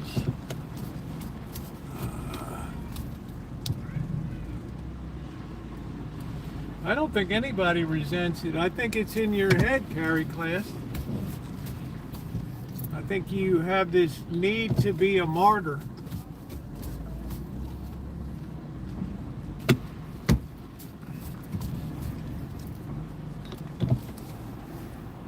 You have to spin a narrative like people are against you or something. Yeah, we got fire warnings already, but I'm glad to be in the center of the city here. But you never know when the hammer will fall. I've been awakened in the morning with warnings. Zone 7, prepare to evacuate. Bamp, bamp, bamp.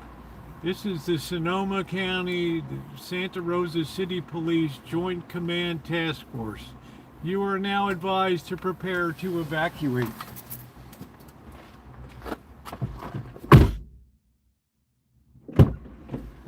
Not fun. Not fun.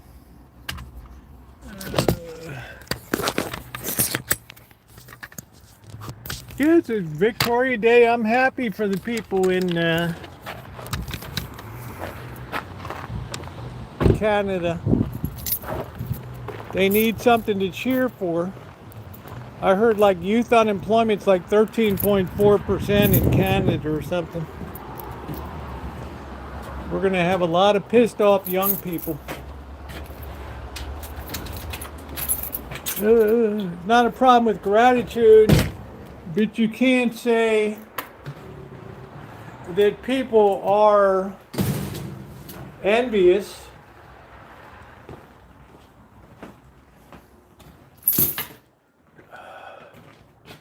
What the hell is in the bag?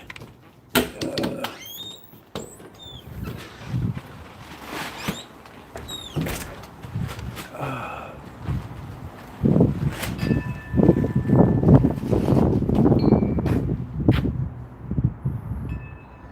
know what the hell that's about.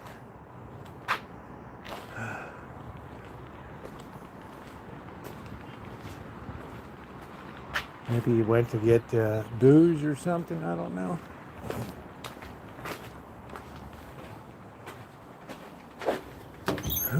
Ooh. Yeah, I'm sure that kept you up at night, Carrie Class. Thank goodness for that.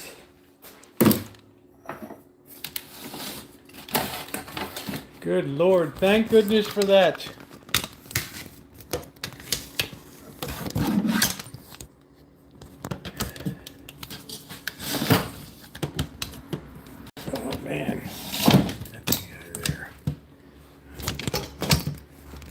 Like this holder. Yeah, it's crazy high. Alright, the bread turned out really good. Bread was deliscable. I might have a tuna. I want to have restaurant spaghetti tonight. So we better get some water going here.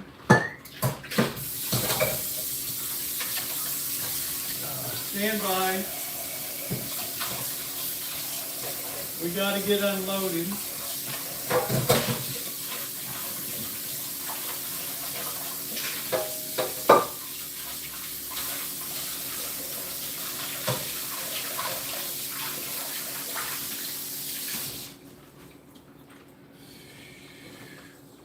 All right, let's get some water boiling.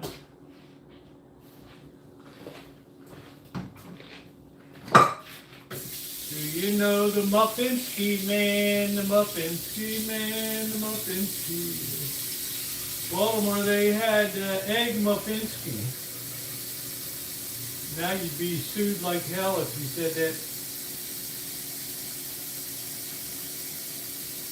Pollock Johnny's egg Muffinski.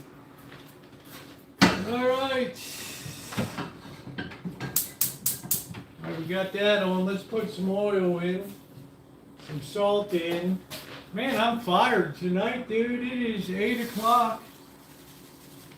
And I'm still rocking and rolling. Though I'm looking at might away. Looking for a better way. Meatloaf. Well, it's probably good. I make a good meatloaf. All right, let's bring in the stuff. This holder is so lousy. All right, that's good.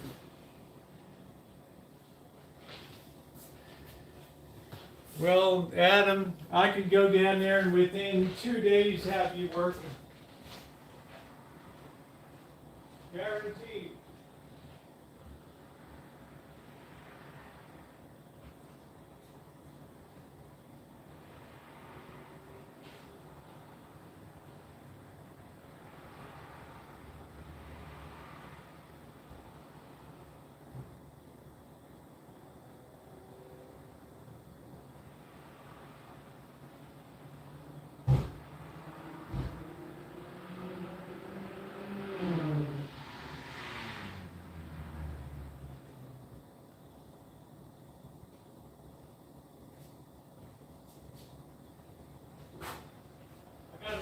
Some windows in here.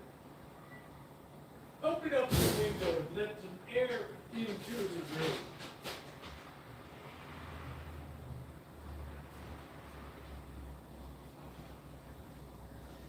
Open up that window, let some air into the room. Oh, I gotta throw this garbage out, smells. Friends stink. Bye-bye.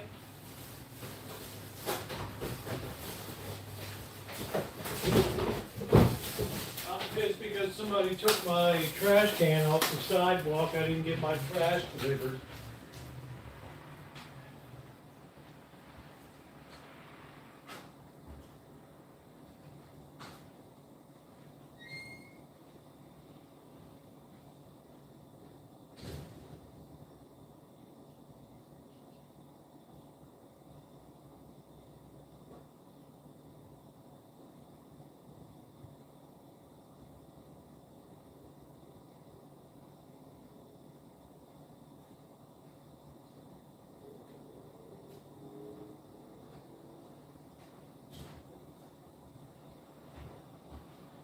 The house is really stuffy. Hold on, man. I want to open a window.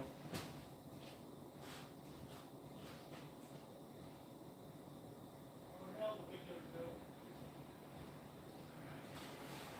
Let's get some cross ventilation going here.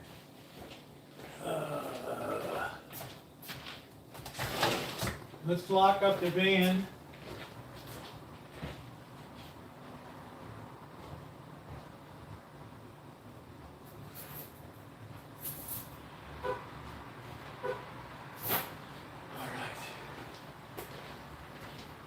I kind of wish this kitchen had a bigger window. Hard to be nosy. All right, we got big meat. put the big meat away. They have no work at this time.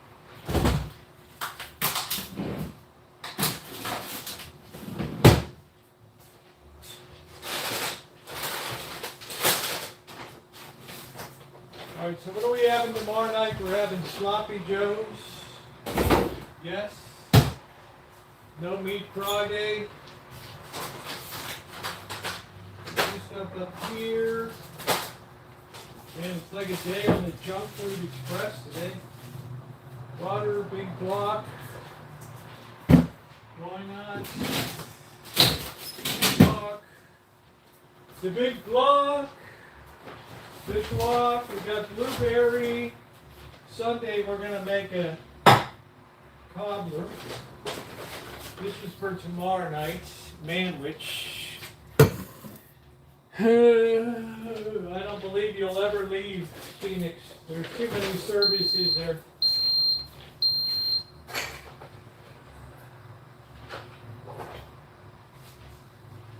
You're fighting inertia and gravity.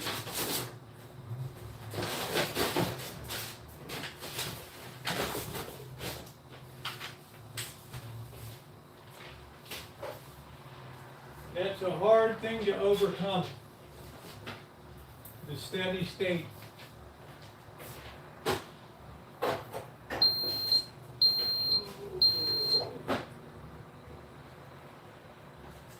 We got bucatini, we got the spaghetti. Good. Do we have other spaghetti here? I don't know.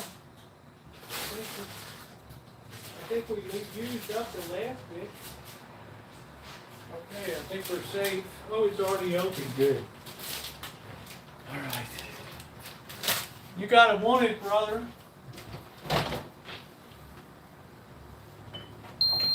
You can't be one of those men not in the workforce.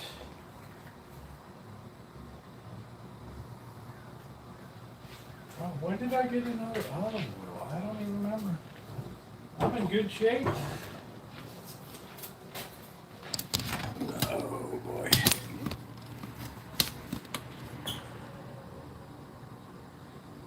Your alarm.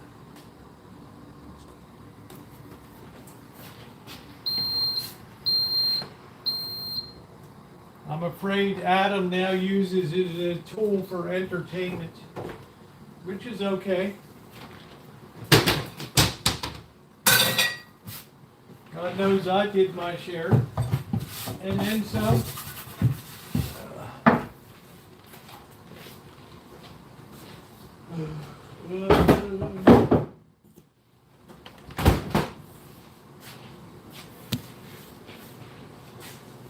Okay, we're going to get that going because that's important, because after drinking...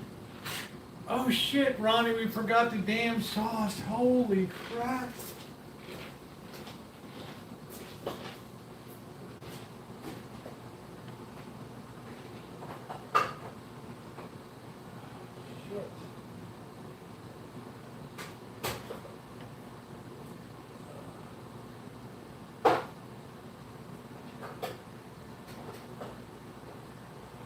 Damn, Ronnie, I'm dead, man. I'm dead, dude. I'm dead. D-E-E-D. I'm dead. Let me see if I have one more sauce.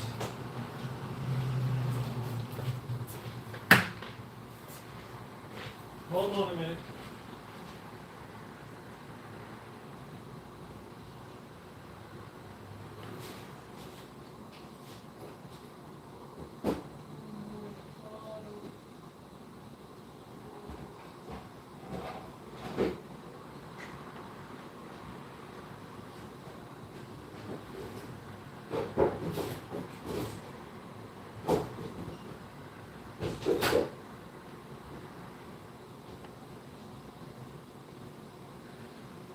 Oh, Ronnie, you are lucky, dude. You lucked out. 1 can of Dutton tomato sauce. Bro, you lucked out.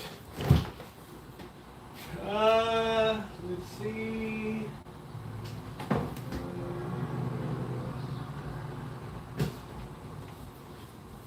We got that.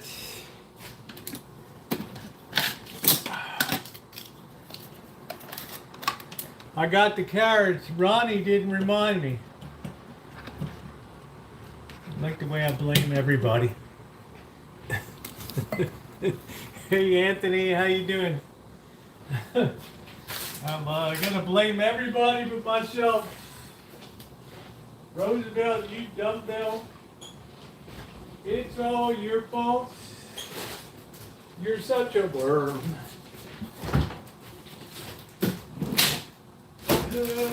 You're our little snake in the grass. Do. What am I gonna do with all these damn paper bags?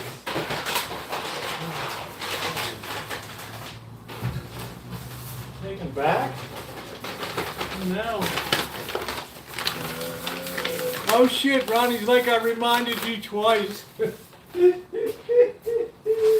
Woo! Look at Ronnie, man. Ronnie's like playing with an extra man on offense right there. It's like, I told you! The hell is wrong with you?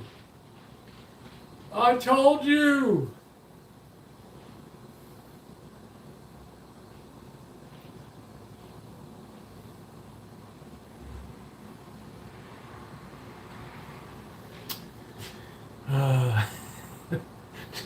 Seattle. Look at everybody piling on. Sean Quinn, how you doing, babe? Yeah, one and only Sean Quinn. The scion of San Francisco. Right there, man. Right there. Right there. It's not supposed to be great, it's about sacrifice.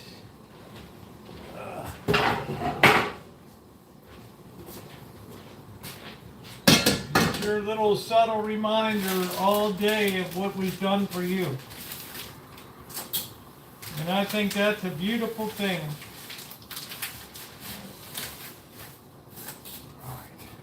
Remind me, don't throw out the pasta water.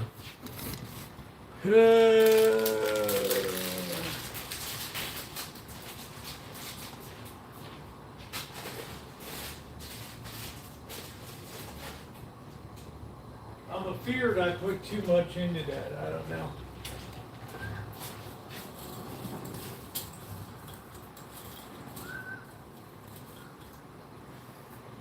Let that have a meltdown. Rigatoni with sauce and you on your book ready. I want a signed copy. Bronda, you're gonna get one. I don't know, honey. I'm gonna try it one more time to get an agent. I have a much more polished piece now. You know, it takes a lot of guts to have your book evaluated. So it helped me to really, I have to admit, helped me a lot. You guys know I got all my chapters and versions all the way from 3 years ago, 3.5 years ago. So nobody can ever say, oh, AI wrote that. AI doesn't write nonfiction. It writes your fantasy literature.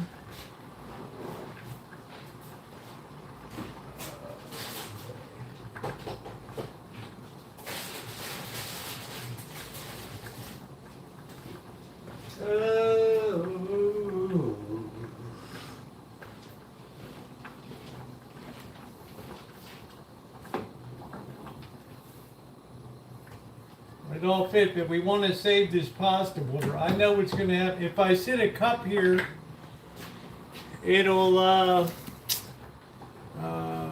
we just need to put a bowl here. And that'll remind me about the pasta water. That's the secret ingredient between the spaghetti you make and restaurant grade spaghetti. Let's hit that thumbs up button. I'm going to get hydrated. And I'm going to commence to having a drink.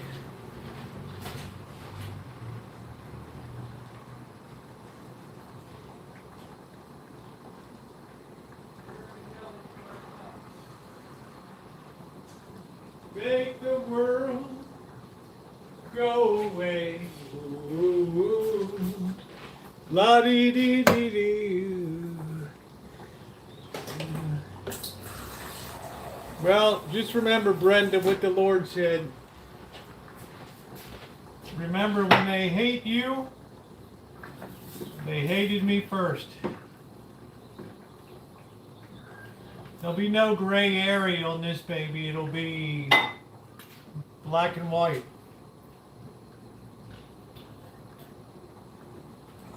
But what you won't read is guesswork. What you'll see is facts like you've never seen them before.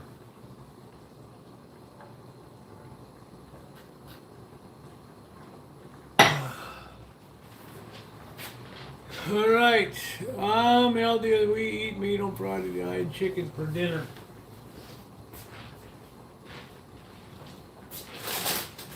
Double cheese, thin and crispy. Or we could have some, let's have a couple pretzel lines. I had a bowl of soup and a bag of Doritos.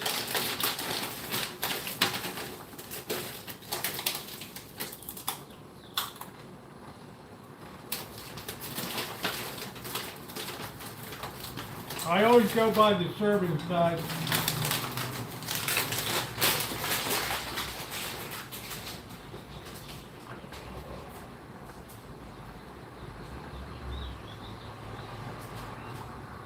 Where the hell's the stapler?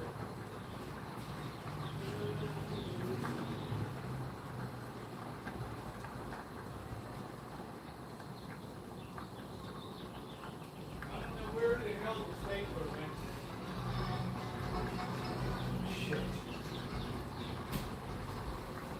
Stored him over there.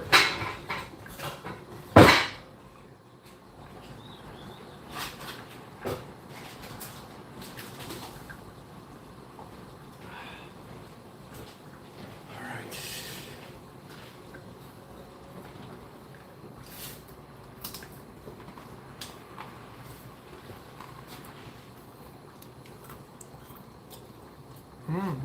Pretzel stick is for a drinking snack.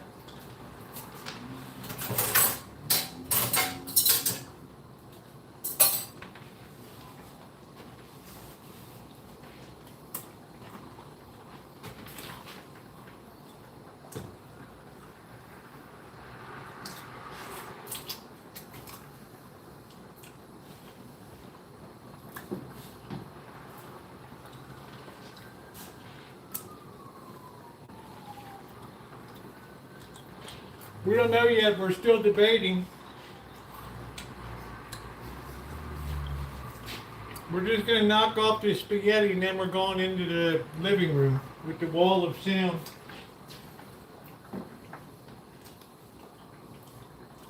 It's way too busy. It's way too windy to be outside.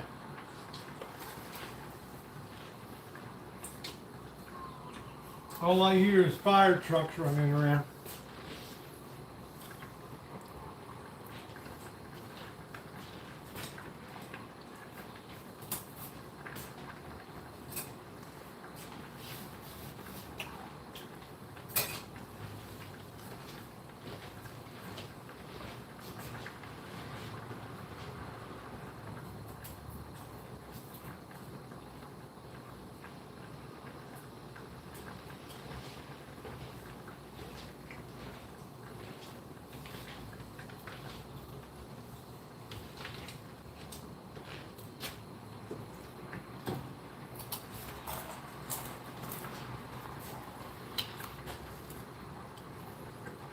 Yeah, they don't do that on Friday night.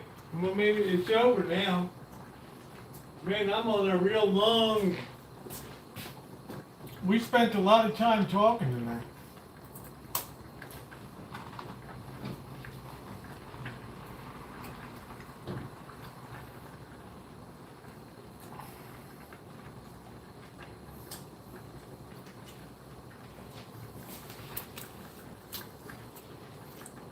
Anthony, everybody said that. And you know, it's true.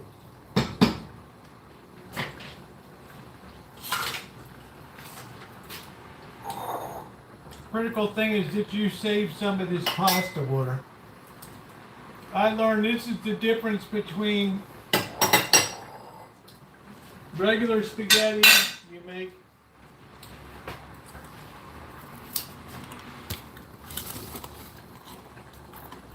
Hey, now, Anthony, have you seen my wall of Sam?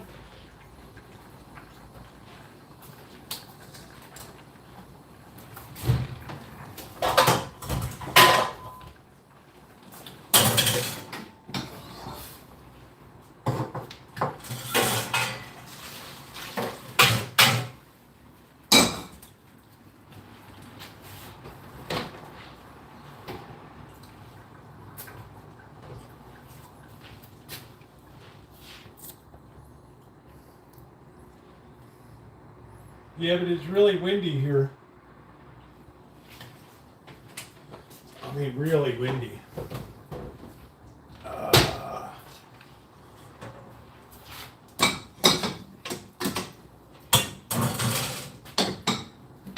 All that coated with that olive oil. There we go. Now we're gonna put the lid on it. Put it on the back burner for later.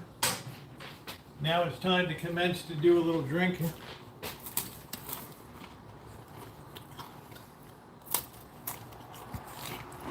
I thought tomato, I guess it's a fruit. I thought it was a vegetable sauce. I never have meat sauce.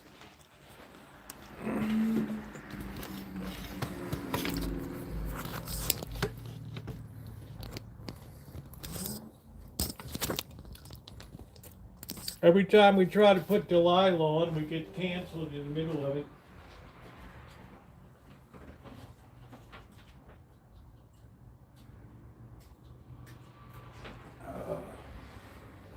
Delilah. All right, we got Wolcott, which is good. We got Four Roses single barrel. Heaven Hill, Four Roses small batch select, Maker's Mark. Revisier Cognac, Crown Royal Apple, Jim Beam Devil's Cut, Courvoisier VSOP. That's the choice. That is the choice, ladies and gentlemen.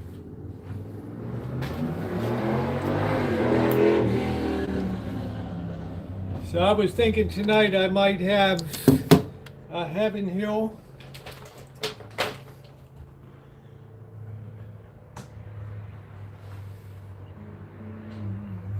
Yeah, I just don't do a meat sauce.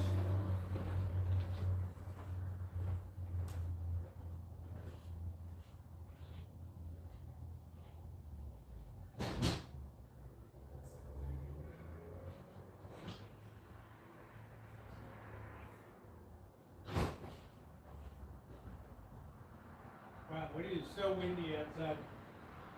Oh, I hope Blackbird didn't get raptured away or something. All of his stuff out there. I guess he went to the store. I don't know. Oh, man. All right. I think we're going to have some Heaven Hill.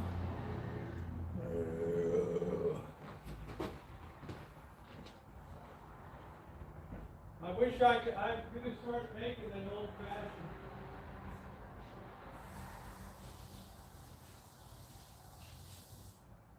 I don't have the Augustino bitters.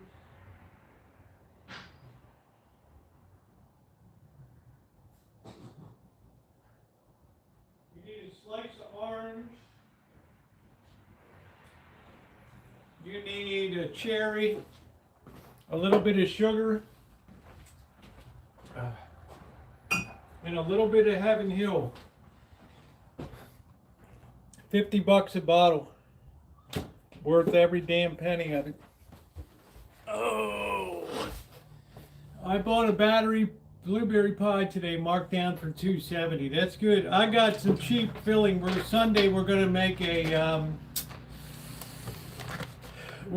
blueberry cobbler. I love cobbler. You don't have to make a shitload of it. Let the fruit carry the day. Ladies and gentlemen, cheers. Please hit the thumbs up button.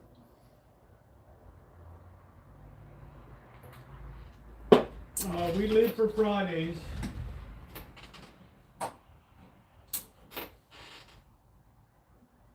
Delilah, oh, Delilah. My boyfriend's a rat. Well, you picked him, honey.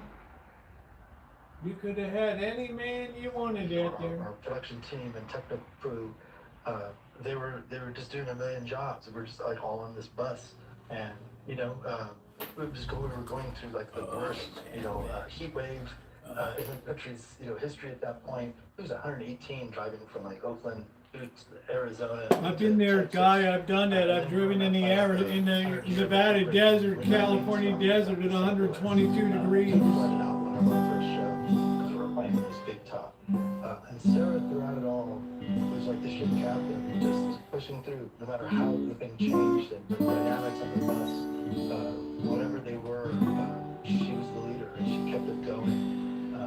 And pushed through because We got to get the words for. he said, at the outset, we were talking about serving something greater than yourself and taking the lessons offered to you by the universe, the planet, whatever you want to call this. An old cowboy went riding down the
sing that on stage one night with a bunch of the boys, I guarantee you. Que tiene pues una energía bien chida, algo así como que Hey, Danny. así es como está descrito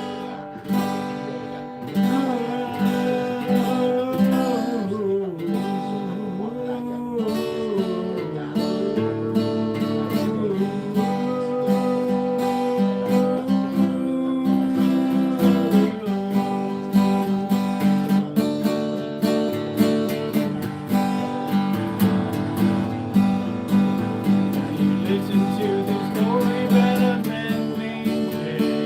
For a mountaineer barely kept his family fed. Then one day he was shooting at some fruit, and up through the ground come a bubbling. The Beverly Hillbillies, brought to you by Kellogg's and Battle Creek. Came from the dead away from here. He said California is the place to be. Rolling up to Bucking Naples River, and open up the Rocky down.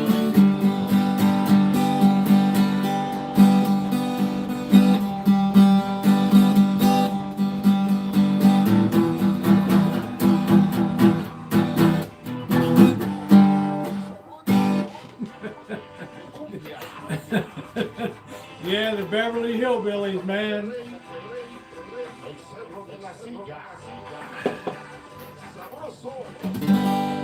Oh, the campfire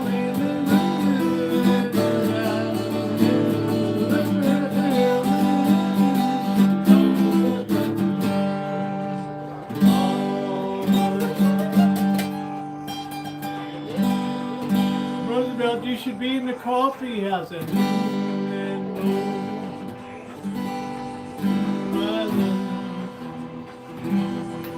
my darling.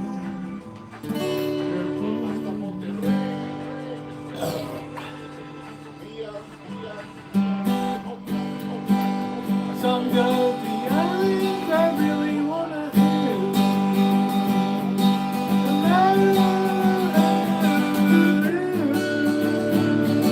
If ever I wonder if ever I'm gone, I know your shoulders calling me. These are the islands I love and always will.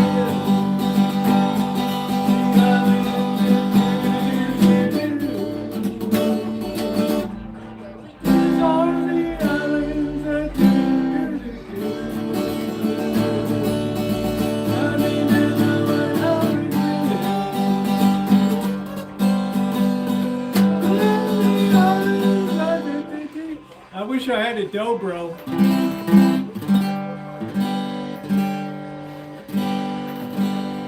There's the one,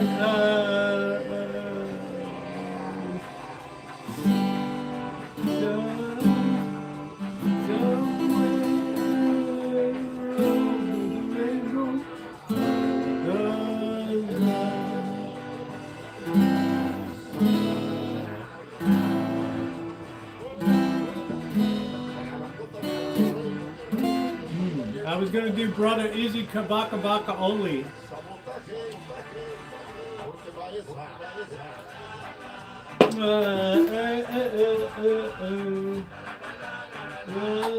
Turn that rabble off.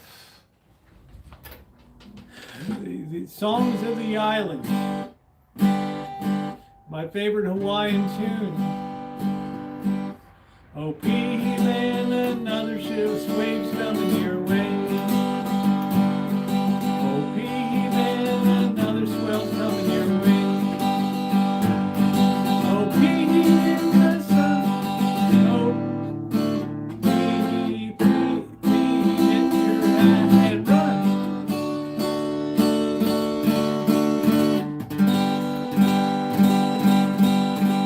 Oh, why?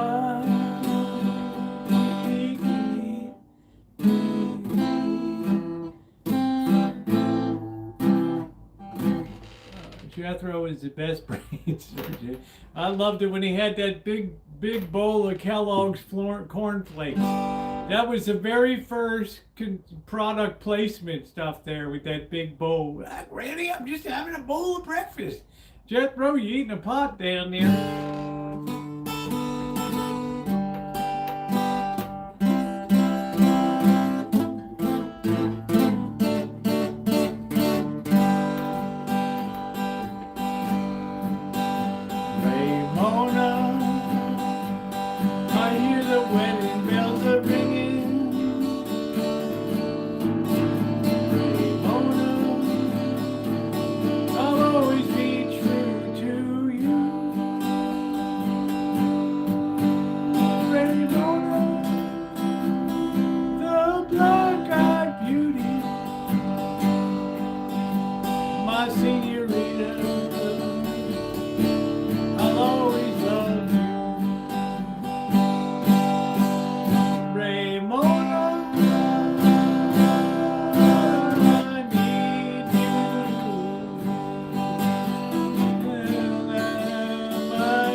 That one I'd have to work on.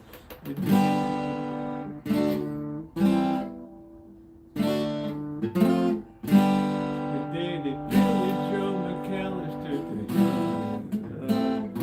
gotta. Jen, yeah, the pitch. Marlboro cigarettes. Jen, they're mighty fine. You right, Granny, they're awful good.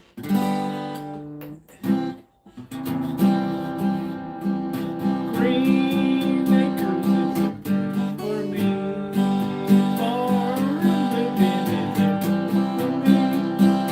Land spread out far and wide,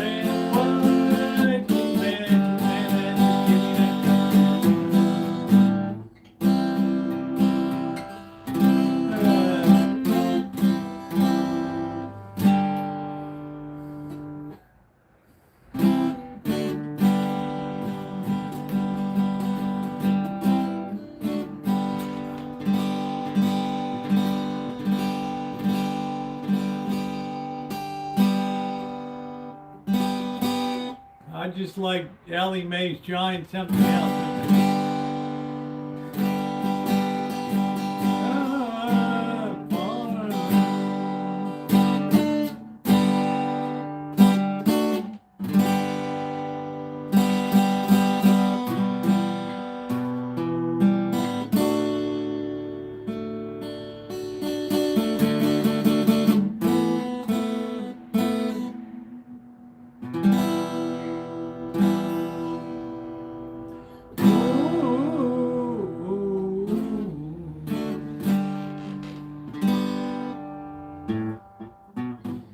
The good, the bad, and the ugly. All I ever wanted to be was the guy that has the rack of chimes in front of him. Ding, ding, woo, woo, do, do. What a job, man.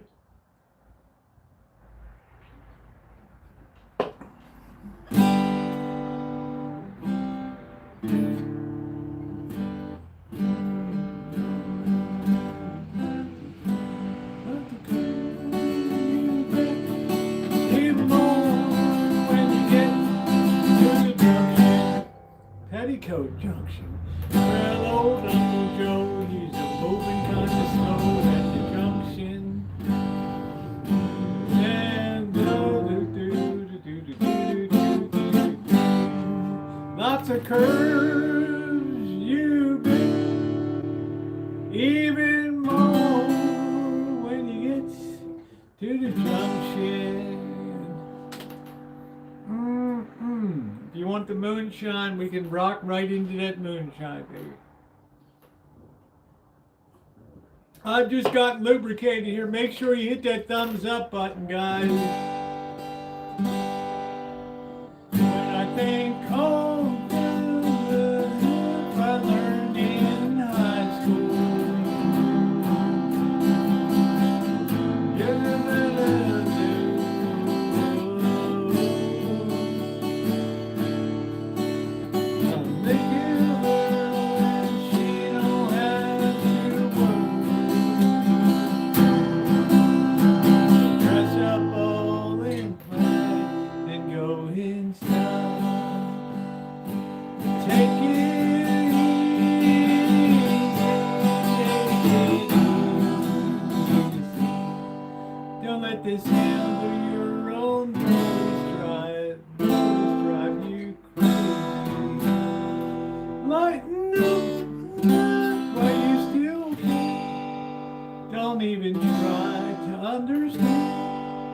Take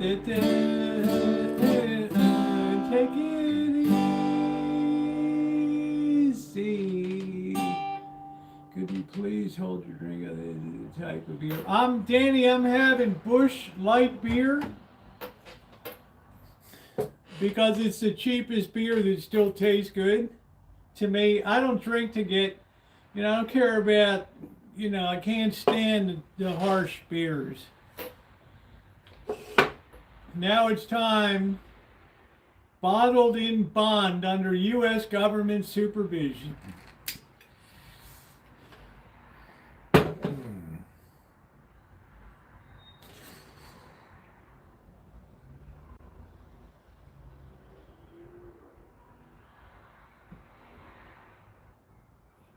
Whoa. We're talking about something that they still put out 100 proof, which means if I had a match, this would light on fire. If you don't know what proof means,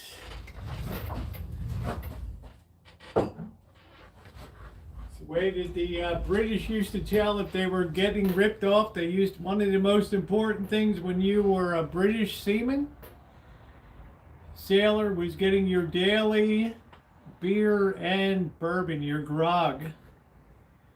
And people being what they are, there was always, hey Tim, there was always somebody that wanted to cheat the system. And they would take that rum and water it down. And one day the British said, you know what? F you and you and you. Here's our new test. They set up an experiment. They tried different levels of alcohol, and they said, this level that lights on fire, we're going to call this 100 proof. This is the new standard. Anything less than 100 proof, 50% alcohol, won't fire up. So next time you bring your rum and you say it's 50%, 60%, if we're going to have you proof it. Right here, we're going to draw some out. If it doesn't flame, we're going to kick this barrel down and knock it into the sea. You better believe that the proofage stayed on target after that. Cheers, guys. You're drinking bourbon from a legendary distillery here.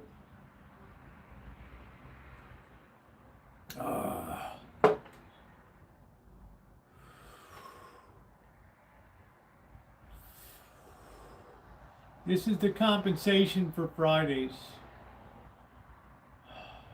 You can just feel that rush.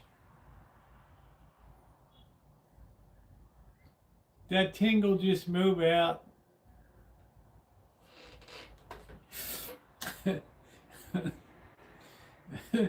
I'm so damn happy, man.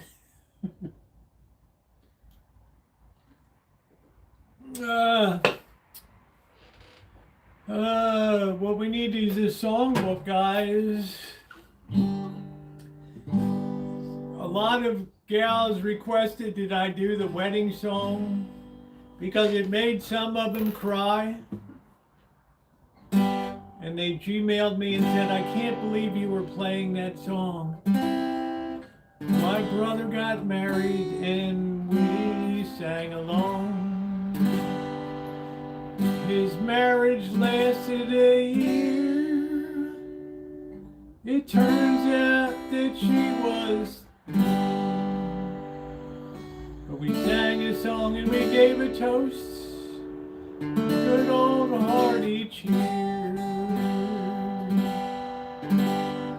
Everyone was disappointed when she threw the bouquet.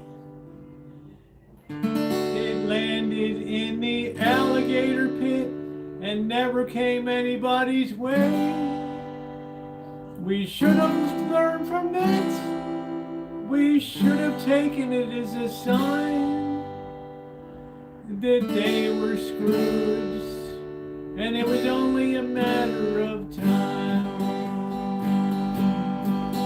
He is bound to be jealous at the calling of his own.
out. You bring tears to my eyes.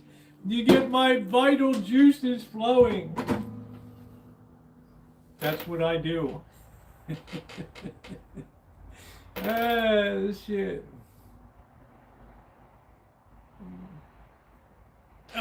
Cheers to you, Dr. Frankenstein. Is anybody else joining me in a Friday night cocktail? This to me is the sacred tradition on the channel. You give up a little bit of meat, you get a little bit of quality liquor, melody like that, right?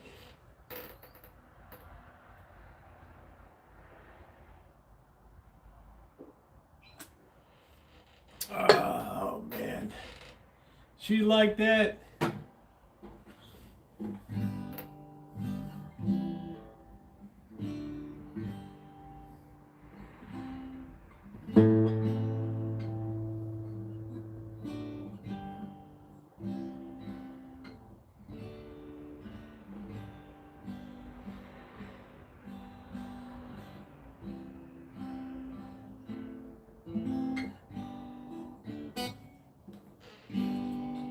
Our love is alive, and so it begins, foolishly laying our hearts on the table, stumbling in. Wherever you go,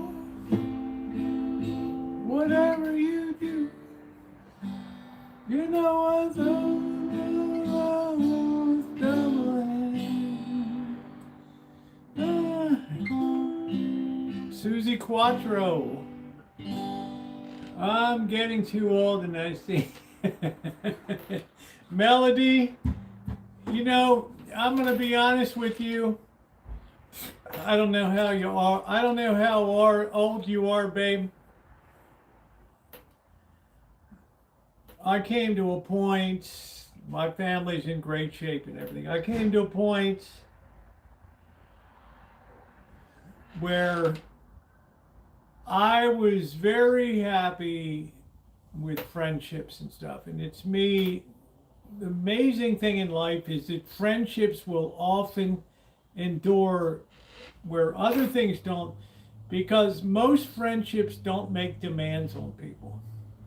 It's just an expression that I just enjoy your company. I can take it, I can leave it, I can defer, I can say yes, I can say no.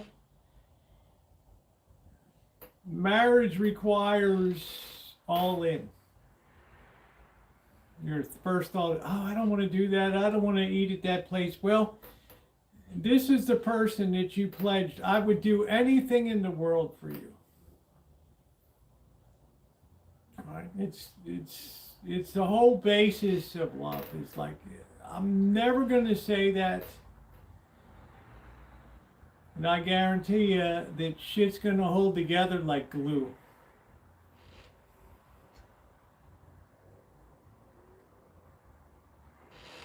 Oh, get situated. What happened, Judy? That's the way our relationship is with the Lord.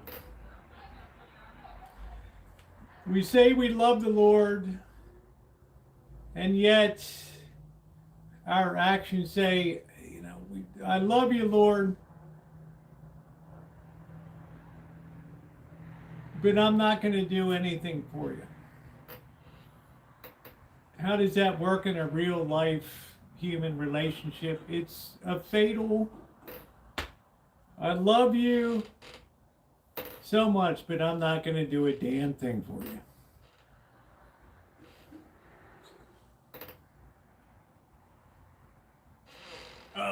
Judy, like phone calls. Who's going to call?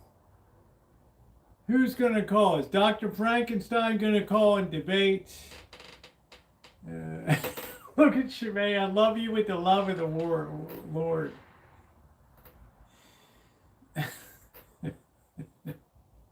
Oh, man.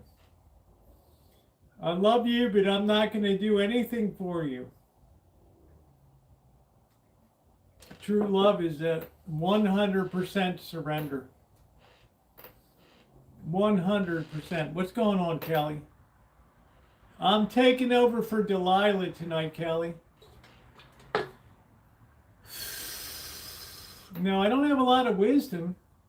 Hell no. But I did learn in life after almost 68 years. And I don't think Judy, oh, I'm older. No, you're a contemporary of mine, Judy. It's the one lesson that we always learn last is the most meaningful lesson that we ever take to heart.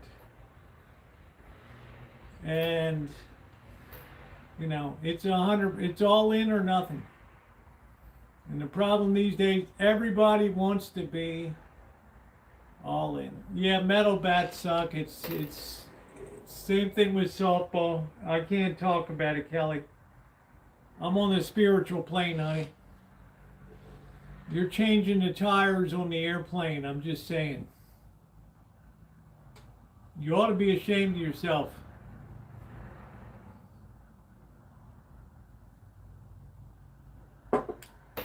You come in like the great satanic disruptor. No, that's your requirement. You can't ever think like that. But the other person give a portion of what you gave, that's not total love. Right? I mean, I'm sorry. Your view may be totally 100%. In my view, you can't ever have that thought in your head.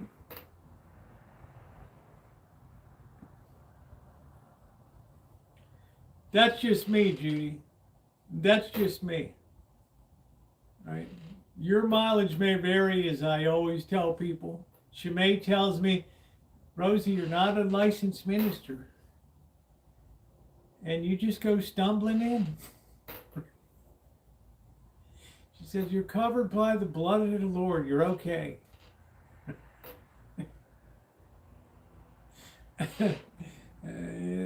Can you predict my friend's past?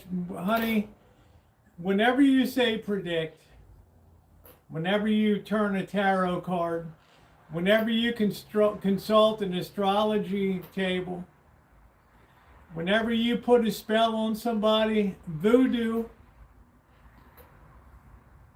whenever you go New Age, centering, you violate the most sacred commandment of all. When you think about it, there's an order of commandments.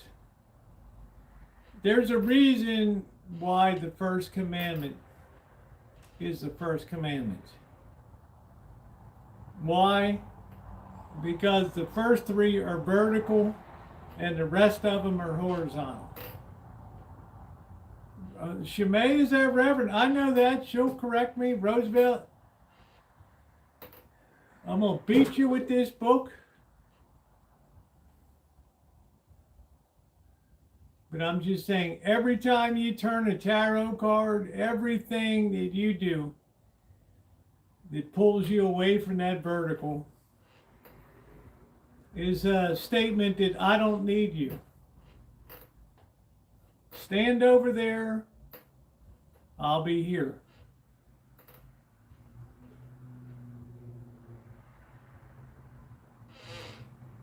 Sean, what's going on? I'm getting ready to make some spaghetti. Please look into my love life. Kelly, are you prepared to give without thought of compensation? Are you going to be somebody that weighs love as if it was a balance sheet, an equation that had to always be balanced on, well, I did this for you, so you should do that for me? There's no love until you fully love. When you say to somebody, I love you so much, I would do anything for you. And then you carry that through. It's a contract. And that's the problem today. We don't recognize a contract anymore. As soon as that first flush of love goes, it's gone.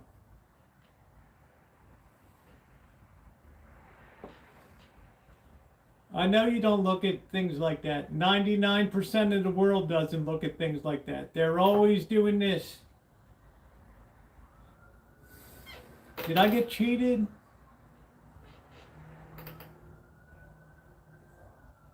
What about Saints Knowledgeable?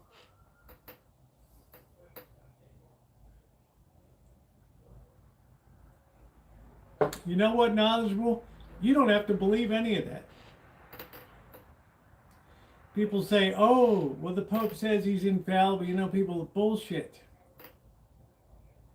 Since 1950, there's only been two things that were ever declared by the Catholic Church to be absolutely beyond negotiating.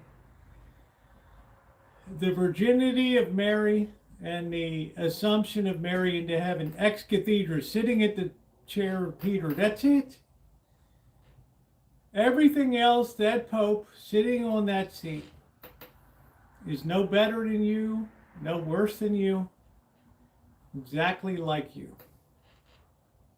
Okay, makes mistakes, F's up, has girlfriends on the side, and when you think about it, you say, oh, that's horrible. I tell you, look back to Judas, who was one of the first 12 bishops of the church. And what did he do?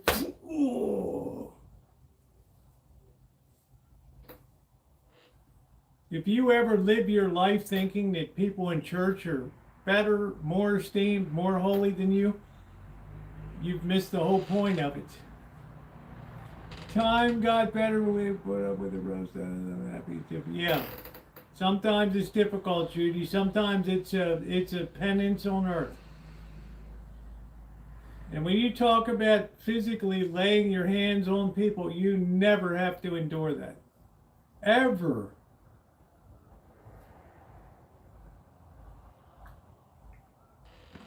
That's not love. That's a physical altercation.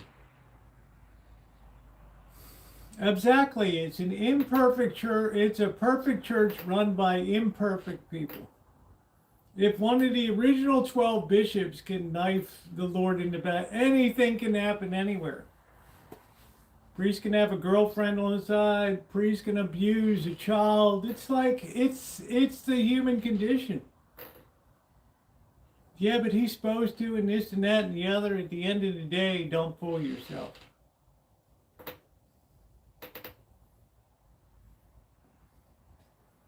That's what I've learned.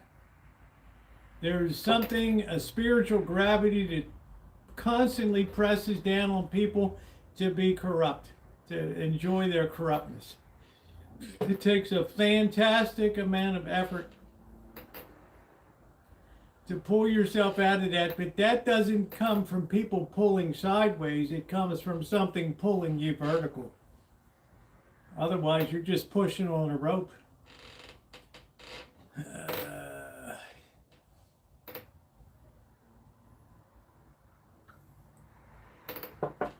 Sean, I'm not a minister, dude. I don't play one on TV. I didn't stay at a Holiday Inn Express last night. I don't wear it. What I'm saying is, just because you perceive yourself to be good, you gotta love yourself. No, that's the problem with our society today, Sean.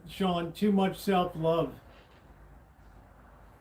Psychology, centering, it's all a massive First Commandment violation. Masquerading as therapy. Agree, disagree, we agree to disagree, that's fine. But my First Commandment says you have one God. That's it. And you come to me with everything. That's it.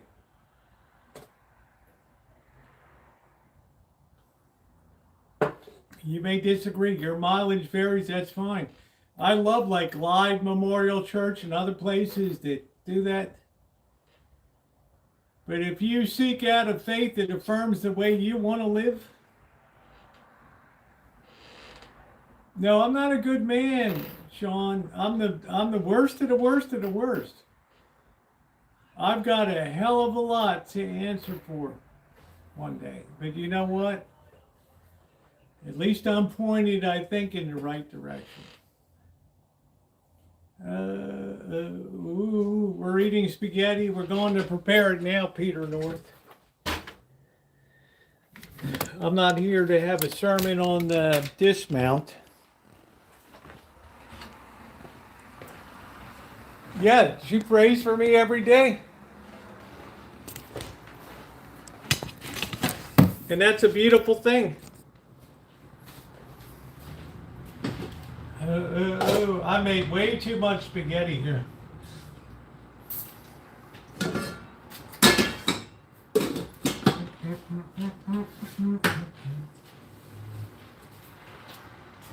Your mileage may vary.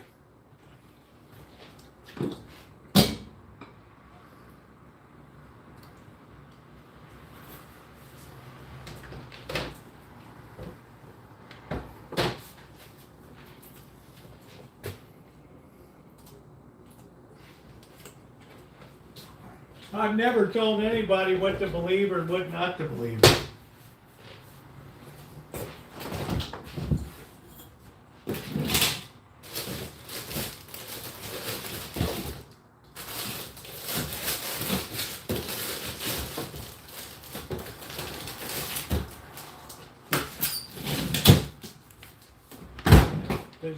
But the dire state of our world should tell you something.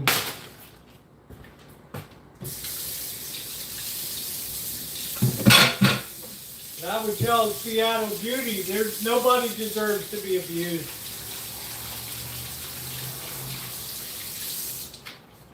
That's barbarism.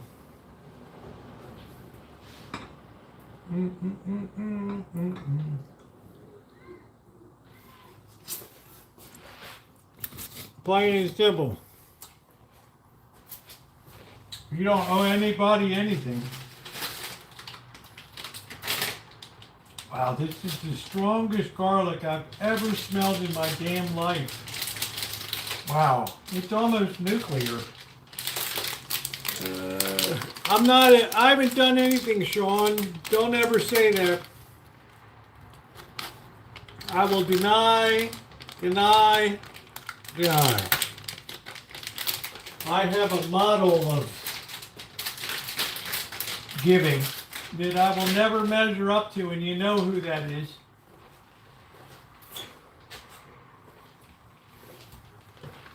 Wow, I can't believe how strong this shit is. Wow. All right, we're gonna put that much in. We're going to leave it whole. Do not cut it up. All right, I'm teaching you how to make real restaurants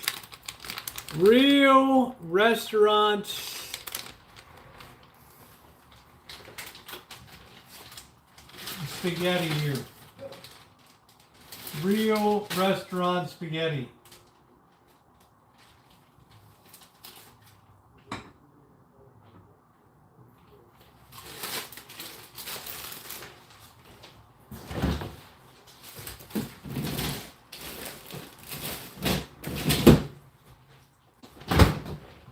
Throw 4 or 5 garlic in there. Don't chop them up. Don't mince them.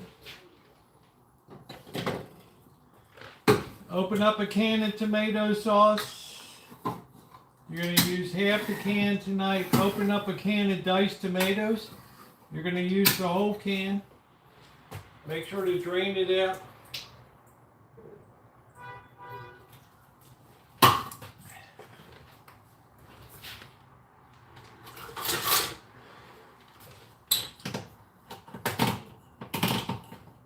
You have the model of Father Creer. That man never said one thing to me about my life. Never, ever. Not one.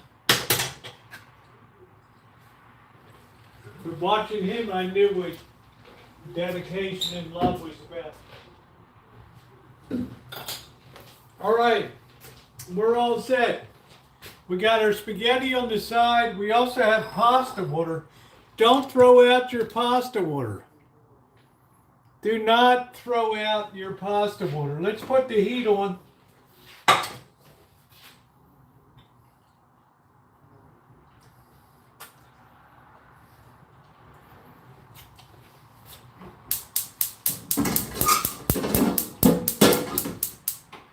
All we're doing is infusing this oil with garlic flavor. All we're doing is infusing this with garlic flavor.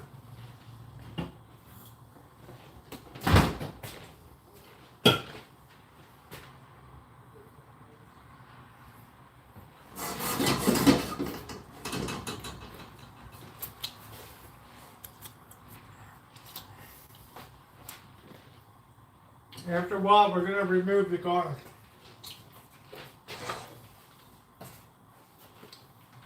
Tomato paste, if you can get passa, P-A-S-S-A, which is Italian sauce, you won't have to use that.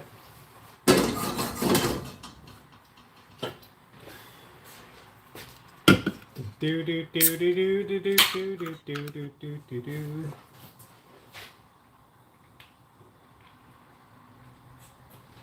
I love tomato paste. It's so concentrated.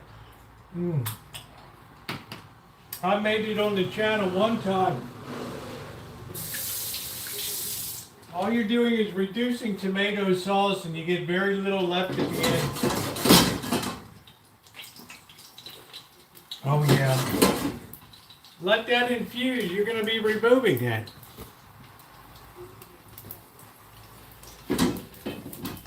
That's why I said, Judy, Father always hoped that you would call down there to Las Vegas.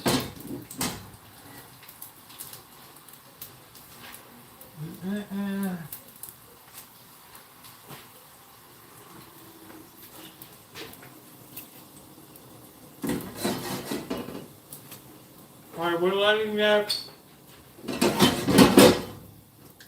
let that work into the oil. Oh, that's amazing. That is amazing. Put in your diced tomatoes.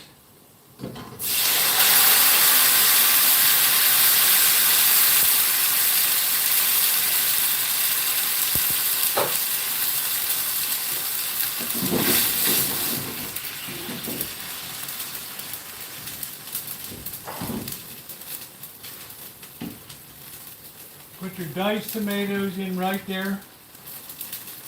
Put a bit of tomato sauce in.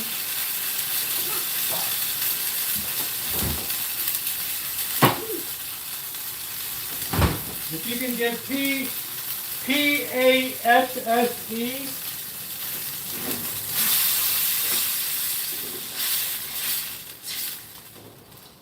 work that around. That garlic oil is actually infusing that right now, and to intensify the flavor,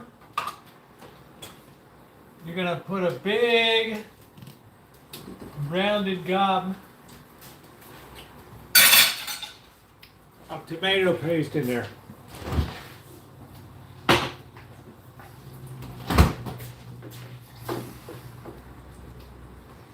Meanwhile, your garlic continues to infuse.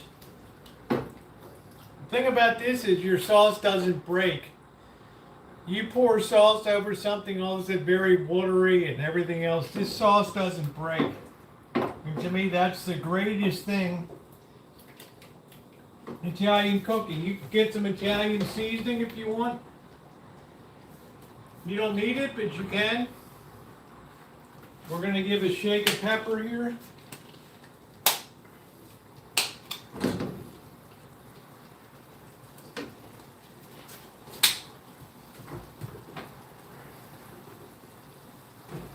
We got some Italian seasoning. We're going to give a little bit of that. Always do your spices on the side. Okay? We're going to put a little bit of salt in here. Little shake. That's it.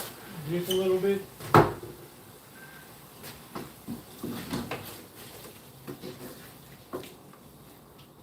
we need to cook this down till those diced tomatoes are good.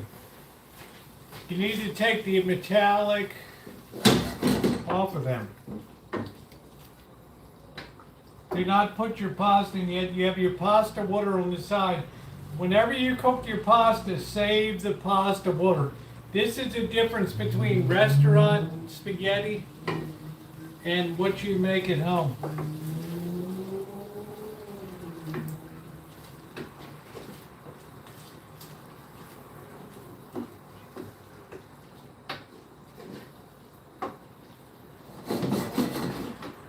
Big difference.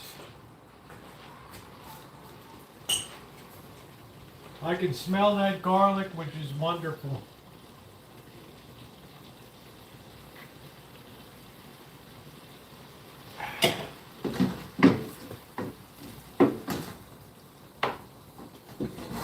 Oh, we've cooked a lot of we've really refined that out. Now,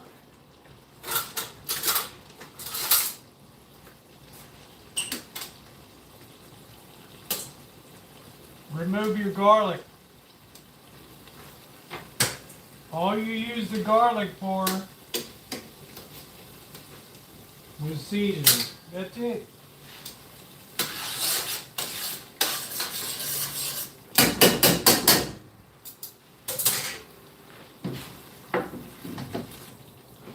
In goes your spaghetti.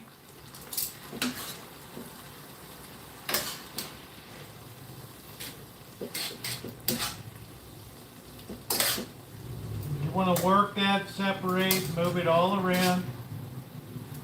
Oh, that's fantastic, man. That is fantastic.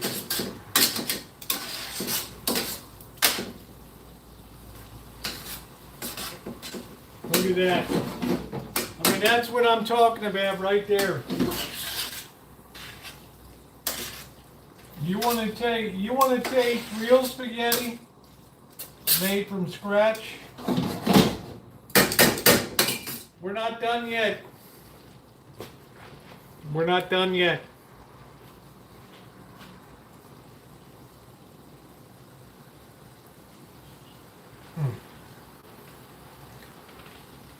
I can't tell you how freaking good that is.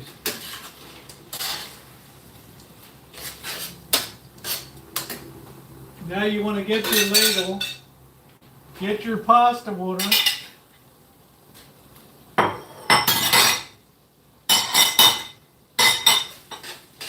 Add that back in. That's the secret between your spaghetti and theirs. I'm using all natural ingredients here.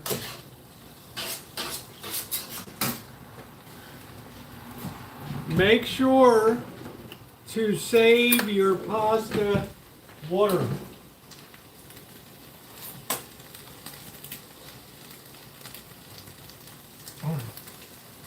Oh man, that is unbelievable.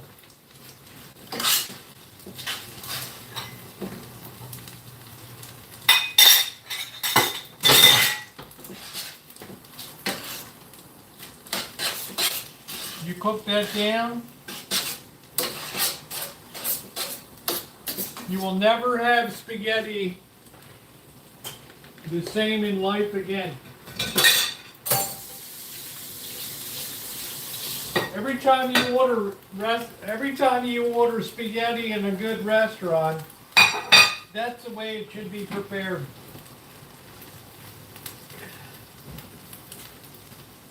In my opinion.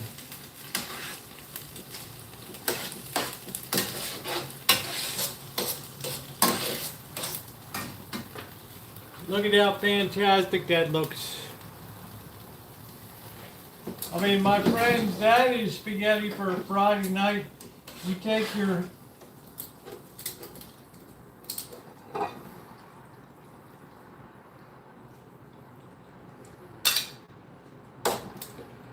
They do it a lot better than I do.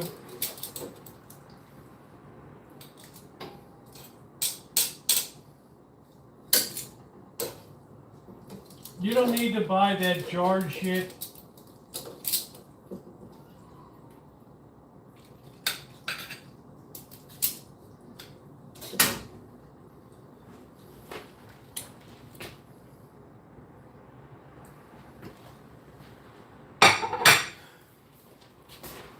In a restaurant, you would use real Parmesan.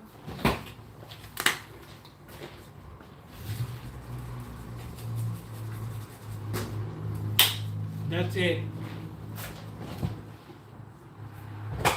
It is the simplest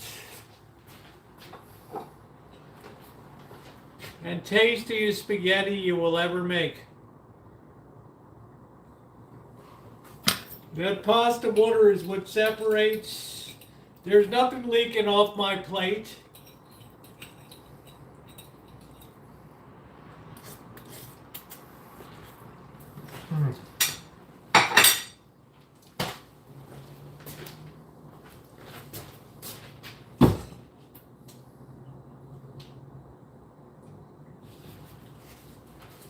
Thank God somebody showed me. Thank you, Lord, for what I'm about to eat.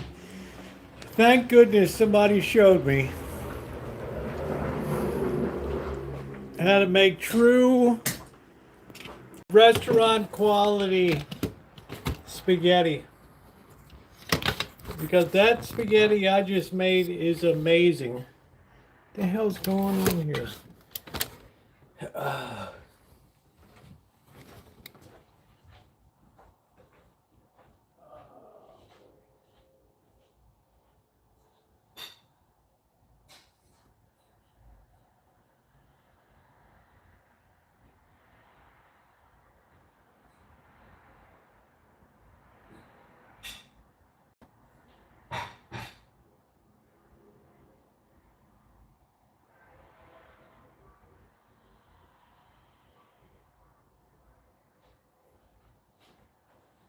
Ooh. I'm so sick. I'm so tired of sauces getting watery and breaking. If you don't know what it means, a sauce breaking, it turns into liquid. Oh man.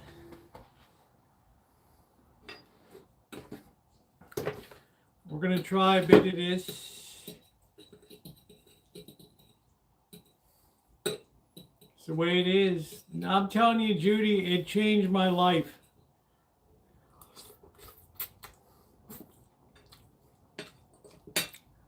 And if I ever order spaghetti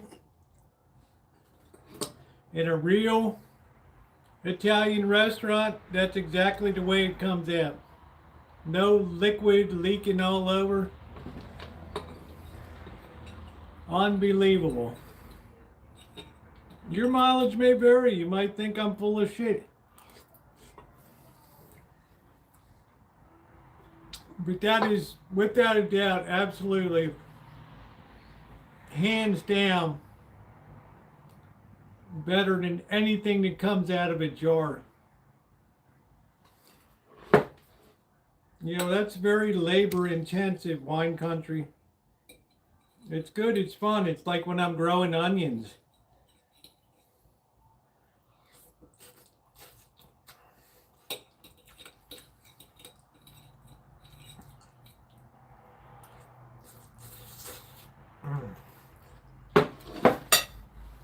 Damn, that's good.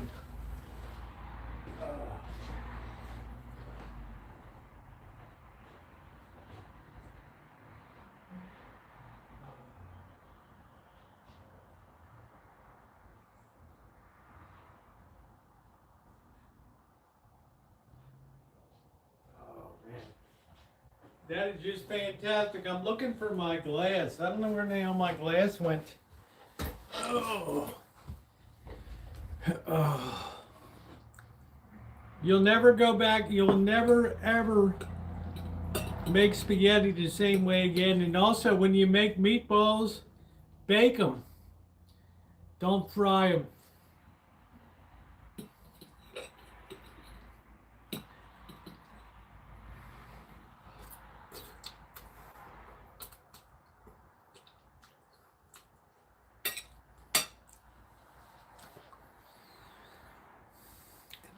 All right, guys. I've done enough damage tonight. It has been a legendary, great hangout. If you haven't hit that thumbs up button, please take a second to do so. You wonder why I love Saturday nights. Remember, I won't be here tomorrow night. I'll be at a baseball game. I'll do a YouTube short. Tomorrow I have an AI video that you must watch. So to my moderators, thank you for everything you do. Ronnie, Shemay, Seattle, Judy, Scottish Aaron. Thank you so much. Thumbs up are really appreciated. If you haven't hit that thumbs up, please take a second to do so. Ooh.